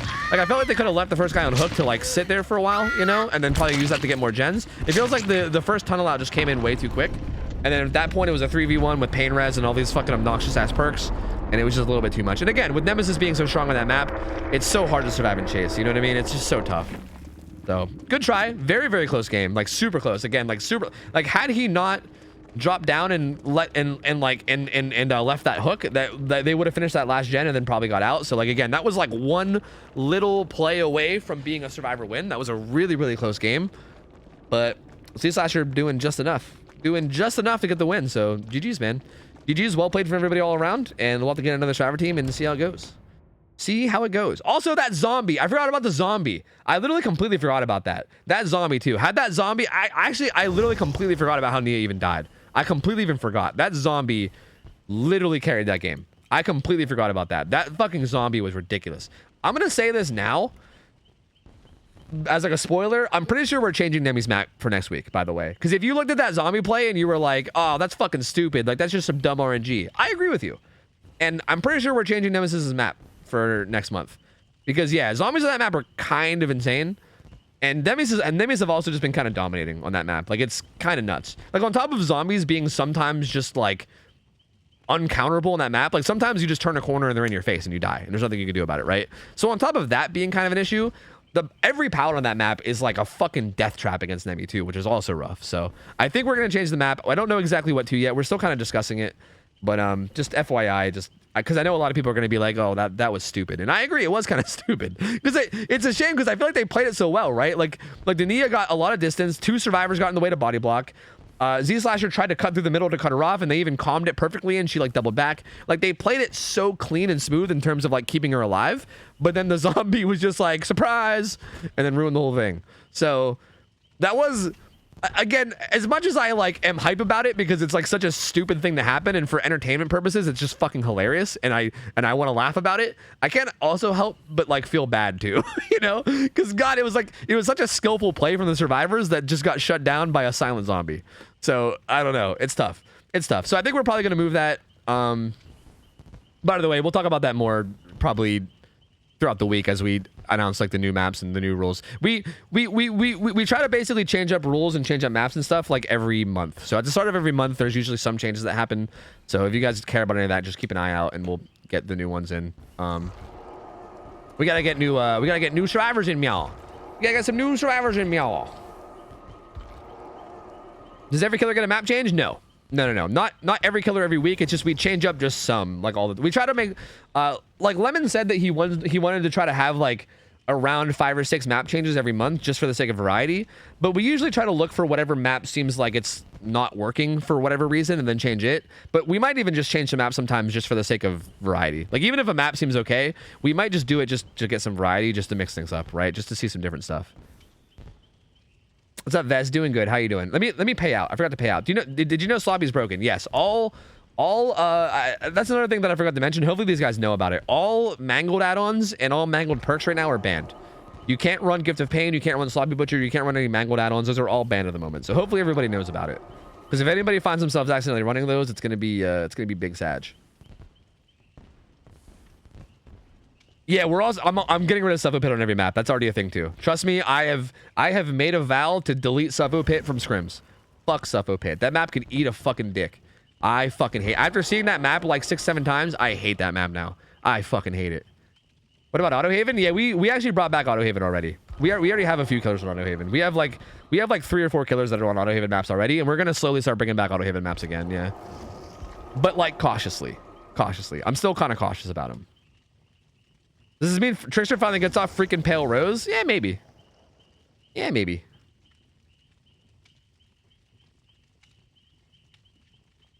I would love a killer on RPD, but Tofu hates me, so that ain't gonna happen. True. Well, I mean, I don't hate you, but it's definitely not gonna happen. True that it's not gonna happen. Not true that I hate you. I need to play ads. I'm gonna play some ads. It's the same killer, Nemesis, new team of survivors. It's Power Struggle Raiders. I'm gonna give you guys a gamba, okay? I'm gonna give you guys a gamba. Are you ready? Here. Bam. Bam, bam, bam. There you go. You guys can gamba it up. Betcha motherfucking tofu bucks. This is Power Struggle Rangers. This is motherfucking Tyro's team. Have you guys heard of Tyro? I've heard of Tyro. I hear for the hungry, he is the food. I don't think the food is the word. For the sick, he is the medicine. But these guys are going to be going up against Nemi. Again, we already saw what Z-Sasher could do. Nemi in general on Midwich is just a menace. So definitely a tough game ahead of them. We'll see how they do. Wait, who's this? Don't Mori me, please. Is this somebody I know that changed their name? Because that's not their usual fourth, right? Like Swingblade. Oh, his name is Young Tyro now. Young Tyro. Oh shit, is he joining? Yo, are we gonna make a rap group? Young Crassus and Young Tyro? But Dragon Me Nuts, Swingblade, and Tyro are all people that I know. I don't know who Don't Mori Me is. That might be like I don't know if that's someone new to the roster or if that's just someone changing their name. I don't know. The bread? Is it the bread? I said the food. Yeah, it's the bread. Yeah. It's not Night, it's Nemesis. No. Let me get some music on so it's a little bit less quiet. So what you're saying is every killer on some form of Batum or RPD. No, fuck that shit. Hell no. Hail to the hail no. Lieutenant Jed Zombie, thank you 100 bits, said, I'd like to thank the developers for adding me into the game. And I'd like to thank Nemi for picking me. And I'd like to thank my family for the moral support. Oh, you're the zombie from that last game. I see what you're doing because your name is Zombie. I get it. Hey, of course, man. Of course. You played well, dude. You hard carried. Thank you for 100 bits. Spook and Loops, thank you for the 14 months. Welcome back, man. Undire, thank you for 23 months. Good to have you back. Said almost 2 years. Dude, creeping up on it, man. 1 month away. Thank you, dude. And thank you guys, man. Appreciate it. Again, no alerts, but I'll try to thank you guys when I can in between games. Yeah, I heard Adept is bugged. Adepts don't have anything to do with emblems right now. It's like getting a 4K, but also I've heard that it's bugged, so I don't know how true that is. I don't know. There's no Legion games tonight, no. I'll read you a list of who you might see for the rest of the night, okay? And I can't even promise that we'll get to all these guys. We might not get to them all, okay? But here's who's scheduled. After this Nemesis, there's a Knight, a Pig, a Demogorgon, another Pig, and then another Knight. So Nemi, sorry, this Nemi, Night, Pig, Demo, Pig, Night. So Pig, Night, and Demo basically are the only 3 killers that we might see tonight. Unless something changes last minute. I don't know. Hunter's Lullaby is also bugged, and the skill checks will stay silent even after the perk is cleansed. Really? Really? Huh. That's actually news to me. I didn't even know that. Has anyone even reported that? I've not even heard that. I'm going to have to make sure they know. Lots of bugs, huh? Yeah, dude. The game is really buggy at the moment. They need to, like, chill out and fix some shit. Shit's pretty bad right now. This is a pretty rough time in terms of bugs. I mean, people don't even know the fucking bug about Night. The super game-breaking fucking bug of Night that if people knew about it would make Night have to get kill switched overnight. That I could show you guys if I want, but I'm trying to be a good morals lad and not show you guys. They don't even know about that yet. If that got out, we'd be giga-fucked. We'd be super giga-fucked. That's right. I got insider info, chat. That's right. I know. I got insider info. I mean, I think you guys know. I think I saw someone posted on Twitter like yesterday, and it kind of made me sad because it's been in the game for like months now, but it just hasn't really gotten out there. And I was kind of hoping it wouldn't get out there, but I think people might be getting it. So I don't know. It's kind of alarming. See, well, the thing is I don't know if they would actually kill switch him. If I was really confident that they would kill switch him, you're talking about the speed thing? No. I'm not talking about the speed thing. We're getting plucked off gens. Okay, so Fame Monster knows about it for sure. Yeah, I don't even want to. You need teleporting Night. Yes, teleporting Night. Yes. The problem is that like I don't like. Trust me, if I can make the bug popular and then know for a fact that they would kill switch him, I'd be like, yeah, fuck Night. Let's get him kill switched. But I don't know if they would. Like I would hate to show it and then have just every game be Nights, but then also have them not be kill switched. Like that would be horrible, right? Imagine if every game you queue into is a Night that's abusing bugs. You know? That sounds awful. I don't want to do that to people. So, yeah. Topical, what up? Scrims are going good, man. Scrims are going good. Cheese Curd, thank you for the resub, by the way. Also, One Bad Dad, thank you for the 9 months as well. Thank you guys, man. Appreciate it. Thank you. Appreciate the support. Also, Mailman, thanks for the 7 months as well. Thank you, dude. Appreciate you guys, man. These guys taking a hot minute. They really strategizing here? What's going on? We having a group huddle?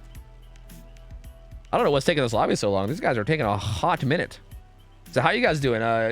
How's your guys' day? You guys watching any good movies lately? How's the weather? How's the weather where you guys are? You guys want to do Worldle or something? How do we fill the time? Worldle. Bam. Oh god, I don't know what the fuck that is. Oh god, fucking damn it. I played a lot of Magic today, yeah? Fucking poggers, dude. I need to play Magic again. I need to get some people together to play some Commander. I didn't get the job. Oh, that sucks, dude. Hey, there's always more jobs. Don't worry, dude. There's plenty of job fish in the sea, you know? You know? I watched the best movie ever made. Men. Shut up, you're lying. That's the worst movie ever made. I don't know what the fuck you're talking about. And actually, there's a new contender for worst movie. Men looks amazing in comparison to the new worst movie I've ever seen in my life, Skinamarink. That movie is... Why do people call it good? I keep looking on Twitter and shit, and all these like horror enthusiasts are like, Skinamarink is like the best movie. It's so scary. It's like a true work of art. It's a masterpiece. What are they talking about? Nothing happens. Nothing happens. It's the most boring, nonsensical bullshit ever. There's nothing even happens. It's the most boring, like, it's awful. It's so bad. Like, it's comically bad. Like, it's, like, I literally couldn't even believe it was a movie. I was like, this is actually someone put this together and really called it a movie. Like, what? But everyone's like, oh, it's so artistic. It really captures the horrors of being a child in a home and being scared of your home. It's so artistic and masterpiece. I was like, shut the fuck up. No, it's not. Nothing fucking happens. Nothing. It's just some blurry, shitty footage. Every time it seems like something's gonna happen, it just cuts to a new scene and nothing fucking happens. It's boring and terrible. It's fucking awful. That movie sucks. All right? It's fucking terrible. God, I don't think I'll ever see a worse movie than that movie. That movie literally makes Men look like an amazing movie. That movie makes fucking It Comes at Night look like a great movie. And you guys know how much I've been shitting on that movie. Anyway, yeah, you're right. One, you guys are right. You're right. I'll stop. You're right. I'll stop. You're right. Whew. Sorry, I'm just passionate. I'm sorry. I just, I get passionate about bad movies. I'm sorry. I don't know what it is about me. When I hate a movie, I really just need to go hard on it. You know what I mean? Anyway, sorry, the game's sorry now, so that's cool. SK, thanks for the resub. 7 months, welcome back. Friendly Pickle, thank you for the 4 months. Welcome back, dude. Appreciate it, buddy. Thank you, man. Appreciate it, buddy. Thank you, thank you, thank you. I'm so happy to finally agree with you. Yeah, good. Good. I don't know. Maybe I just don't get the artsy movies, dude. Because I feel like anytime there's like an artsy movie, I just don't like it. Maybe I just don't get it, you know? Maybe it is a masterpiece if it's your type of movie or something. I don't know. I just feel like... it's very... I get polarizing opinions. I don't think anybody is going to say like, oh, Skin and Brink's like an okay movie. It's like people either say it's like the worst movie ever made or they say it's like the best movie ever made. So like... I don't know. I thought it was the worst thing ever, but I guess maybe I'm just not the demographic for it or something. I don't know. Hard to say. But fucking strange. Very, very strange. I don't trust Tofu's taste in movies at all. All unbiased takes all the time. Wait, what are you talking about? What? My taste in movies is amazing. What do you mean?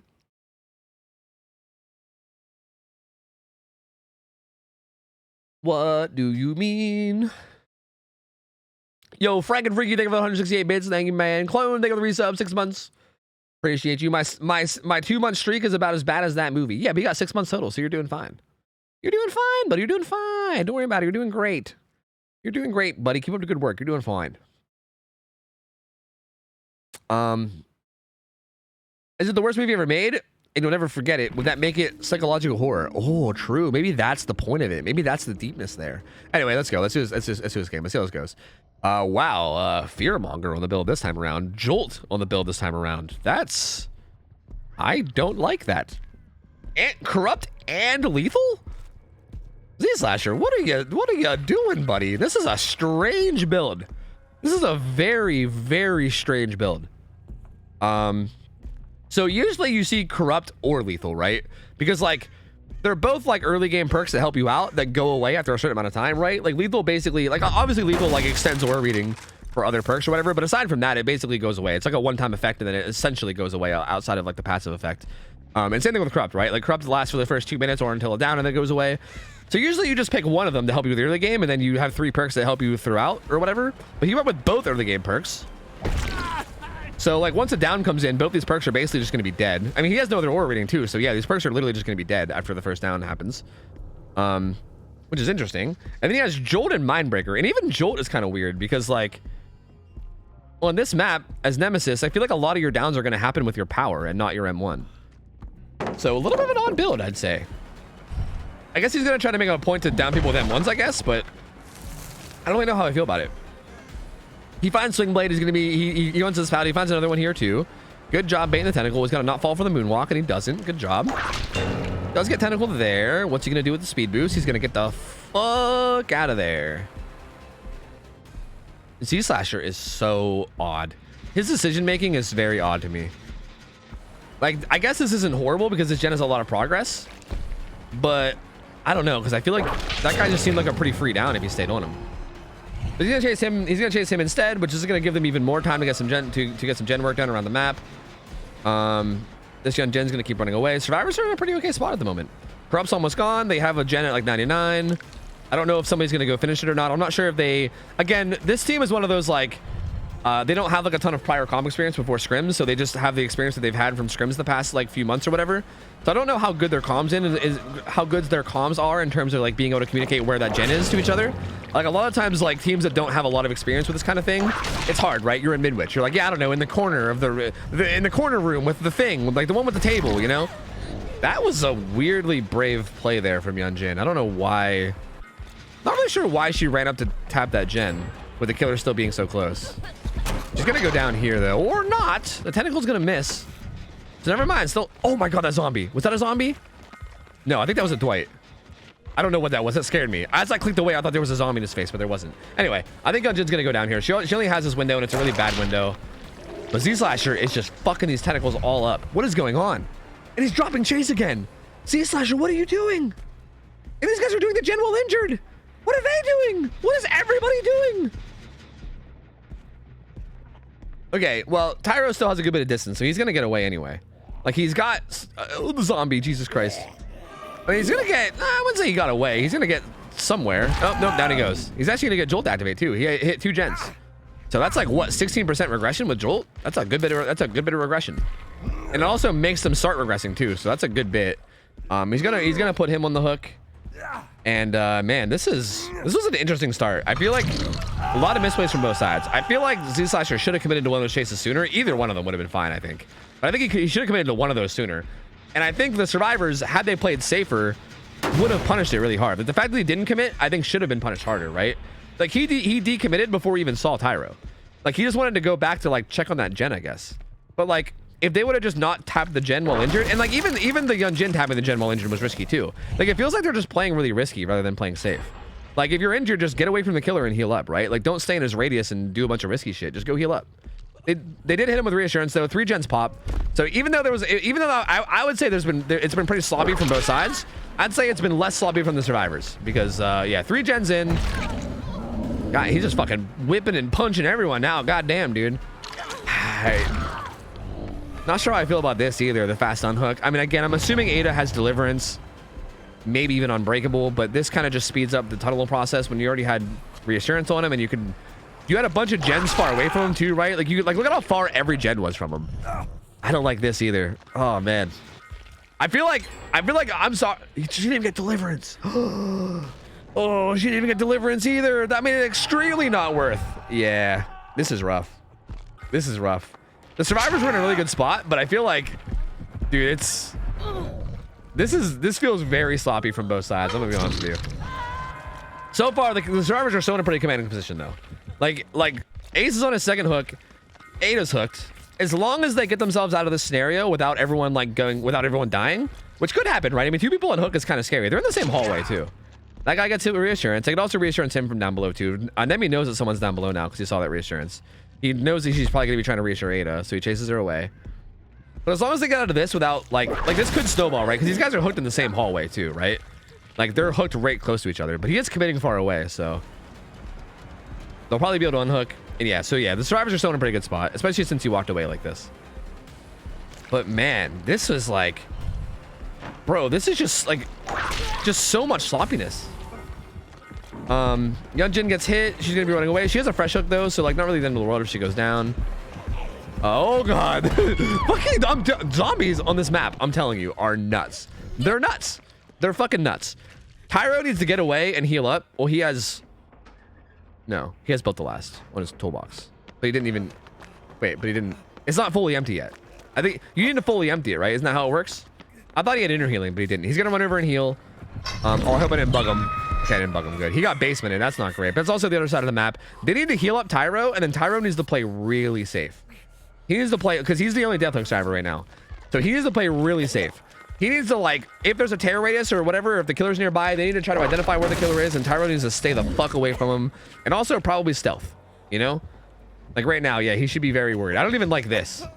Because what's he gonna do? Drop down and make a loud noise? I don't like this at all. He has balance, so like I guess he's just gonna be like, yeah, go ahead and chase me. I'll just bounce landing away.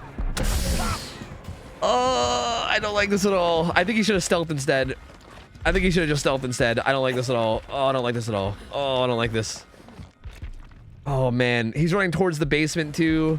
I mean, I guess he could just turn right and go away from the basement. So I guess it's not the end of the world. He's gonna leave. Guy in the basement's still there though. All 3 survivors are here. Dude, is the killer really gonna be able to turn this around? Oh no. Oh no, dude. There's no way, right? Man, she stops body blocking right as he's about to get hit as well. What is going on, dude? The guy in basement went to struggle right before getting saved. This is all just falling apart. This is all falling apart. Ada's gonna get hit with the tentacle. He's got to run back and try to pick up Tyro, although they might get Tyro up before he dies, or is Nemi gonna go back? It looks like Nemi's gonna try to make his way back. Yeah, Nemi's making his way back, so Nemi wants to kill Tyro. Tyro is gonna die still. And now it's a 3v1. And is there like a decent 3-gen? I mean, he doesn't have any gen kick perks though. He only has Jolt for like regression. So the 3-gen isn't gonna be like the worst to try to tackle, I think, because Jolt's really not like too bad to deal with. 1, 2, and yeah, that's not a very good 3-gen. So yeah, I mean, their gen pressure is good. If they can just heal up, reset, they're not healing up. They're not healing up. They need to like heal up, reset, and just get their shit together and like tackle gens as a team from like a position of health and, you know, safety. This looks like it might work anyway. Okay, she did heal up. Oh, she was 99, I think. Maybe she was 99. I don't know. She did heal up, so they're fine. The only person that's not healed is Ada. She's kind of just like chilling elsewhere. She's actually gonna run over to these guys and maybe try to get healed, perhaps. Or maybe she'll just watch. I don't know. Hard to say. They're like, I don't know, do we heal you? This gen's almost done. We want to finish. But he's here. He's gonna interrupt. So they're gonna have to go. Oh, Ada with the head on. Imagine if they committed to the gen in his face. That would have been dirty. That would have been dirty, dude. Oh. Why was she there? Why? But why? Like, what? Why? She was injured, and I guess she wanted to try to just like sneak a gen tap after he walked away. Like, she was going for like the equivalent of like a ninja defuse. You guys ever play Call of Duty? Or like, or actually that's probably more popular on CSGO, right? And like, you know how someone like sets the bomb and then you're right behind them and you just start disarming it right away and they don't expect it, and then, you know, they run away and then all of a sudden bomb defused. I think they were trying to ninja defuse the gen. But like, also in this game you're loud when you're injured, right? When you're injured you go, and I think Nemi heard that, and then he just did the old 180 punch. And then on top of that, it jolted the gen, which made it regress even more. So now they're fucked? I honestly cannot believe this game. This game is... I'm blown away at how this game went. Like, I don't know. I'm trying not to be too hard on people, but like, bro, the amount of throws on both sides were just incredible this game.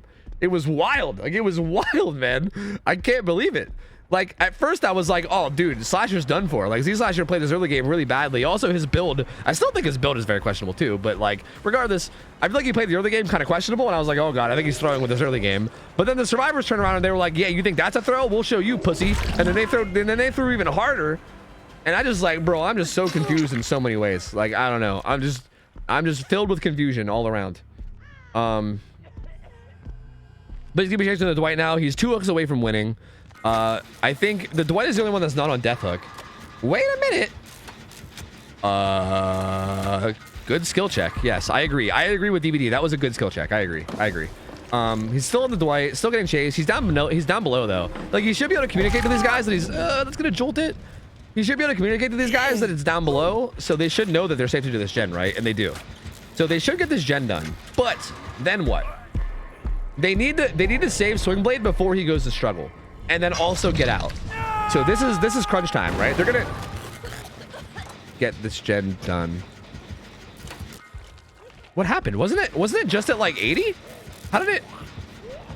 Am I remembering incorrectly? Wasn't it like just at 80 or something? I mean, I know they just failed that one skill check, but what? Huh. Well, that's it. GG. Nemi wins. I don't know what else to say. I'm just gonna say GG. Nemi wins. He's 2-0. Z-Slasher takes the 2-0. He takes the 2-0 from these two Nemi games. This was one of the weirdest games I think I've ever casted. I'm gonna be honest with you guys. This may have been the strangest game I've ever casted ever. Like, I can't even keep up with the amount of weird shit that's going on. Like, while I'm trying to explain one thing and give insight on it, another thing happens and I literally can't keep up. Like, I quite literally can't keep up with all the shit that's going on in this match. So yeah, we're just gonna say GG next. We're gonna say GG next. He's gonna go to struggle. So yeah, that's hook number 10. It looks like he's actually gonna get the full 4K as well. And that's gonna be it. That's gonna be it, boys. That's gonna be it. Oh, the tentacle of the thing over the hospital bed. Down it goes. That's it. GG's.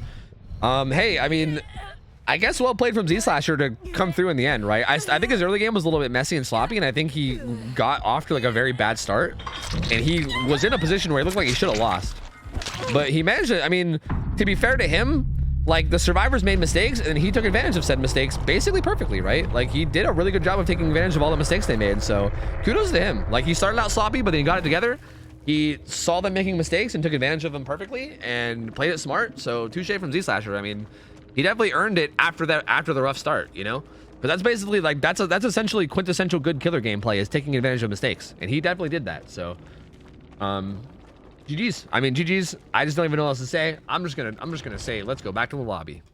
Let's all go to the lobby. I'm gonna pay you guys out. Here you go. Killer, bam, bam. There you go. So because the killer went 2-0, that means you win the grand prize, baby. The grand prize. You get 2 gift subs, E-Slasher. If you want 2 gift subs, DM me on Twitch, or sorry, DM me on Discord. Let me know what you want. You can get 2 subs to any streamer on Twitch. Just let me know what your name on Twitch is, and also the people that you want subs to. And I got you, man. I'll hook you up. I'll hook you up, man. But we're gonna rotate in new killers and new survivors, and we're gonna get a whole new group of everybody.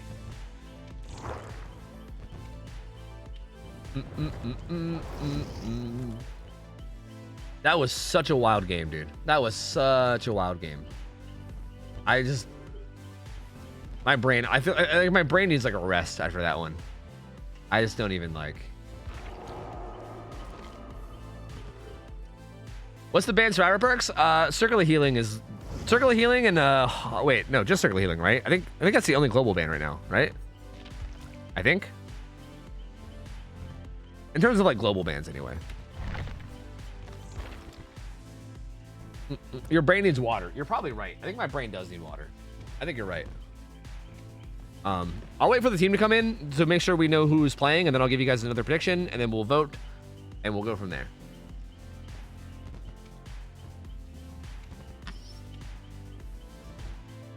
Hydration now. I know I'm drinking. Oh,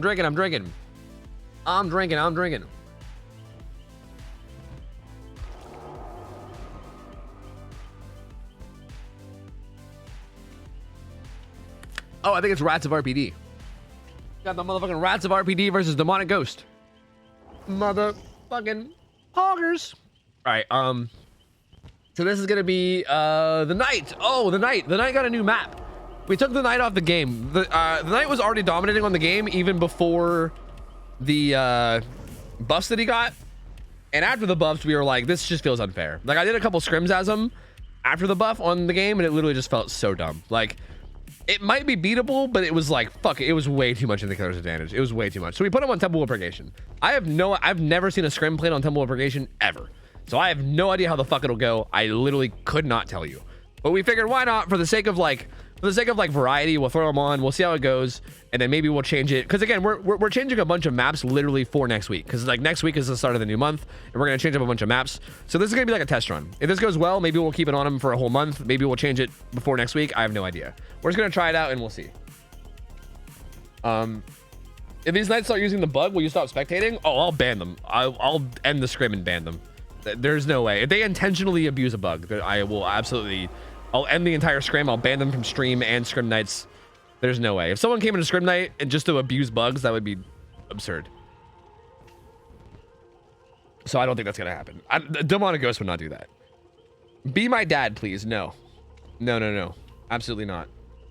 Scotticus, thanks for 27 months. Welcome back. K Chris, thanks for the raid, dude. Appreciate it, man. Sorry, KF Chris. It's like KFC, but with Chris. I like it. Thank you for the raid, man. Appreciate it. Hope you had a good stream. Thank you, dude. And if I missed other subs, I hope I didn't. But thank you guys for the subs. I appreciate it. Thank you. I gotta play some ads. You might get hit by them. Did I put up the prediction? I think I did. All right. Yeah, I'm already on Night. Nice. Tovu, I love you. Heart. I'll hit him with the heart.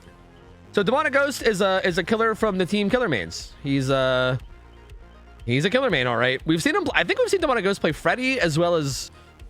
I know we've seen him play someone else, but I can't remember who it was. But he plays killer really well. He has pretty solid macro. He's a pretty solid killer player overall. I don't think we've seen him play Knight yet, so I don't really know exactly how he'll play Knight. But I have confidence that he at least knows how to play killer as a whole. So I have confidence that he'll do pretty good. I guess we'll see. And again, I just don't really know what to expect out of Knight in general in terms of like scrims or anything. But like, and also this map, like this is gonna be a lot of new shit. I can't really give any insight on how this will go at all, to be honest. Hot take, I think Temple would be a good nurse map. Yeah? Maybe. I feel like the fact that she can blink up and downstairs and patrol that gen that's in the basement really easily would make it kind of strong for her, wouldn't it? Like that feels that gives me like similar to the map that we have her on now vibes. How she can like blink into main and patrol that really easily. I feel like I want to do Groaning. I'm really feeling Groaning on nurse. Like Groaning feels like a pretty good map in terms of like managing macro as survivors. I feel like that would give people the best chance. I don't know. Temple's fucking huge. Yeah, it is. But I mean, so is Groaning. And I think Groaning is a lot easier to have good macro on as killer, like good gen macro. So I think I'd rather go with that. But I mean, again, we'll see. I mean, we'll try out different things, so we'll see.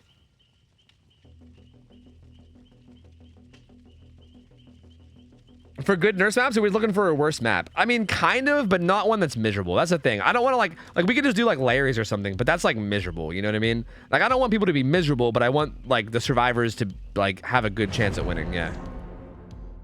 So it's like a mix of like a bad map, but also not a miserable map. And I think Groaning is a good balance of that. Like I think Macmillan maps in general are not like super miserable to play, but also Groaning seems like pretty good against nurse. Have a good one, Swish. Take care, man.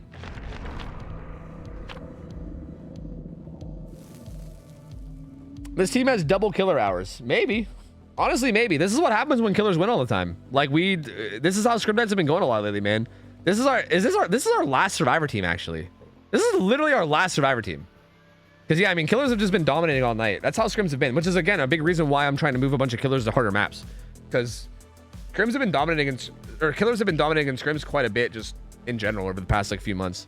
So because I think the record tonight is probably like 8-2 in terms of like 8 killer wins and 2 survivor wins or something like that. Mortem and Rats are gonna cycle until end of stream. Okay, sounds good to me. All right, let's see what's going on here. Let's see his build. Jolt, Call of Brine, Deadlock. No eruption though. Spicy. He's got, oh, is that double assassin? I think he's got double assassin horse meat. So he's actually not going with Map of the Realm. All right, so the left add-on horse meat makes it so that when a guard chases somebody, the chase lasts an extra 4 seconds. So normally the Carnifex and the assassin will, sorry, not the Carnifex, the jailer and the assassin will chase people for 12 seconds, and the Carnifex will chase for 24. So this is going to be a 28-second chase because of that add-on. So that's a lot of time. That's a long, like look at how slow it's going. So that's a long time for him to take an angle and cut them off. That was a really good find on him, by the way. And yeah, there's no way the trepidation is going to get hit here. Actually, Carnifex is going around. Is he? What the hell is he doing? What's the guard doing? The guard's being weird. I don't know. Dude, the guards have been interacting with pallets in a really weird way lately. I don't know what the hell happened there. He like went through the pallet like twice, I think. I don't know what that was. So actually, trepidation is not going to get hit. That's weird. Dude, I don't know what is going on with the bots. I think it's usually Carnifex as well.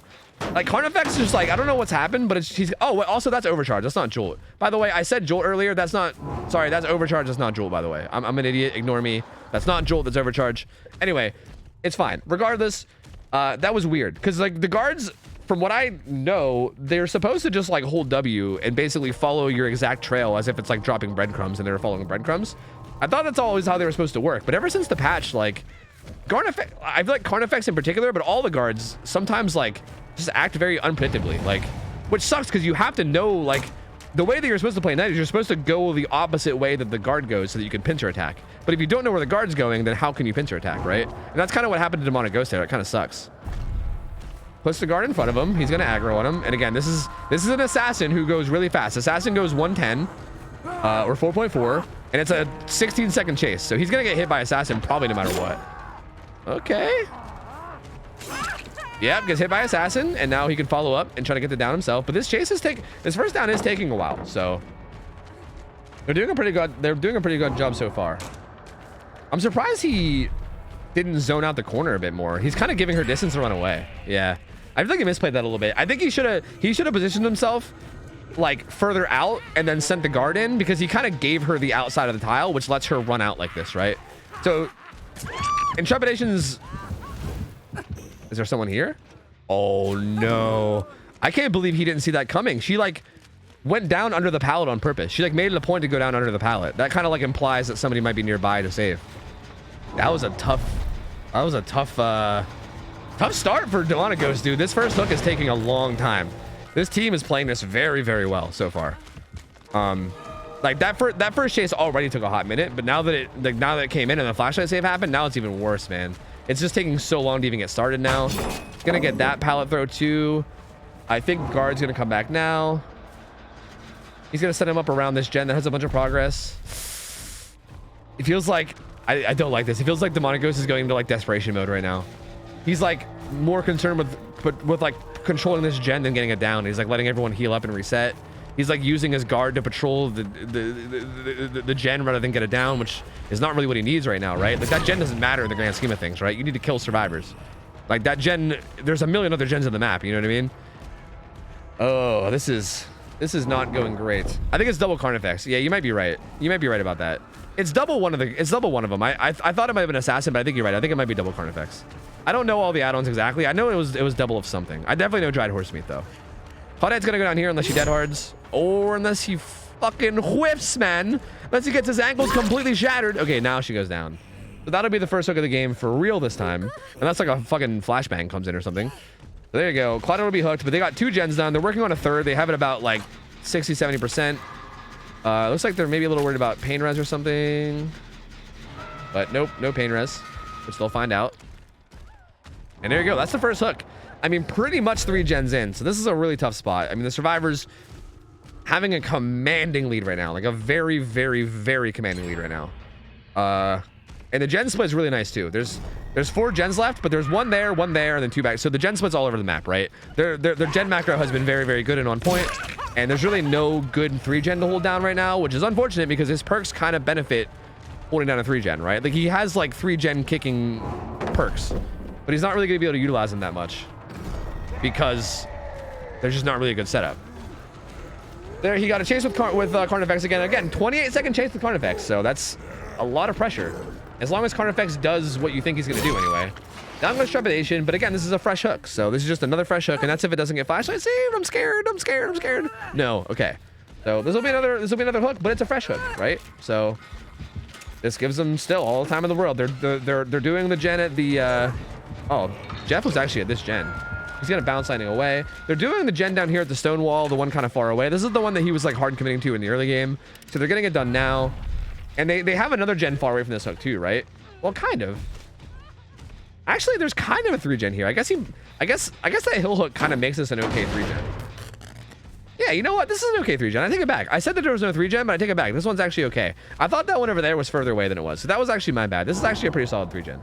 Never mind. Disregard a bunch of the stuff that I said recently. There's actually a pretty solid 3 gen here. That being said, I still think you might need to get someone dead before the 3 gen. I think he tried to... Okay, he did reassurance. Oh, she actually has deliverance.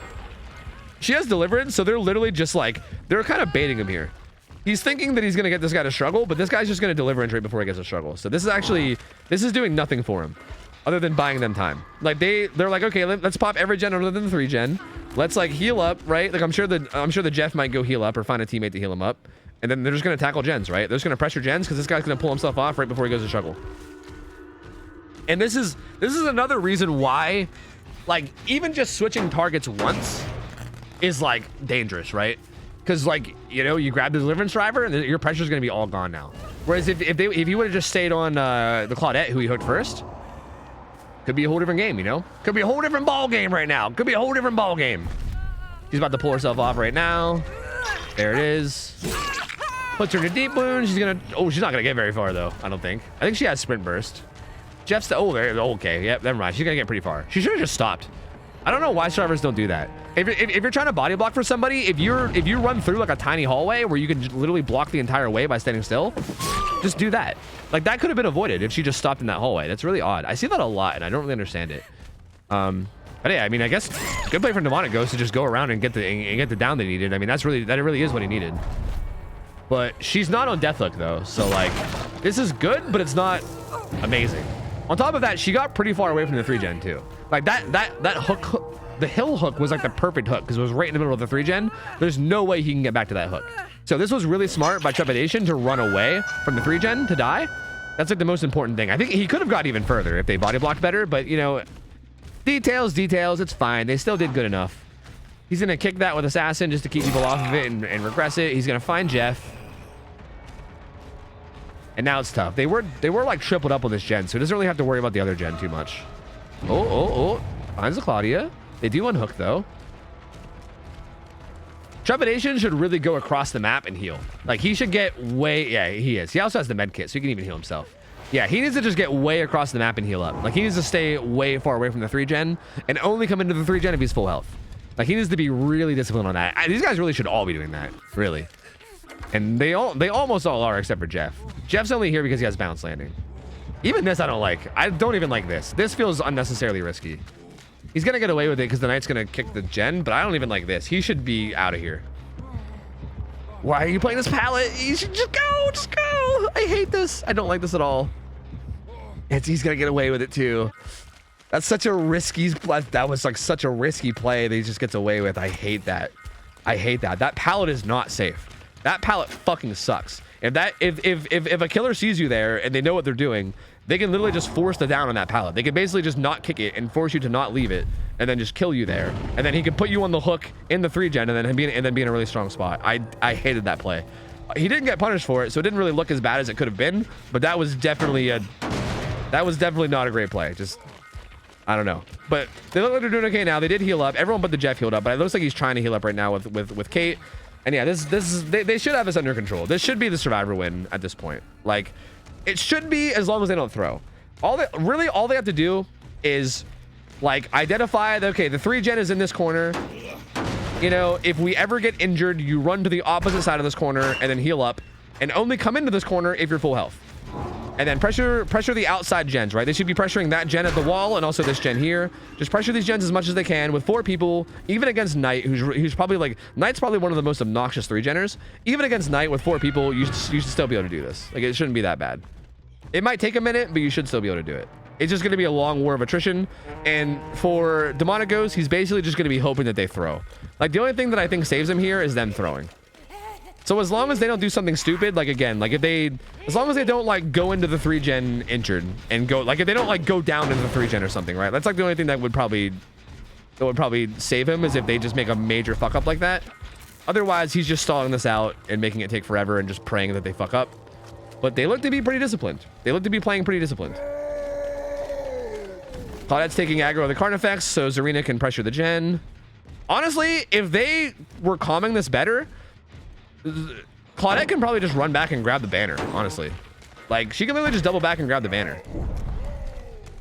And she looks like she might be now, actually. She's giving him the nodders. Yeah, she's actually doing it now. So yeah, like, you can just do that. And I'm surprised we're not seeing that more. Also, did that give her exhaustion back? She like sprint bursted afterwards. What was that? Was that a bug? Does it give you like a sprint burst level speed boost? That's insane. Also, for some reason, he committed really hard over to the side. I don't know why. Maybe he just like, I actually wasn't really, I was kind of more focused on what Claudette was doing. I assumed the knight was going to go back any minute, but then he never did for some reason. I'm not really sure why. I think maybe he just accepted that he wasn't going to be able to win this 3-gen, like war of attrition, and maybe he just wanted to try to end it. I don't know, hard to say. I feel like if you're going to commit to anybody, you should probably commit to Zarina though, but I do think Zarina did a really good job of playing extra safe, so I mean, what are you going to do? I think he probably just knew, you know, he saw the writing on the wall and just knew that the game was over. And yeah, that's going to be it, man. That's going to be it. These guys played this really well. Very, very, very well played from the survivors. I mean, the start of this game, I think, was the biggest thing, right? Like, obviously, it's really nice to see someone handle a 3-gen snare like this cleanly, because I feel like, again, it makes me so sad, but there's so many times that we see teams get into a 3-gen scenario, and then they just play it so, like, risky for no reason. Like, they'll run into the 3-gen injured and stuff, like, just, there's no reason to, right? Like, it's so easy to just play, like, safe and heal out of the 3-gen and only pressure it whenever you're at your full health, and they just did it so cleanly, right? They did it perfectly. So take notes as a survivor team. If you guys struggle with 3-gen scenarios, take notes, because it's exactly how you handle it. Literally perfect. The early game was really the big killer, though. That was the big killer. I mean, if you had a better early game, if you could have got a kill earlier, that could have been a whole different game. But the fact that it took forever to get the first down, and then also the first down then got flashlight saved, and then it took longer to get the next down, and then also he also didn't tunnel his first down, and instead went after the deliverance survivor. Like, there was just like 4 things that happened back to back to back to back that were all really, really unfortunate for the killer, or I guess you could say very fortunate for the survivors. And that was just, it was just too much to come back from. Like, that was just, it was like a big series of bad things that made it way too tough for the knight to come back out of it. So good try from Demonic Ghost. Well played from Massive RPD. We'll have to cycle in a new killer and see what they can do. Solid team though. Solid survivor team. Excited to see another game. Excited to see another one. Also, yeah, sorry for being a little sloppy on the add-ons. Yeah, I thought it was double assassin, but it's double Carnifex, which makes sense too. Double Carnifex might be better than double assassin. Hard to say. I guess it probably depends. If you're holding down a 3-gen, I think double Carnifex is better since he chases longer. But yeah. Is Knight too strong on Midwich? Yeah. Way too strong on Midwich. Yeah, that would be dumb. Knight on Midwich would be like the worst gaming experience of anyone's life. That would be awful. Like, I feel like if you play the Knight on Midwich, that I feel like no matter what, as long as you have like an okay build, and as long as you're not a total potato, that feels like a literal free win. Like that, it's fucking ridiculous. Carnifex is the best guard? I think Assassin is really good too. I don't know. Like, I do think Carnifex probably is the best guard overall. I think you're right. I mean, like I think the longer chase is probably better than like the faster chase, probably in most scenarios. But I think there's a lot of scenarios where the faster chase, like Assassins can be nuts. Like sometimes Assassins will just hit people and there's like nothing they can do about it. Like depending on where he triggers, it can be insane sometimes. But you're probably right. I think Carnifex is still the best, yeah. Like being able to kick things faster, like being able to have like Spirit Fury basically in your pocket is amazing. Also, having like a super long chase every time they chase somebody is also really good. It keeps people occupied longer. Also gives you more time to like cut them off. Yeah, let me pay out the prediction. There you go. And let me get you guys a new one. Here you go. Bam, bam, biggity. This is Pig on Midwich. Killer can bring Purple Oak. So there you go. It's Carlitos. We saw Carlitos earlier play Survivor. Carlitos is a pretty good player, and he's playing Pig. I think we've seen Carlitos play Killer before, but I can't remember how it went. I know that Carlitos is a really good Survivor, but I don't know how his Killer is. So I know we've seen him play Killer, but I can't remember how the game went, man. I can't remember. But he's on Midwich. He's Pig. Pig is a really good map.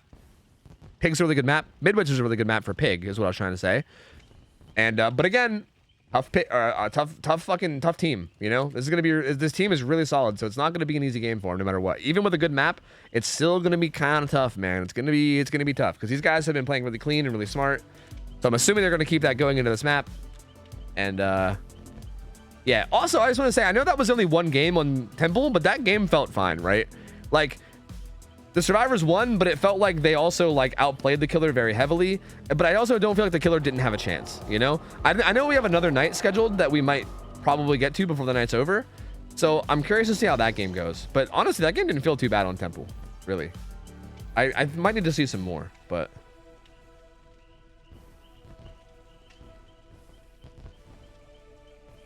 I have a burp that won't come out, but it feels like it needs to come out, and I'm trying not to burp into the mic, so I'm trying to move my mic away, but then it won't come out. Why? Hold on, I got this. Hold on.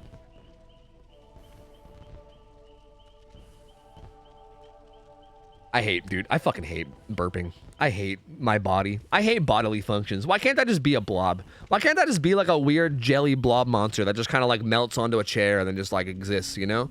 Like, why do I gotta have like organs and shit? Like, what the fuck? Ugh.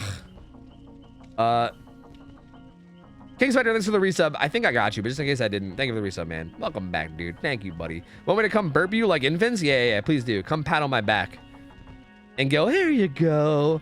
There you go. Oh, that's a good one. Every time I burp, there you go. Yeah, do that. That's exactly what I need right now, yes. Is it worse than Midwich Doctor? Knight? Yeah. Knight is definitely worse than Midwich Doctor, yeah. Midwich Doctor is just kind of annoying because he can static blast all over the place. But Doctor's not even that strong of a killer. Knight is obnoxious as fuck. Like, Knight on Midwich, you're just fucked. Like, you're just dead no matter what. Because, like, not only is every, like, Midwich tile basically isolated, but it's also super easy to zone them because they're all on the outside of the map. Like, that map is a nightmare, dude. It is a fucking nightmare against Knight. A nightmare against Knight. On a map like that, I think the purple blacksmith hammer is actually Knight's strongest add-on. You mean on Temple of Purgation? You mean, like being a flesh donut? A flesh donut? Why a donut? Huh? You now? You what? That on any indoor map and you're just kind of fucked? Yeah, well, I think Larry's is probably not horrible. RPD feels a little bit better than the others too. I think just Midwich in the game especially. But yeah, I mean, you're probably fucked on most of them. Yeah, I agree. I just think you're definitely more fucked on some than others for sure. For becoming a chase, for escaping a chase, they become exhausted. I don't think that's actually that good of an add-on, like ever, to be honest with you. I was about to go check on it. They become exhausted and what, like blind or something, or is it oblivious? They get hit with two things. It's like exhausted and I think like obliviousness or something for like 15 seconds. I don't think that's really that big of a deal because I think most people that you chase are going to use their exhaustion perks before they escape the chase. I think the only exhaustion perk I think you're countering with that is Dead Hard, which you're only going to see one Dead Hard. So Hindered. Oh, the hindered is actually, oh, that's interesting. That's actually not too bad. I thought it was something like oblivious. Hindered is actually not too bad because that makes it so you can catch him easier. Huh.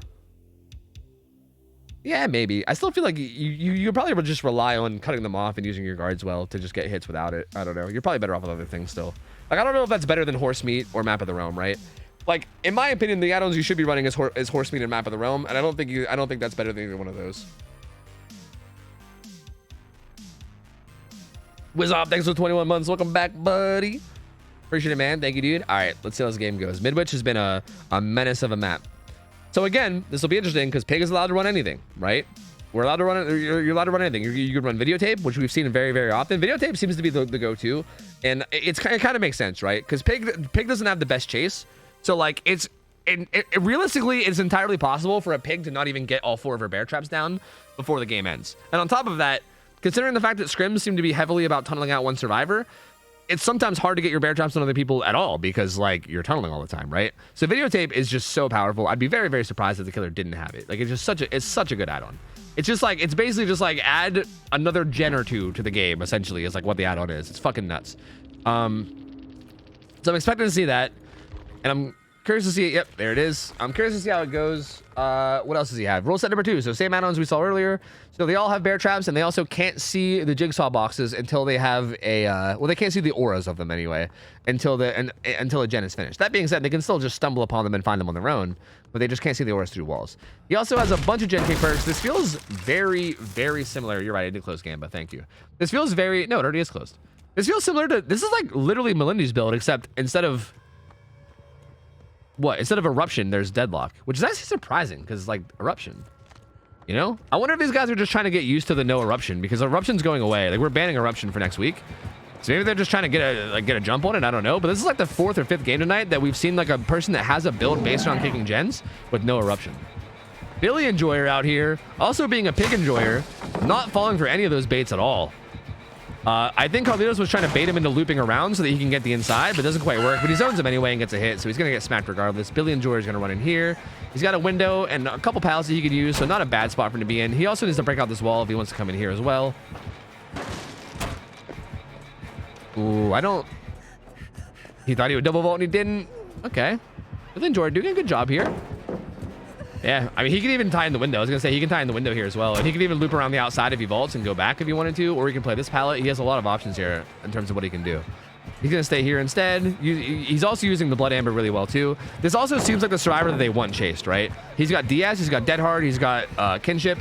Like, this seems like they're definitely their intended chase target. So I think there's a...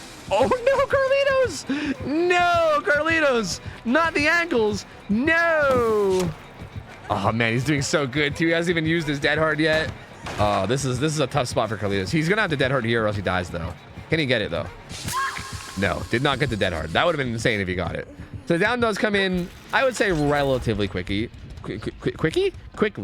This gen gets done. Kate already has her hat off. She already got her hat taken off, so she's bing chilling. These other survivors are gonna have to start taking their hat off soon, because yeah, that's, you don't want to die to a bear trap.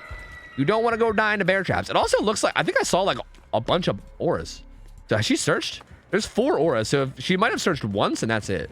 1, 2, 3, 4. There's 5. She hasn't searched at all. Monka. Trepidation needs to be careful, because I don't think they've searched a single jigsaw box, unless that's a bug. Because what's supposed to happen is if you've already searched the box, the aura's supposed to go away. So unless that's bugged and she doesn't actually steal those auras, I think that means that Trepidation has not searched any boxes. So that's a little scary. I don't know.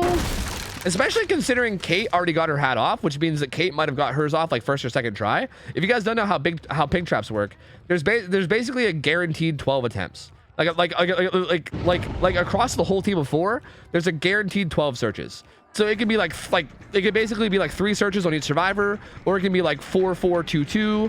It can be like 4, 4, 3, 1 or whatever the fuck. But if one person gets their bear trap off first try, you know for a fact that there's going to be multiple people that have to get their bear trap off in 4 tries. So I don't know how many tries it took Kate, but Trepidation's got to definitely be careful.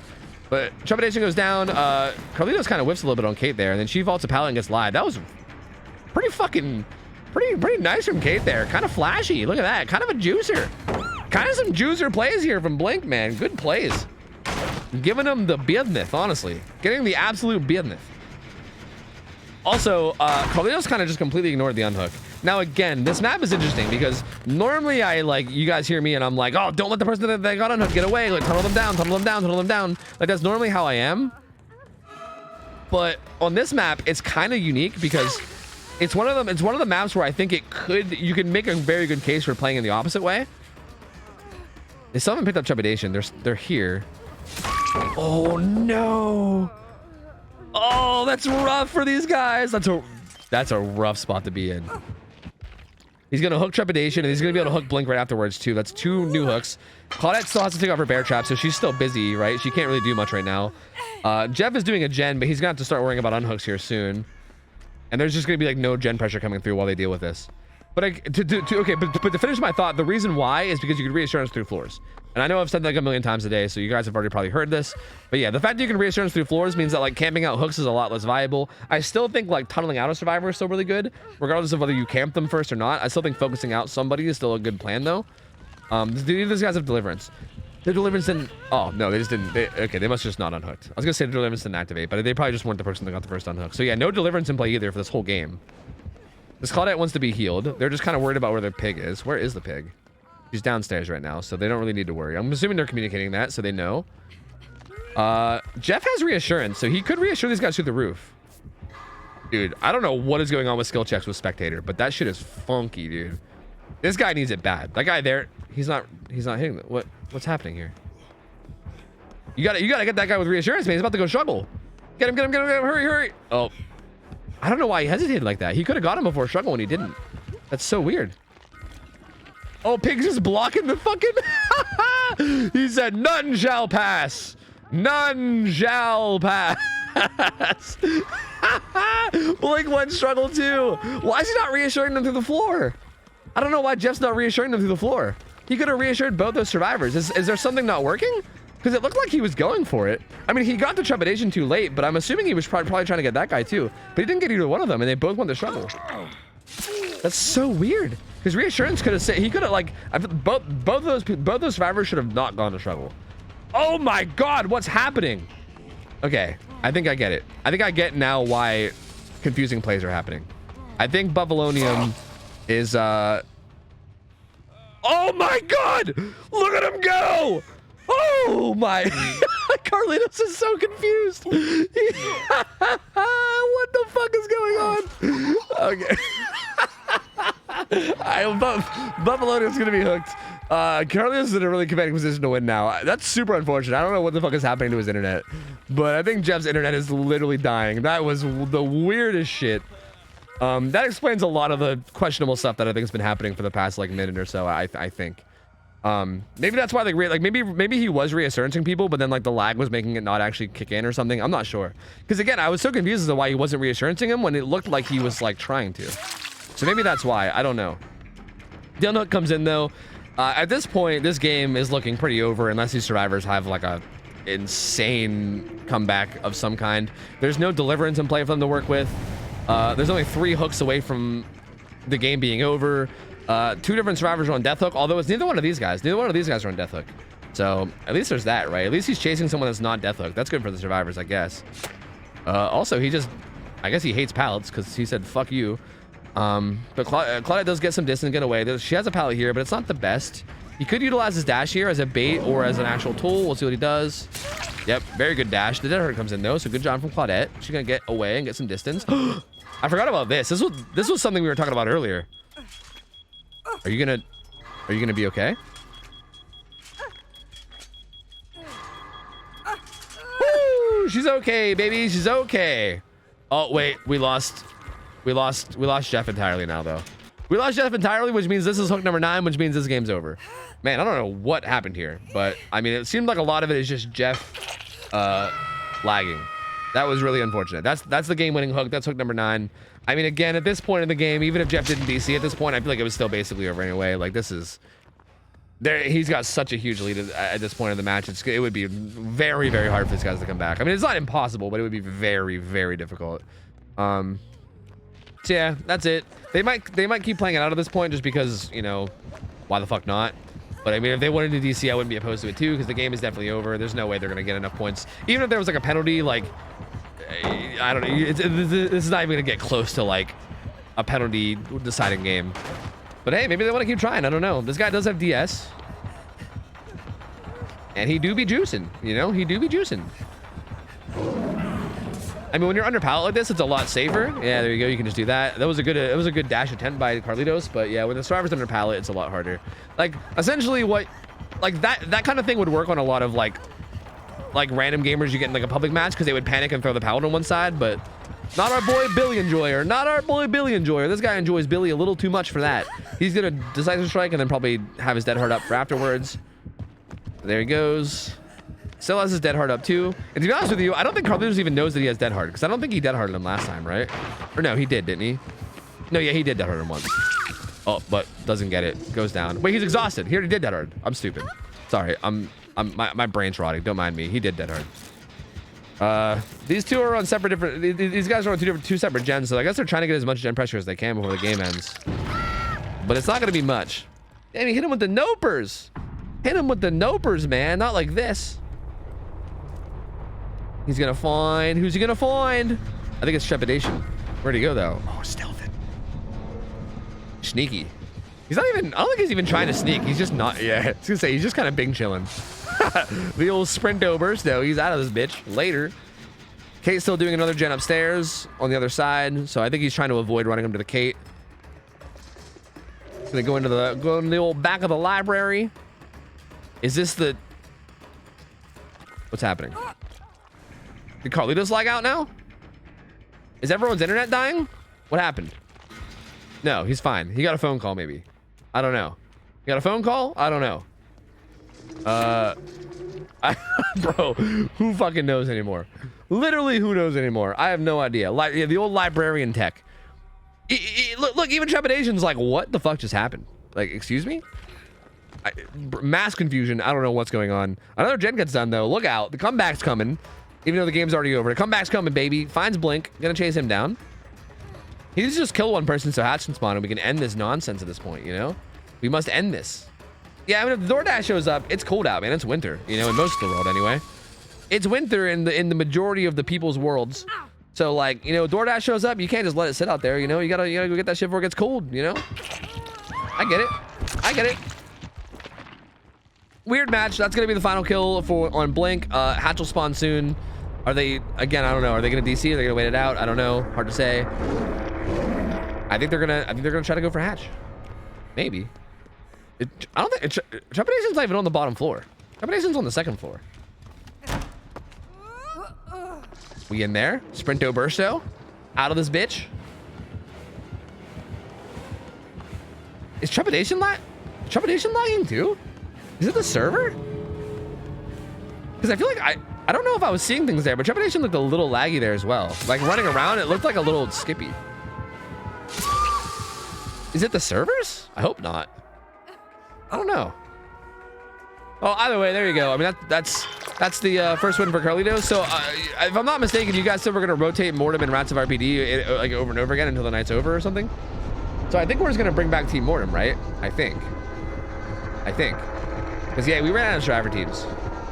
Killers have been winning way too much tonight, and we cycled through all the survivor teams, and there's still more killers to go. So yeah. Bad server. Oh, was it a bad server? Fucking Pange, dude. Pange. On luck, dude. Never rubber ducky. That sucks. But hey, GG's, what are you gonna do? Good try from the survivors. Unfortunate about all the lag shit. That's a pretty shitty way to go out, but hey, what are you gonna do? I mean, to be fair, like I said, we're gonna be rotating these guys in and out for the rest of the night, I think. So like, we're probably just gonna see them again in like, you know, either like 15 or 30 minutes, depending on how Rats of RPD do. And yeah, they said, rah! Yeah, hell yeah, I agree. Yeah, I agree. Oh wait, I don't gotta leave because Carlitos is staying. So yeah, we gotta bring in Mortem to go against Carlitos. Dude, we've had so many indoor maps today. We had like 3 fucking treatment theater games or something. I feel like this is like our 4th or 5th fucking midwich game. Actually, it's like our 6th, right? Because we had a Nemi play 2 games. We had a pig play 2 games, and this is another pig playing 2 games. And I think we have another pig scheduled later. I think there's like 8 Midwich games happening today. Jesus Christ. This is like that Shelter Woods day, but on Midwich. I'm trying to get Carlitos to remake the lobby before I join. Okay, I'll just leave. Maybe that'll help.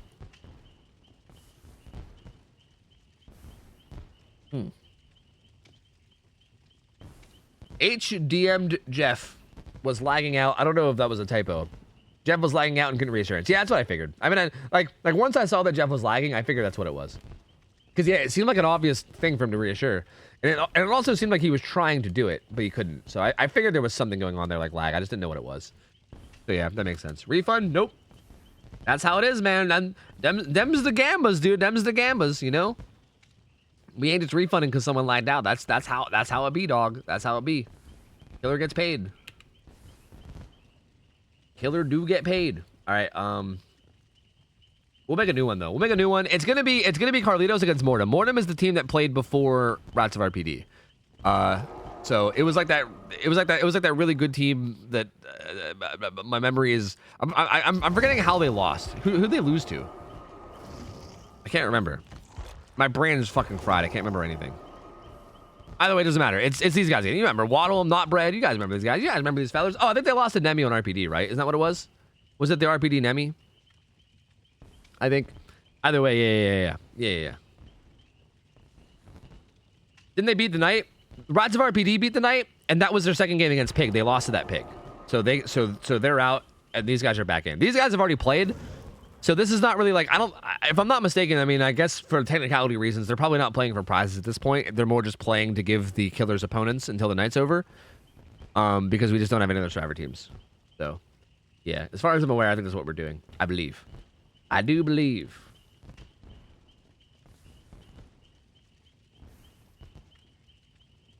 I'm sitting for a 5-hour tattoo in the morning. Big excited. God damn, that's a long-ass tattoo. Holy shit. I gotta play ads.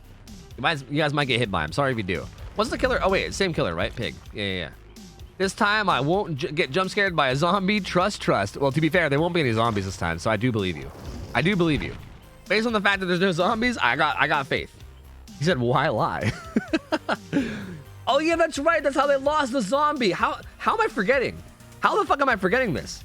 Dude, I'm telling you, I feel like, again, it's like every stream. Once I get to like the 5-hour mark of streaming, my brain just dies. Like my brain just can't handle 5 hours of DVD, and it just falls apart. I start like forgetting shit. But yeah, I forgot. They died to the fucking zombie that got the Death Hook guy who got away. The Death Hook guy got away and then died to a fucking zombie. That shit was crazy. Race 5, have a good idea. Thank you for chilling, buddy. No cap, I'm faded than a hoe way up in Yodi land, yeah? For real? On God?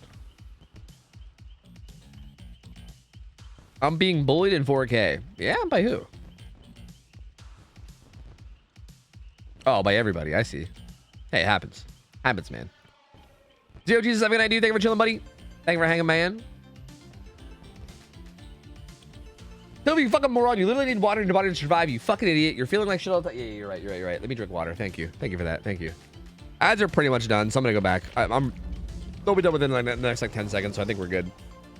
We are good.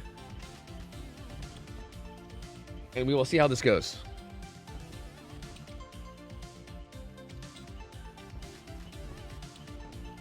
So again, I think Pig is like... Is Pig undefeated tonight? Because Lindy went 2-0. Yeah, I think Pig is 3-0 so far. I would love to see these guys beat Pig. Because honestly, Pig on this map with videotape feels really nuts, honestly. Which I think is a good thing, because Pig is not a very strong killer. Like, I think we need her to be on a map where she feels kind of nuts, to be honest with you. But I'm curious to know if she's like too nuts. I don't know. Because like videotape plus this map, it feels like a lot. Because it's so hard to survive and chase when all the pallets are dog shit. And videotape just like basically adds like 2 more gens almost. It's like, it's basically like you have 7 gens to do instead of 5. It's fucking wild. So yeah, I don't know, man. I don't know. I'm curious to see how this goes. Oh, he set the map. Oh, good thing he didn't forget that. All right. Yeah, these guys are very good. We saw these guys play earlier. Again, the game they lost was through like the worst luck ever. Like, again, if you missed that game, it was a match. It was a match of Dead by Daylight, that's for sure. It was certainly a match of Dead by Daylight. They basically lost because a zombie was around the corner, and the person that was on Death Hook escaped the killer, essentially. Didn't like fully escape, but pretty much. Like got a ton of distance on the killer and was like gonna buy a bunch of time for their team to do gens. And then they turned the corner and there was a zombie there that just killed them. And then they died because they were on Death Hook. And it was like the weirdest way for a game to flip because they were doing so well. So yeah, this team is very, very good. I mean, that was how they lost. If it wasn't for that, that game was looking pretty decent for them, and they might have even won it. And they're definitely a very, very solid team, and I expect good things out of them. I expect good things.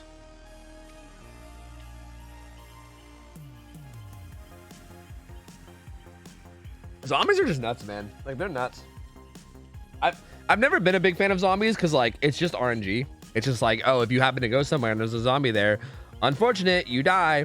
And Midwich definitely multiplies that by a lot. I want to be honest, when we first had the idea of scrims, I kind of thought that I thought that Nemi would be like just really weak no matter what, like no matter where we put him. So I was like, fuck it, let's just throw him on Midwich because it seems like a really, really good map for him, and he's probably going to need it because he's probably going to get shit on everywhere else. But yeah, I think he's actually a little bit too strong. Like, it's a little bit too much. And also, like, I don't know if he's too strong, but it feels like the zombies are too strong, if anything. I don't know if Nemi is, but the zombies are definitely too strong. In like an annoying way, I feel like. What the fuck? What the fuck? Were they just spamming Uwu? What the? They're banned from Scrim Nights. They can never come back. Maybe he's kind of a strong killer if you can get T2. Yeah.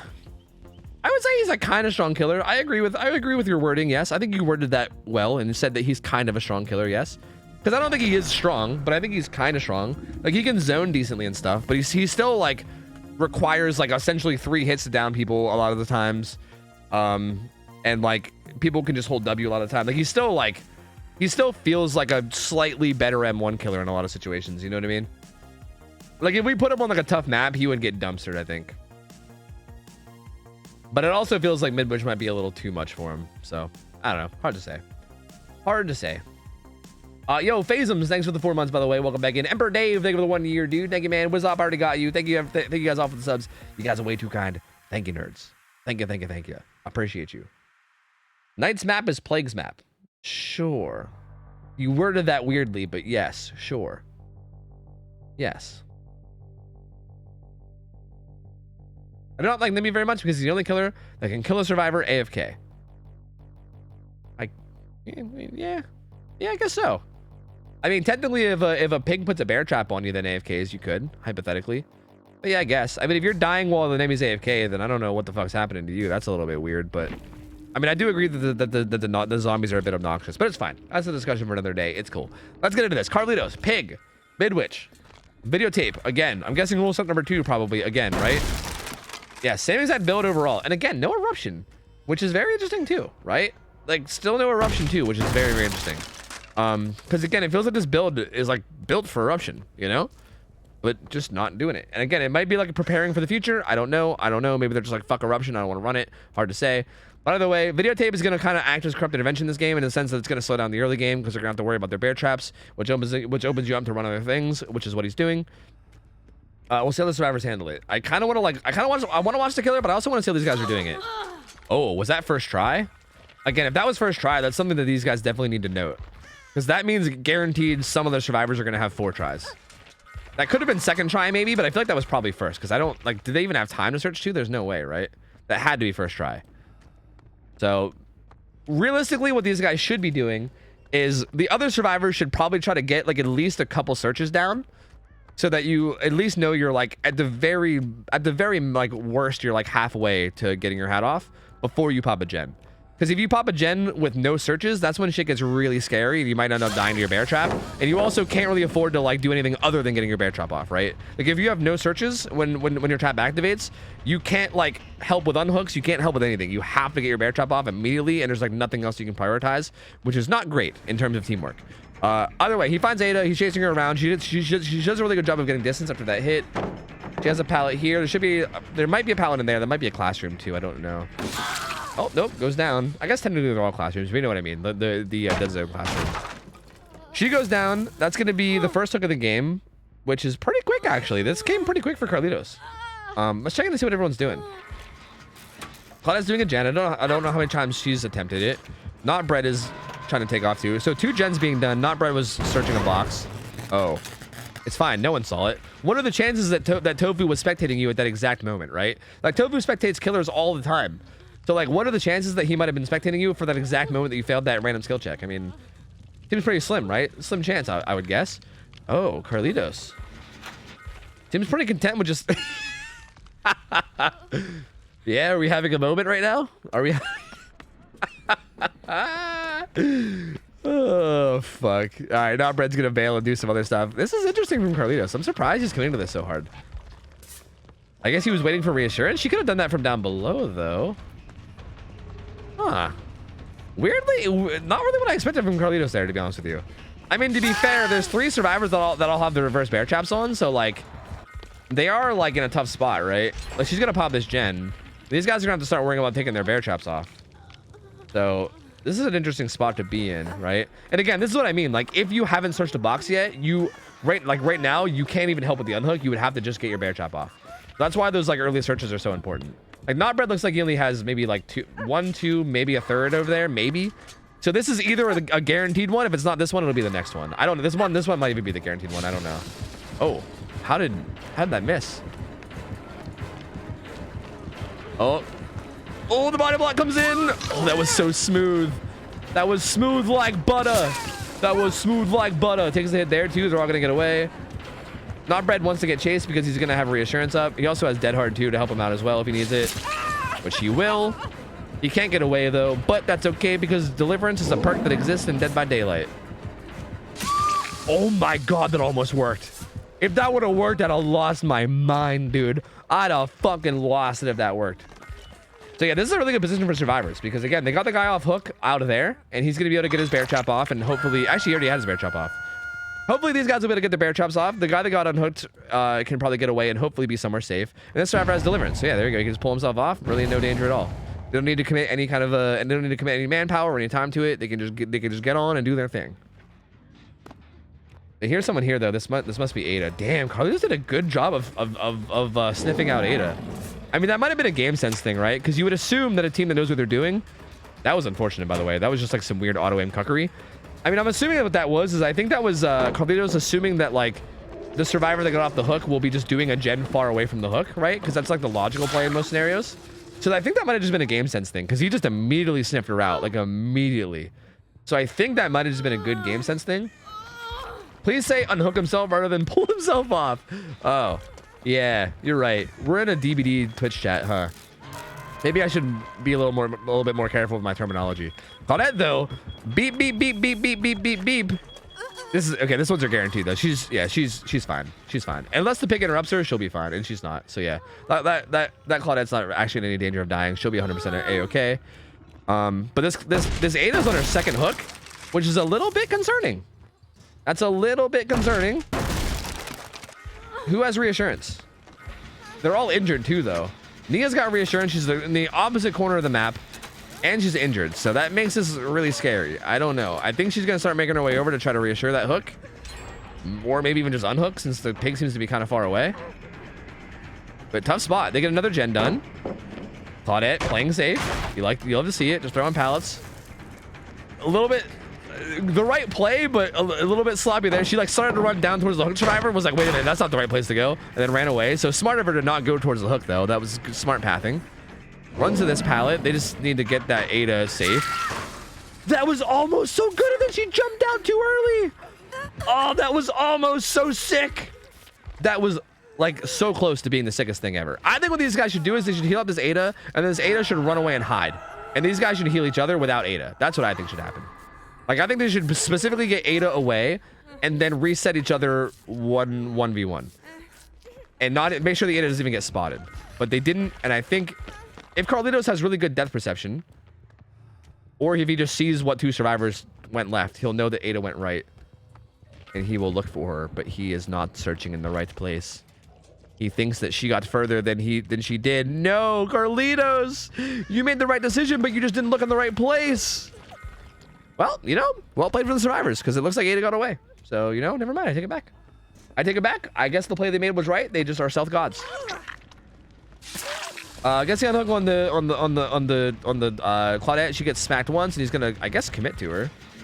But I don't really like. I don't know. At this point it's tough, and he really needed to find Ada. Like finding Ada there was really, really huge. The fact that he didn't find Ada is making this very tough for him, man. Because no matter who he chases now, like even if he gets his Claudette, she's not death hook yet. It's not like the best. She's gonna die here. Yep, she's gonna die there. But not death hook yet, so really not even the best target, right? Like, People are still chilling. These guys are getting gens done. Is she gonna come over to this gen? She is. She's not gonna make it. Yeah, these guys are doing really good right now. They're doing really, really good. Only 2 gens left. Ada is not in any danger at the moment. Again, as long as Ada stays safe is all that matters. She just needs to make sure she stays safe and away from the killer. Like, the only reason why she's not stealthing right now is I think because they're calling out that they're being chased. But if the killer drops chase at all, she's probably gonna bail, which is probably happening right now. Right? This is really important though. She didn't bail. I can't believe they didn't call that better. Because this is, I was gonna say, I think this is the only thing that'll make these guys lose, is if Ada gets found and killed. And Ada got found, and now she's getting killed. I'm surprised they didn't call that better. I'm very, very surprised. I mean, if she just has a good chase here, they're still in a okay spot as long as she doesn't die quick. And I should just shut the fuck up, because every time I say something, the opposite things happen. So like, why do I even open my stupid mouth? Every time. As long as it doesn't get found, it gets found. As long as she has a good chase, it gets fucking killed. Like, what am I doing? As long as Mr. Beast doesn't come in here and donate me $10 million, then this survivor team should be totally fine. As long as Mr. Beast doesn't come in here and just drop fucking billions of dollars on my forehead, then it's fine. Everything will be fine. If that happens though, oh God, things would be terrible. But you know, thank God that won't happen, right? Right? I don't think it'll work. But anyway, we'll see. That's a death, and now suddenly Carlitos is in a pretty good spot to win. But it's still close. I mean, it's still anyone's game. It's definitely not over yet. This shouldn't be a hit as long as Claudette plays right, and she does. So good play from Claudette there. Good try from Carlitos. I mean, that's basically all you can do. But good play from Claudette. She's gonna get the fuck out of Dodge. So there she goes. She's booking it. These guys are doing on a gen, but actually kind of brings the killer to them. So they're gonna get chased off. Is he holding her? He wants a boop. He's like, all right, I booped you. Let me out. What the fuck? He fucking blocked him in the corner while they kicked the gen and then demanded boops to be free. That was some sadistic shit, dude. That motherfucker just locked him in a fucking prison. It was like, if you want out, you better boop this snoot. That was some fucking weird, sadistic shit. But anyway, they also take a hit for him, and then they're going to try to get some distance and get away. Who's currently being chased right now? Looks like it's Zarina. She doesn't have much here. She does have Dead Hard. I think that pallet in the corner was there. I'm surprised she didn't use it. She's going to fake that. Oh, doesn't quite get the Dead Hard off, so down she goes.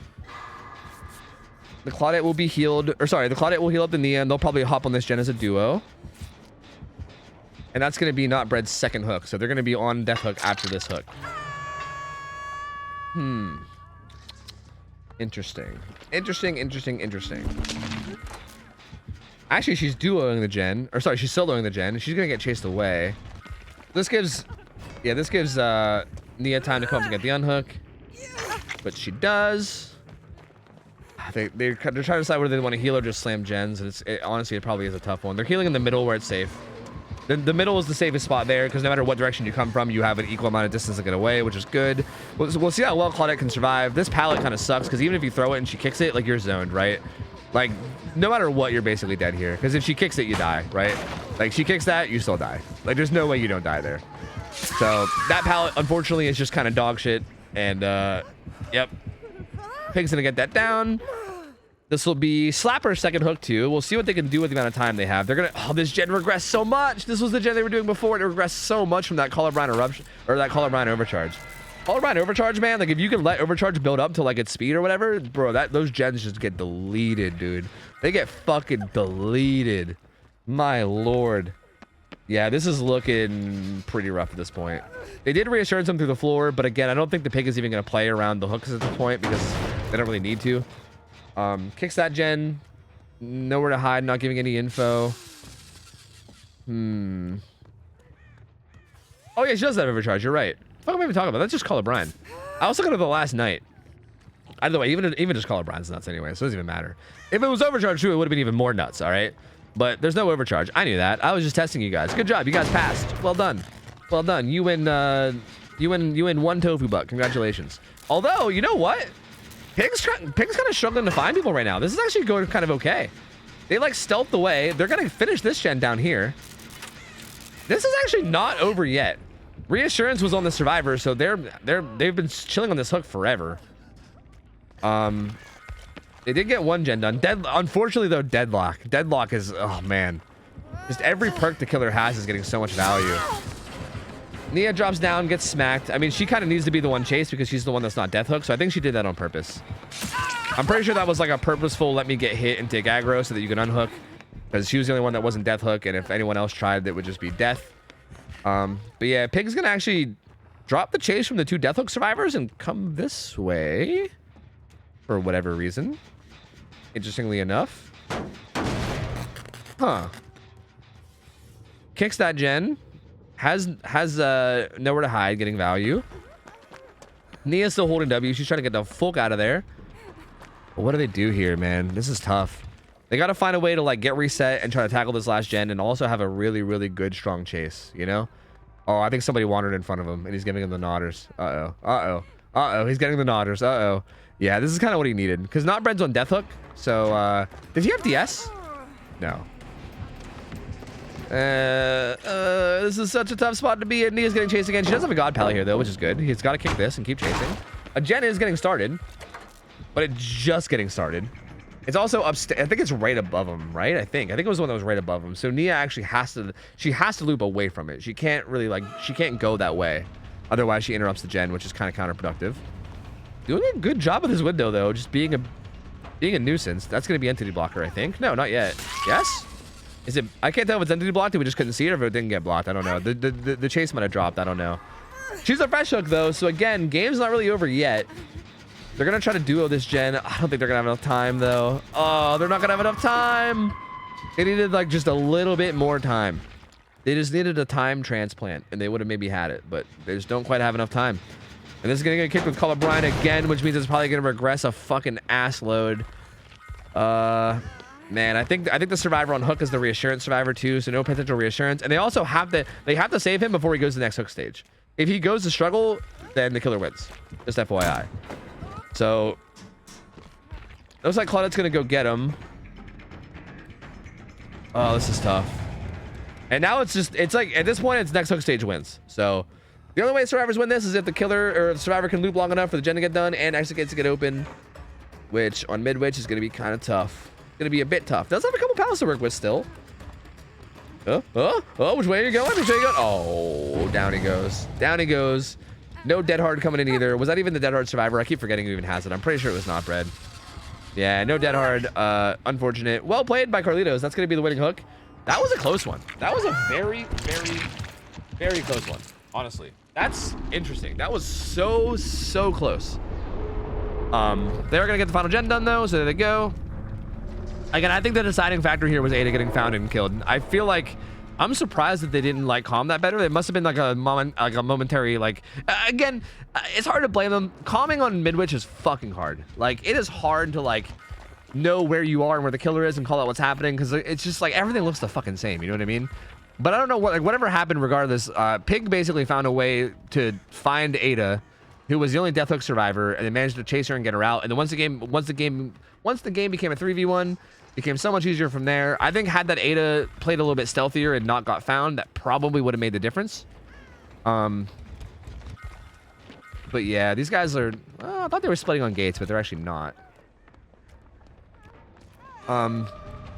Looks like he's just going to commit to Nia. Is he not? Oh, that's like not sure if she can do the gate or not. She's going to go now. Trying to sneak in without getting seen, I think. Are they just playing this one window? Oh, Sprinto Bursto. Save my life, oh. I don't think this is going to be open in time, though, right? I don't think it will be. Does she have that pallet? Oh. She's like, open the damn door, man. Poor fucking Nia, dude. She's like, come on, bro. Open it. Open it, man, please. Oh, she's going to die, though. Unlucky. Down she goes. And yeah, there you go. That's going to be an 11 hook. They did get a survivor out, though, to be fair. But they did have someone survive, so at least they have that. It's a good little moral victory. There you go. That's a 2-0 for Carlitos. That's the old 2-0, baby. That's the old 2-0. I would be curious. I don't know if stats are still being tracked for this game. I'd be curious to know what the kill rates are on mid-witch, just in general. Because I feel like, I mean, like I think tonight it's been 6-0 on mid-witch. And I feel like in general, mid-witch has just felt very strong. Like, all the killers we have on mid-witch and all the games that get played on mid-witch feels like very tough, is what I'll say. But well played.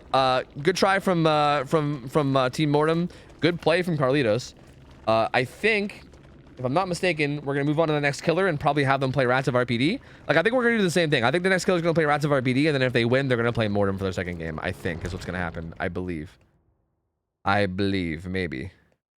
Isn't Midwich the best map for killers in general? You could probably make an argument for that, yeah. You can definitely make that argument, and I wouldn't argue it too much. It's definitely a very killer-sided map, that's for sure. But again, that's why the killers we put on it are generally weak killers, because we figured they needed it. But it still might be a little too much. I don't know. It's hard to say. I'm not sure. I will assess and have a good critical thinking session about it, and then we'll see how we're feeling about it. But it does feel like Midwich feels very strong, is what I'll say. All right. So this is Dynamelon playing Demogorgon, dude. Demogorgon is on Suffocation Pit. So hey, enjoy Suffocation Pit, because this is probably the last time you're seeing it. All right, fuck this map.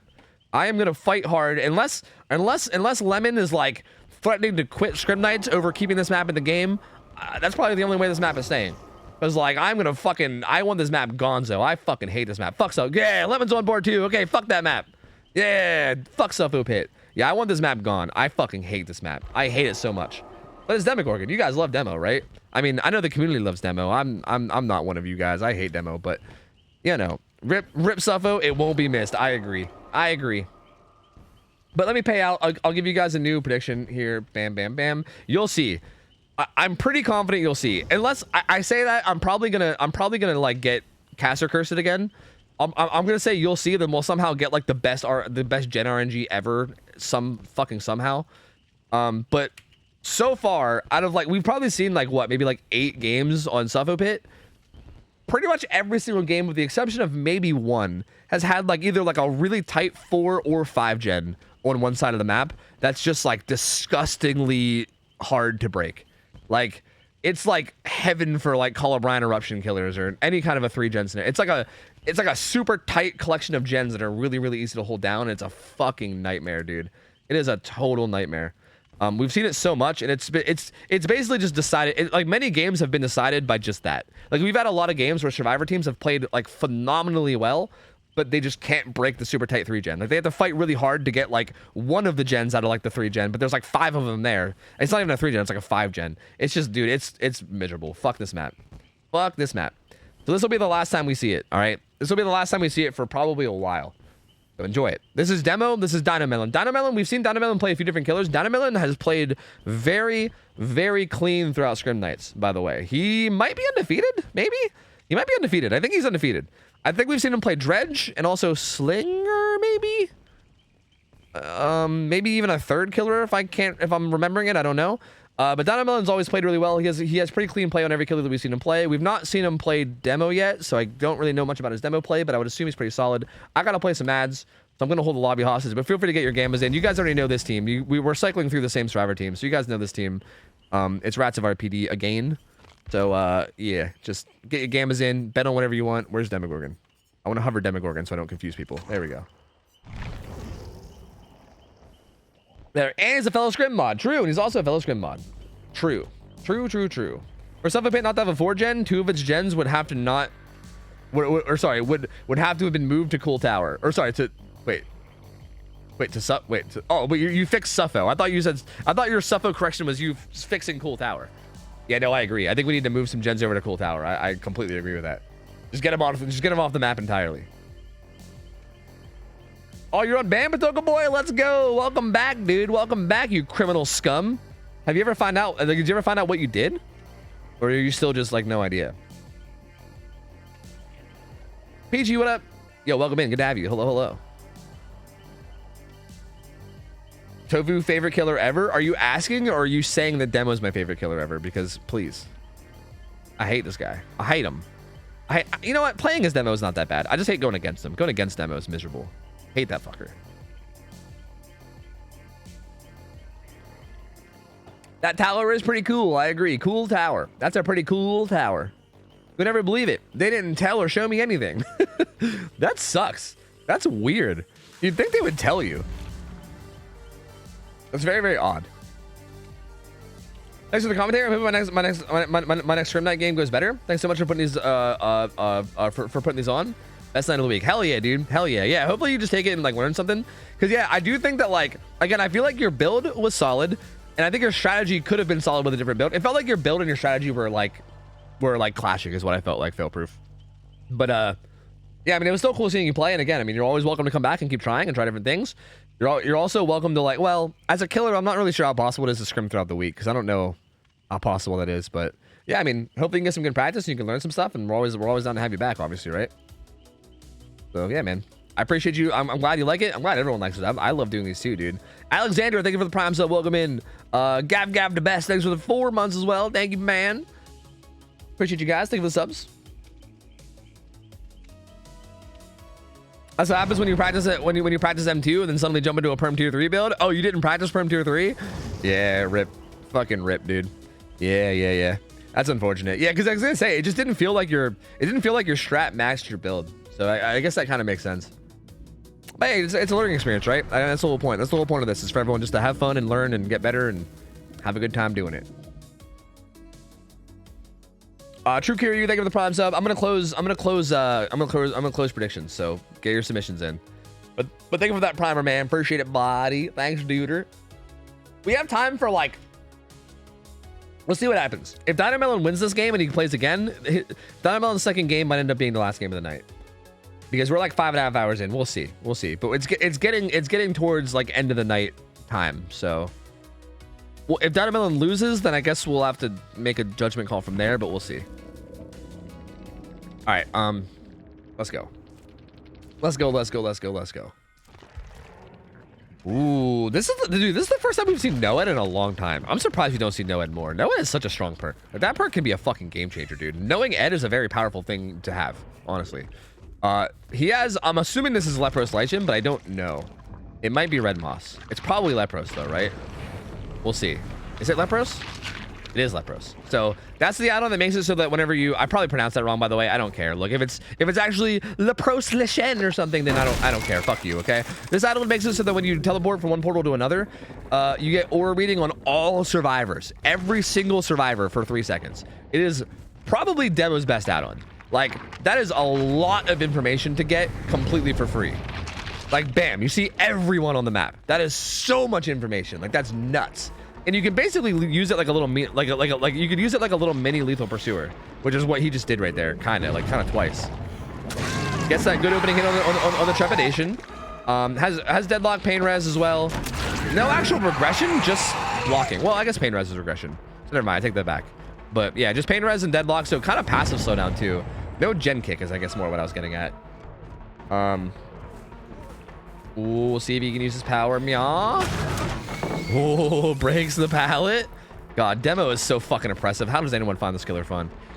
He's gonna zone out this pallet shortly too. She's gonna go around the back. That was pretty well played. Good try. Okay, this should be good. He should be able to probably just either break this pallet instantly or maybe get the hit. Good job. He kind of inched to the left to try to zone her, but she didn't fall for it too much, which was good on her part. Okay, this straightaway pallet can be really dangerous, so she's got to be careful here. That pallet gets broken too. But this is good though, right? She's just throwing every pallet. She's playing safe. Probably going to fake this. And dead hards. Doesn't hit the dead hard, but the dead hard is still gone anyway, so it's still fine. These guys are one person doing a gen at hill, another person. So they're trying to get a bunch of gens done down there. I mean, I guess it's the gens they can get done. Corrupt gone. I'm not quite getting his shreds either. So these guys are actually doing this. First chase is huge. And again, we talk about this a lot, but first chase is so important. And this is an amazing first chase. This is exactly what you want out of your first chase. I mean, he did go down eventually, but that was really good. That was really, really good. He bought a lot of time there before that first down came in. So they got one gen done. This gen got deadlocked, but it has a ton of progress too. So this gen could get done shortly afterwards. Which again, there's kind of like a 4 gen down on the main building side, and they got one and they're almost got another one done. So this almost breaks up the 4 gen, which after that, all they really have to worry about is the 3 gen on Shaq side. What? Dynamelon, you old man, you old man. Welcome to the old man club.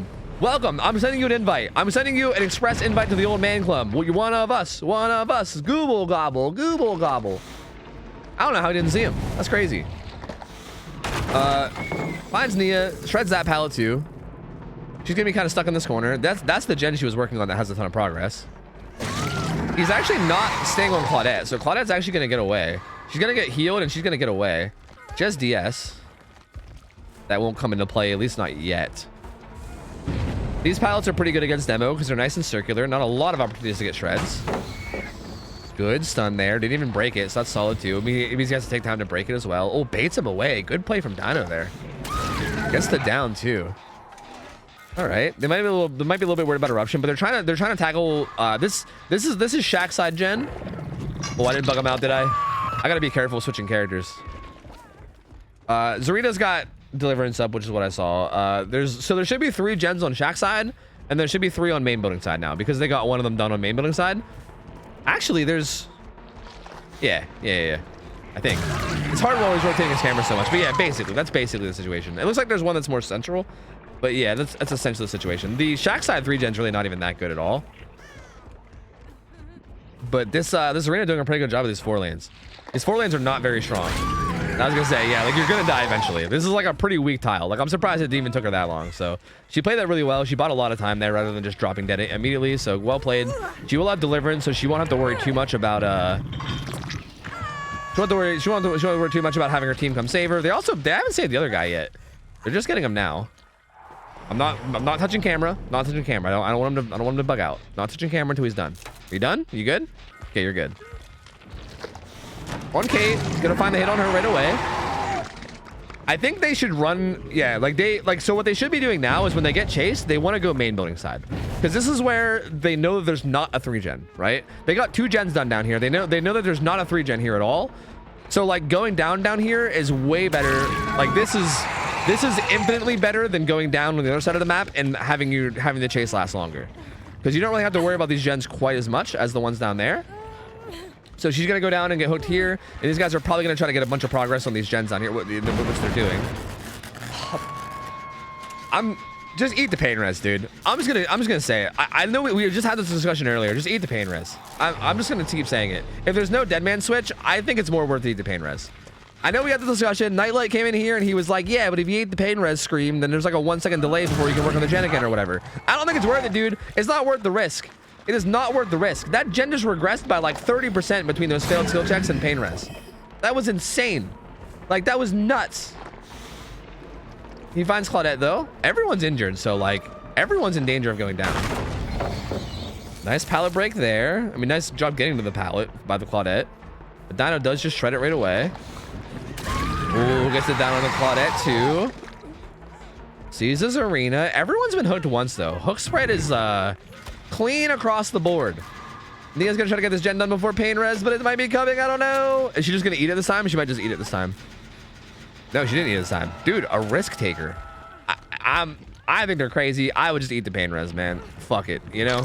Maybe now you don't want to, because maybe it'd be too much of, like, okay, I think this time there's some valuable information in, like, hiding the fact that you're there, right? Because the scream basically notifies the demo that you're on the gen, so that's kind of information that you might want to hide. So I think in that situation, maybe you can make an argument for like hiding information, but for the sake of like, I don't know, dude, those like missed skill checks you get randomly a lot of the time are so killer. Good shred on the Kate there. She goes down too, and that's also near the hook. So this is a touchy spot here. Touchy spot. Dino could be in a good spot. I'm surprised he's even hooking. He might even carry her. Oh, he's got a hook right here. That's why. And that's also her second hook too. He could just stand right in between his hooks now, too. Ooh, this is a tough spot for these guys. Uh-oh. Uh-oh. Going down into that hook was definitely not ideal, for sure. He's gonna break this pallet real quick. He's a bit far away from Kate, though, but they're not even really making a move for a save yet. It looks like Zarina's sort of hovering it. She might try to... Ooh, can she even get this, or can he deny it? Oh, he didn't even deny it. I think if you would have sat there and denied it, it might have been better. This is also fine too. I think 1-for-1 is also fine, to be honest with you. He's getting so much pressure out of this. He's also gonna get pain. I can't speak. He's gonna get pain res procs every time he hooks too. So right there, 15%. You know. So even like taking these 1-for-1s with pain res is honestly kind of fine. Like you're getting more hook stages. More survivors are injured. You're getting more regression on whatever gen has the most progress. There's just so much going in Dynamelon's favor right now. Reassurance kicked in on Kate, so she can sit there for a little bit longer, but not too much longer, because she's getting pretty close to death. Like, death is creeping. The Grim Reaper do be stalking. Okay, it's gonna force DS. What is Nia doing while this is happening? Big decisive strike. Nia's gonna go get the unhook. Does she have Dead Hard? She does. She's not. Oh my! That was kind of scary. The old background demo hardcore. But he's gonna make his way over. He probably should have waited for that rather than rushing it. I think he got a little bit impatient and just went for the shred. Maybe he thought that the survivor was on the other side when they weren't. I don't know. But kind of shredded the invincible guy. Does get the down on the Nia though. Is she Death Hook? Who's not Death Hook? I can't remember. I can't remember who's not Death Hook. It's her. Wow, that's very lucky for the survivors. But I mean, they're gonna need more than luck at this point. I think this game's probably over. That's another Scourge hook. There's still 2 gens left. The next hook stage is GG. Noed's also in play. I think it's a little too much. I think it's a little too much for them to come back now. This feels a little insurmountable at this point. And yep, there's the down on the Claudette. That hook will confirm the win. So there it is. There it is. That's GG's. That is GG's. And he also, yeah, he 8-hooked. He literally didn't. He fucking Giga Chad Dynamelon said, tunneling out survivors. I don't think so, baby. I'm gonna 12 hook this game, easy peasy. And then he did. And then Giga Chad fucking Dynamelon, he did. He done 12 hook.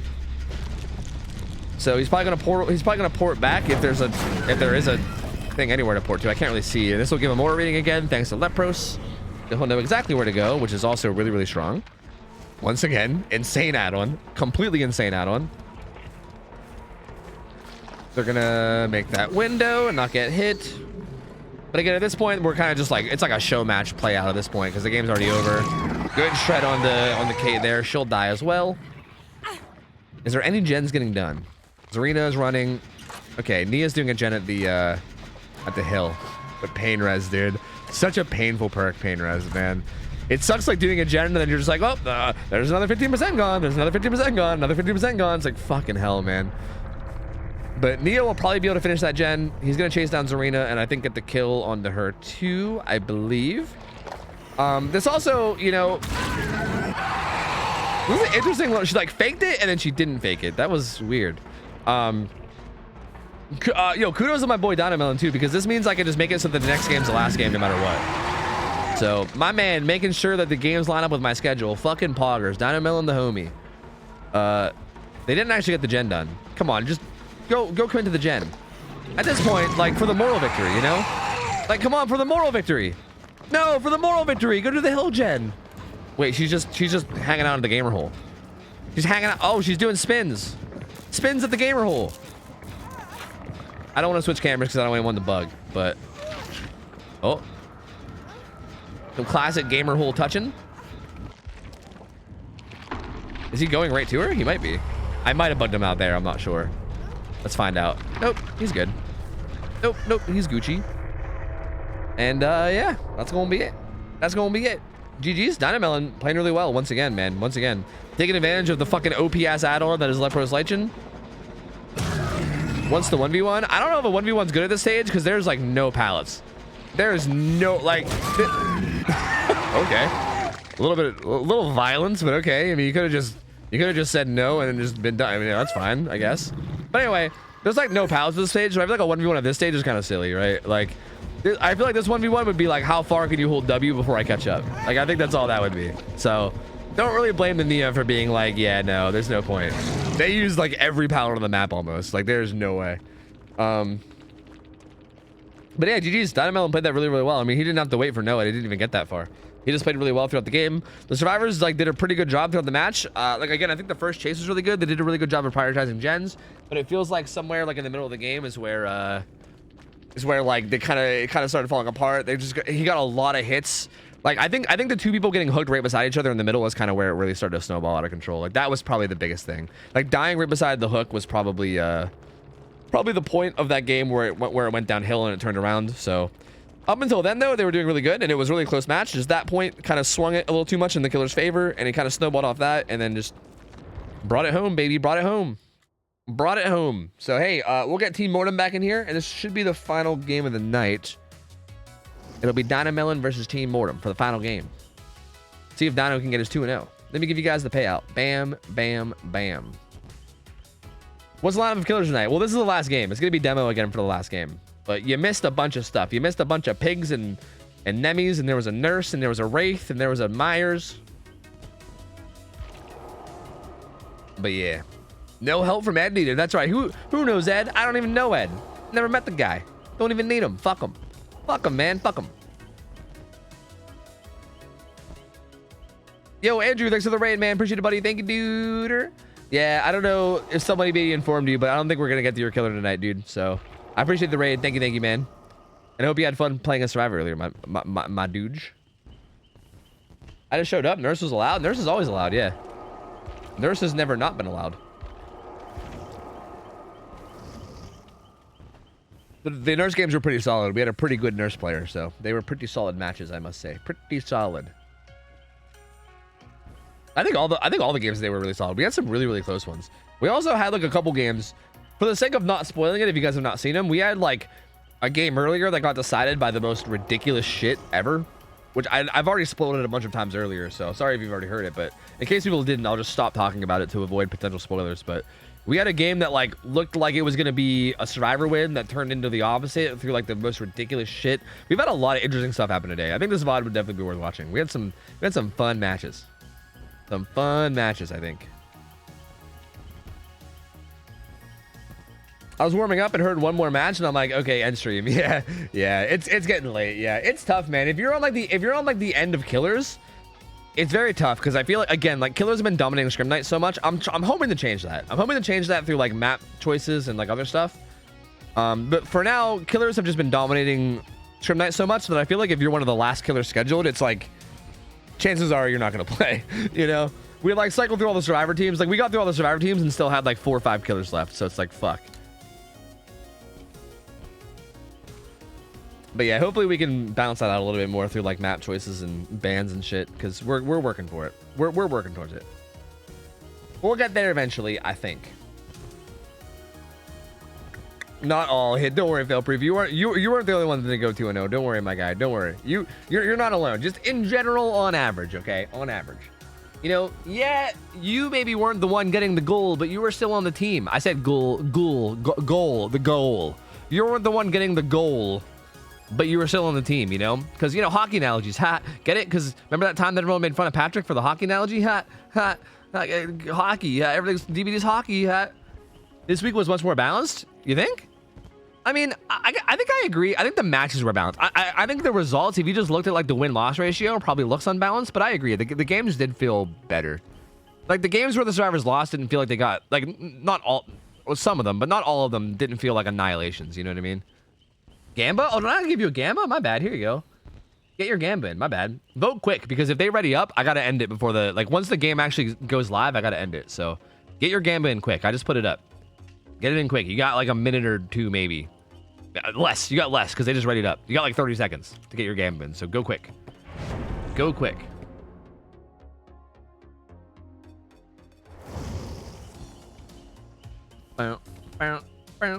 The best part of scrims is hearing commentary. You do scrims during the week against killers too. I don't do it against killers. I do it against survivors. I don't have a survivor team to play with, so I can't scrim killers, but I can scrim as killer against survivors. I also, like I said, I've also offered the idea of like watching someone do scrim. Like I've offered the idea of having like a team of survivors and a killer that all are in scrim nights, scrim each other during the week, and have me spectate it. Just for the sake of like helping you learn. Like if you want to like help, if you like want help learning or something, I'd be down to like spectate a game and just basically just do it. Not really for the sake of casting it, but more for the sake of like specifically trying to teach you what you can do better, you know? That's a big thing I wanted to do, especially for survivors too, because I wanted to listen in on survivors' comms and see how comms are. Because that's the one thing I can never know. Like even while casting, I have no idea how comms are. Like comms are really, really important, and having good comms versus having bad comms can be a big difference maker. So like some of the newer teams, like I would love to hear their comms and see like how good and or bad they are. Anyway, let's go. I'm gonna add the Gamba. Looks like same build. Yes, exact same build from Dynamelon to a T. Let's see how bad the gens are. There's 1, 2. Dude, I'm telling you, now that I've been shit talking Suffopit, I think it's been like less bad. Actually, I think there's a 4 gen on Shaq's side this time. Maybe. It kind of looked like there might have been a 4 gen on Shaq's side. Dino's a little sussy baka. Did he see somebody here, or is he just a sussy baka? Because he might have saw someone. I don't know.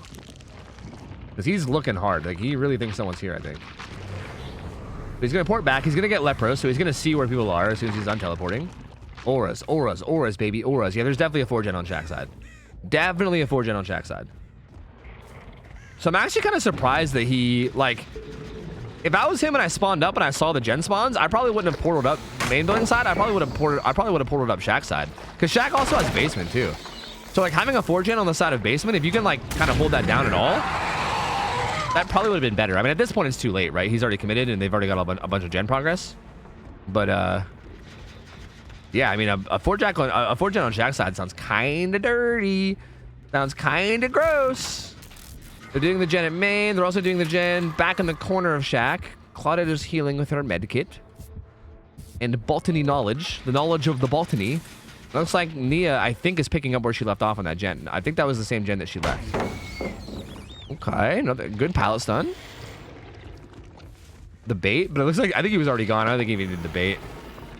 Good calling out the fake there. Again, little hot tip to people that maybe don't know this is killer, but whenever a survivor queues up a vault, like if they hit spacebar and queue up a vault, their item will disappear. So like, I don't know if Dynamelon was doing it, but I was staring at her flashlight that entire time.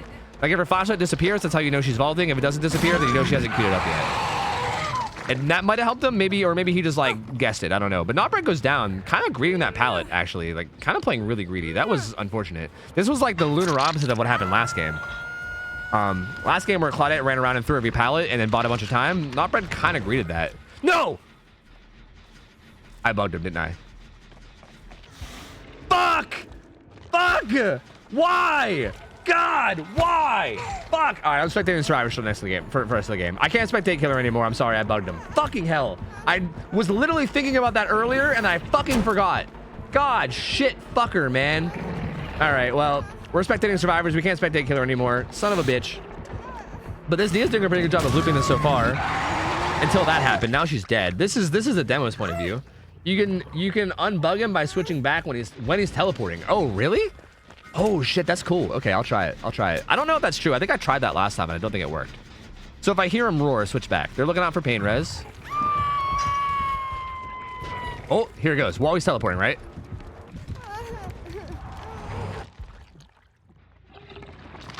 Oh! Let's go! We're free, baby! We're free! Let's go! Yo, let's go! We found the cure! Fuck yeah! That's sick! Cool, man. Cool. Okay, good. So that's not just like a game-ending fucking... Oh god, Ada. Oh no, Ada. Not like this. A little sloppy there. Must not have been paying attention to what the killer was doing. Didn't realize he doubled back and then goes down very quickly. That's a very, very fast down. What are the hook stages looking like? This is 3 separate first hooks, though. Again, Dynamelon, once again, not even remotely tunneling anybody out, which is really bizarre. Because, again, in every other Dynamelon set we've had where he's, like, won games, he's done, like, the traditional tunnel one out and go from there. But not doing it in these games, which is really interesting. Gonna be chasing this Claudette. She's gonna try to get to the corner and get away. Ooh, that was a pretty aggressive shred there. I don't know about that one there, Dino. He should be able to get that one, though. Yeah, she shouldn't be able to make it to that. She goes down. She'll also get hooked. The unhook will be coming in for the, over there across the map. They're also doing a gen at Shaq. I want to see the gen split because I'm curious about it. I think there's probably still, if I had to guess, there's probably still a 3-gen at Shaq. They've done 2. So there's either a 3-gen, there's got to be a potential 3-gen on one of the sides. I just don't know which one. Comes right back to the hook. Oh Lord, somehow misses. Yeah, there's still a 3-gen at Shaq, but they're currently working on it. The Nia's currently working down there. So once the Nia gets that done, it's gonna be a lot easier to get these gens done in the future because it won't be as easy for the killer to hold him down, which is really good. Gets another hit on the Ada, but again, so far the chases have just been very dominant. Like I feel like he's been relying on just pain res and deadlock to like. It feels like he's like, you know what? Fuck 3 gens, fuck tunneling. I'm just gonna literally have pain res deadlock and I'm just gonna chase motherfuckers around. That was a weird dash. I don't know. That rock must have clipped him. Didn't quite get it. Gonna find the hit on the Claudette though. Looping the bad side of that pallet, so gets the hit anyway. She's gonna use the speed boost to try to get at least a little bit away, but she's not gonna get too far. A little bit aggressive there, but it zones her back into the side, which is kind of okay. There you go. That's Spud's demo. That's the old fun demo. Good old most fair fun killer according to DVD community demo right there. Smile. All right, I'm not gonna do that. You know what? I'm not gonna use Scrim Nights as an opportunity to shit on demo. At least not the whole time. All right. At least not the whole time. I'll just do it every once in a while. So down goes Claudette. That'll be her second hook. Also finds a hit onto Zarina too on the way to the hook too, which is also a little odd. Like why? I'm a little confused about some of the plays that they're doing because like that felt very clearly not worth to me, right? Like that doesn't stop that hook from happening. There's no way. There's literally no way that stops that hook from happening. So you're kind of just getting hit for no reason, I feel like. Oh, Lepros. Oh, Nia almost took the hit, but not quite. Couldn't quite get there. The Ada's gonna go down. Basement's also there too. He might not basement if there's a Scourge Hook nearby. He might prioritize a Scourge Hook. Ooh. Okay, good play from Dino. Unfortunate for Nia, kind of biting on that fake and getting hit by it. It feels like, I'm not sure if maybe it's just because it's late or what, but it feels like this team is getting a little sloppy in their chase. Like this team earlier was like playing chases so clean and disciplined, and I feel like there's been a lot of mistakes in their chase this game. And I'm not sure if it's because it's like late. That's true. It is their fifth match. It's their fifth match. It's 3 a.m. Yeah, they might be getting hit by match fatigue. It's a good point. Yeah. Because like I feel like this looks like a different team than we watched earlier is what I'll say. So I think they're probably getting hit with the burnout, you know, because they've been making some questionable plays at like loops and just in general. That being said, Dino is doing a good job of like, you know, baiting them into making mistakes and taking advantage of some mistakes. Like I don't want to take anything away from Dino. He's playing it great too, but a lot of these hits that they got hit by, even with Dino Melon having a good mind game, could be avoided through good play, right? Through like the same kind of good play that they've been doing all night. So it's interesting to see. He can't quite get to hit. That Zarina was juicing at that tile though, so you know what? I take it back. Claudette using that pallet for Lithe, but she doesn't even really get that far. She should make it to this pallet, baby. Ooh. Throws that one too. Dies there though. She's Death Hook as well, isn't she? So yeah, she's dead. They're gonna get this gen done down by Shaq. Are they? Is he gonna leave her? He's picking her, right? Yeah. Okay. All right, so they're gonna get this gen done down by Shaq. Deadlock's gonna kick in somewhere down there. So that's actually interesting. I didn't know you saw that with Deja Vu. That's actually interesting. I didn't know that Deja Vu showed like the deadlock clause coming up, but they actually know what gen is deadlocked. So that's interesting. And they have a gen back here they can do. There's basically 2 on one side and 1 on the other. So they have that information. They basically know what they're working with. It's just a matter of doing it without a single hook, right? I think next hook wins. No, two hooks. They're 2 hooks away from winning. He teleported. He's waiting for the corrupt to go away. Wow, that gen has a lot of progress. It's got like 90% progress. That's wild. They're doubled up on that gen, which you can see. Ada, you're running right to the killer. There's the killer's right in front of you, Ada. She's gonna get hit. She's probably okay with this though, as long as they stay away from her teammates, right? Are they wait, they aren't the wait, that's weird that they sent the non-prove survivor. You'd think one of the other survivors would go and the prove thyself survivor would stay back, but what do I know? It's fine. Ada's out here running and they're gonna double up on that gen. Does she have like, oh, she has adrenaline. Okay, she has adrenaline. So she's getting chased because if they can finish that gen while she's getting chased, she gets adrenaline, then she can speed away. And it looks like it's gonna be close. I think they get it. I think she has enough distance that I think they get it. Oh, it's gonna be close. She's not even looking behind her, but my butthole was clenched. Yeah, she got it. She got the adrenaline. The adrenaline kicks in. There you go. Uh-oh. Uh-oh. Wait a minute. If Dino needs to not go for Ada. Anyone other than Ada is what you want here. Ada's the only character you don't want because every other character is worth two hook stages. Ada's only worth 1. Killing Ada doesn't give you the win. Killing any other survivor, if you kill them if you kill them to death. If you kill them the full way to death, then you went off that. And again, with Noah in play, especially with like Basin being nearby, if any of these guys go down right here, they might just be dead. I don't know where Noah goes. No, Noah's the whole way across the map. That's unfortunate for Dino. Nia is gonna die here. So again, they need to save Nia. They cannot let her die and still win. They need to get that unhooked. So they're gonna open this gate. Noah's like right there. I don't think they know. I don't think they know about it, but it's like right there. They see it. Did you not see it? Turn your camera. Turn your camera. Don't let her die. It's right there. They don't care. They don't care. They don't care about Nia's safety. They just don't care about him. They're out. They're like, hey, sorry about your luck, Nia. Sorry about your luck. Sorry about it. Later, bitch. Later. I'm out of here. Later. Weird. I don't know. That might have been a case of them being comp players, because okay, if you guys don't know, the way that like real comp works, like real tournaments, is that your survivors go against their killer, and then your killer goes against their survivors, and you basically tally up the points from the results of the match, right? And like an actual tournament, that would have been the better play. Like instead of risking having more kills, you basically just take the result and like try and hope that your killer like does better or whatever.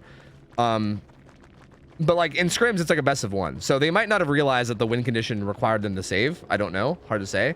Like these guys, I think these guys are like comp players, I think. So we couldn't heal totem and get save. Yeah, that's a good point too, I guess, right?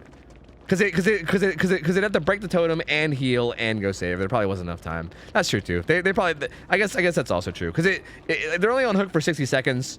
Healing takes like 16. Doing the totem takes like fucking 14 or some shit. And they also had to finish opening the exit gate. That's a good point. They probably just didn't have time. Yeah. I still figured they'd at least try, but they were probably like, yeah, there's no way we got it. It's cool. Fuck it. But hey, fair enough. Honestly, that's fine. Dino goes 2-0. He gets the prize. And that was a pretty okay way to end the night, you know? Dino pulling out the 2-0, just barely, just squeaking it out of the very last game, but still gets it. Well played by Mortem, well played by Dino, well played overall. Just fucking solid-ass matches overall.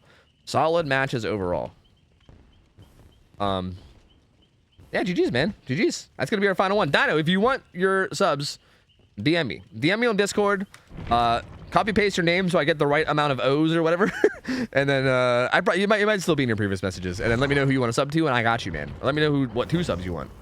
And I got you. All right, that's going to be the last game, though. Thank you guys, man. Appreciate it. This was a fun night. We had a really good set of games today, dude. Like, the games today were fucking good. They were good games. Thank you guys for chilling. Thank you guys for vibing. That's going to be it for me.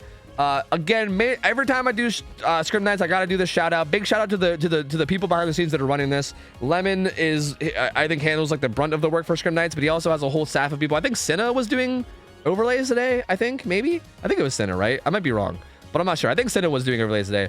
But I mean, all of them, like Lemon, Cinna, Melindy, who was working on like these new overlays that we're gonna have for the future.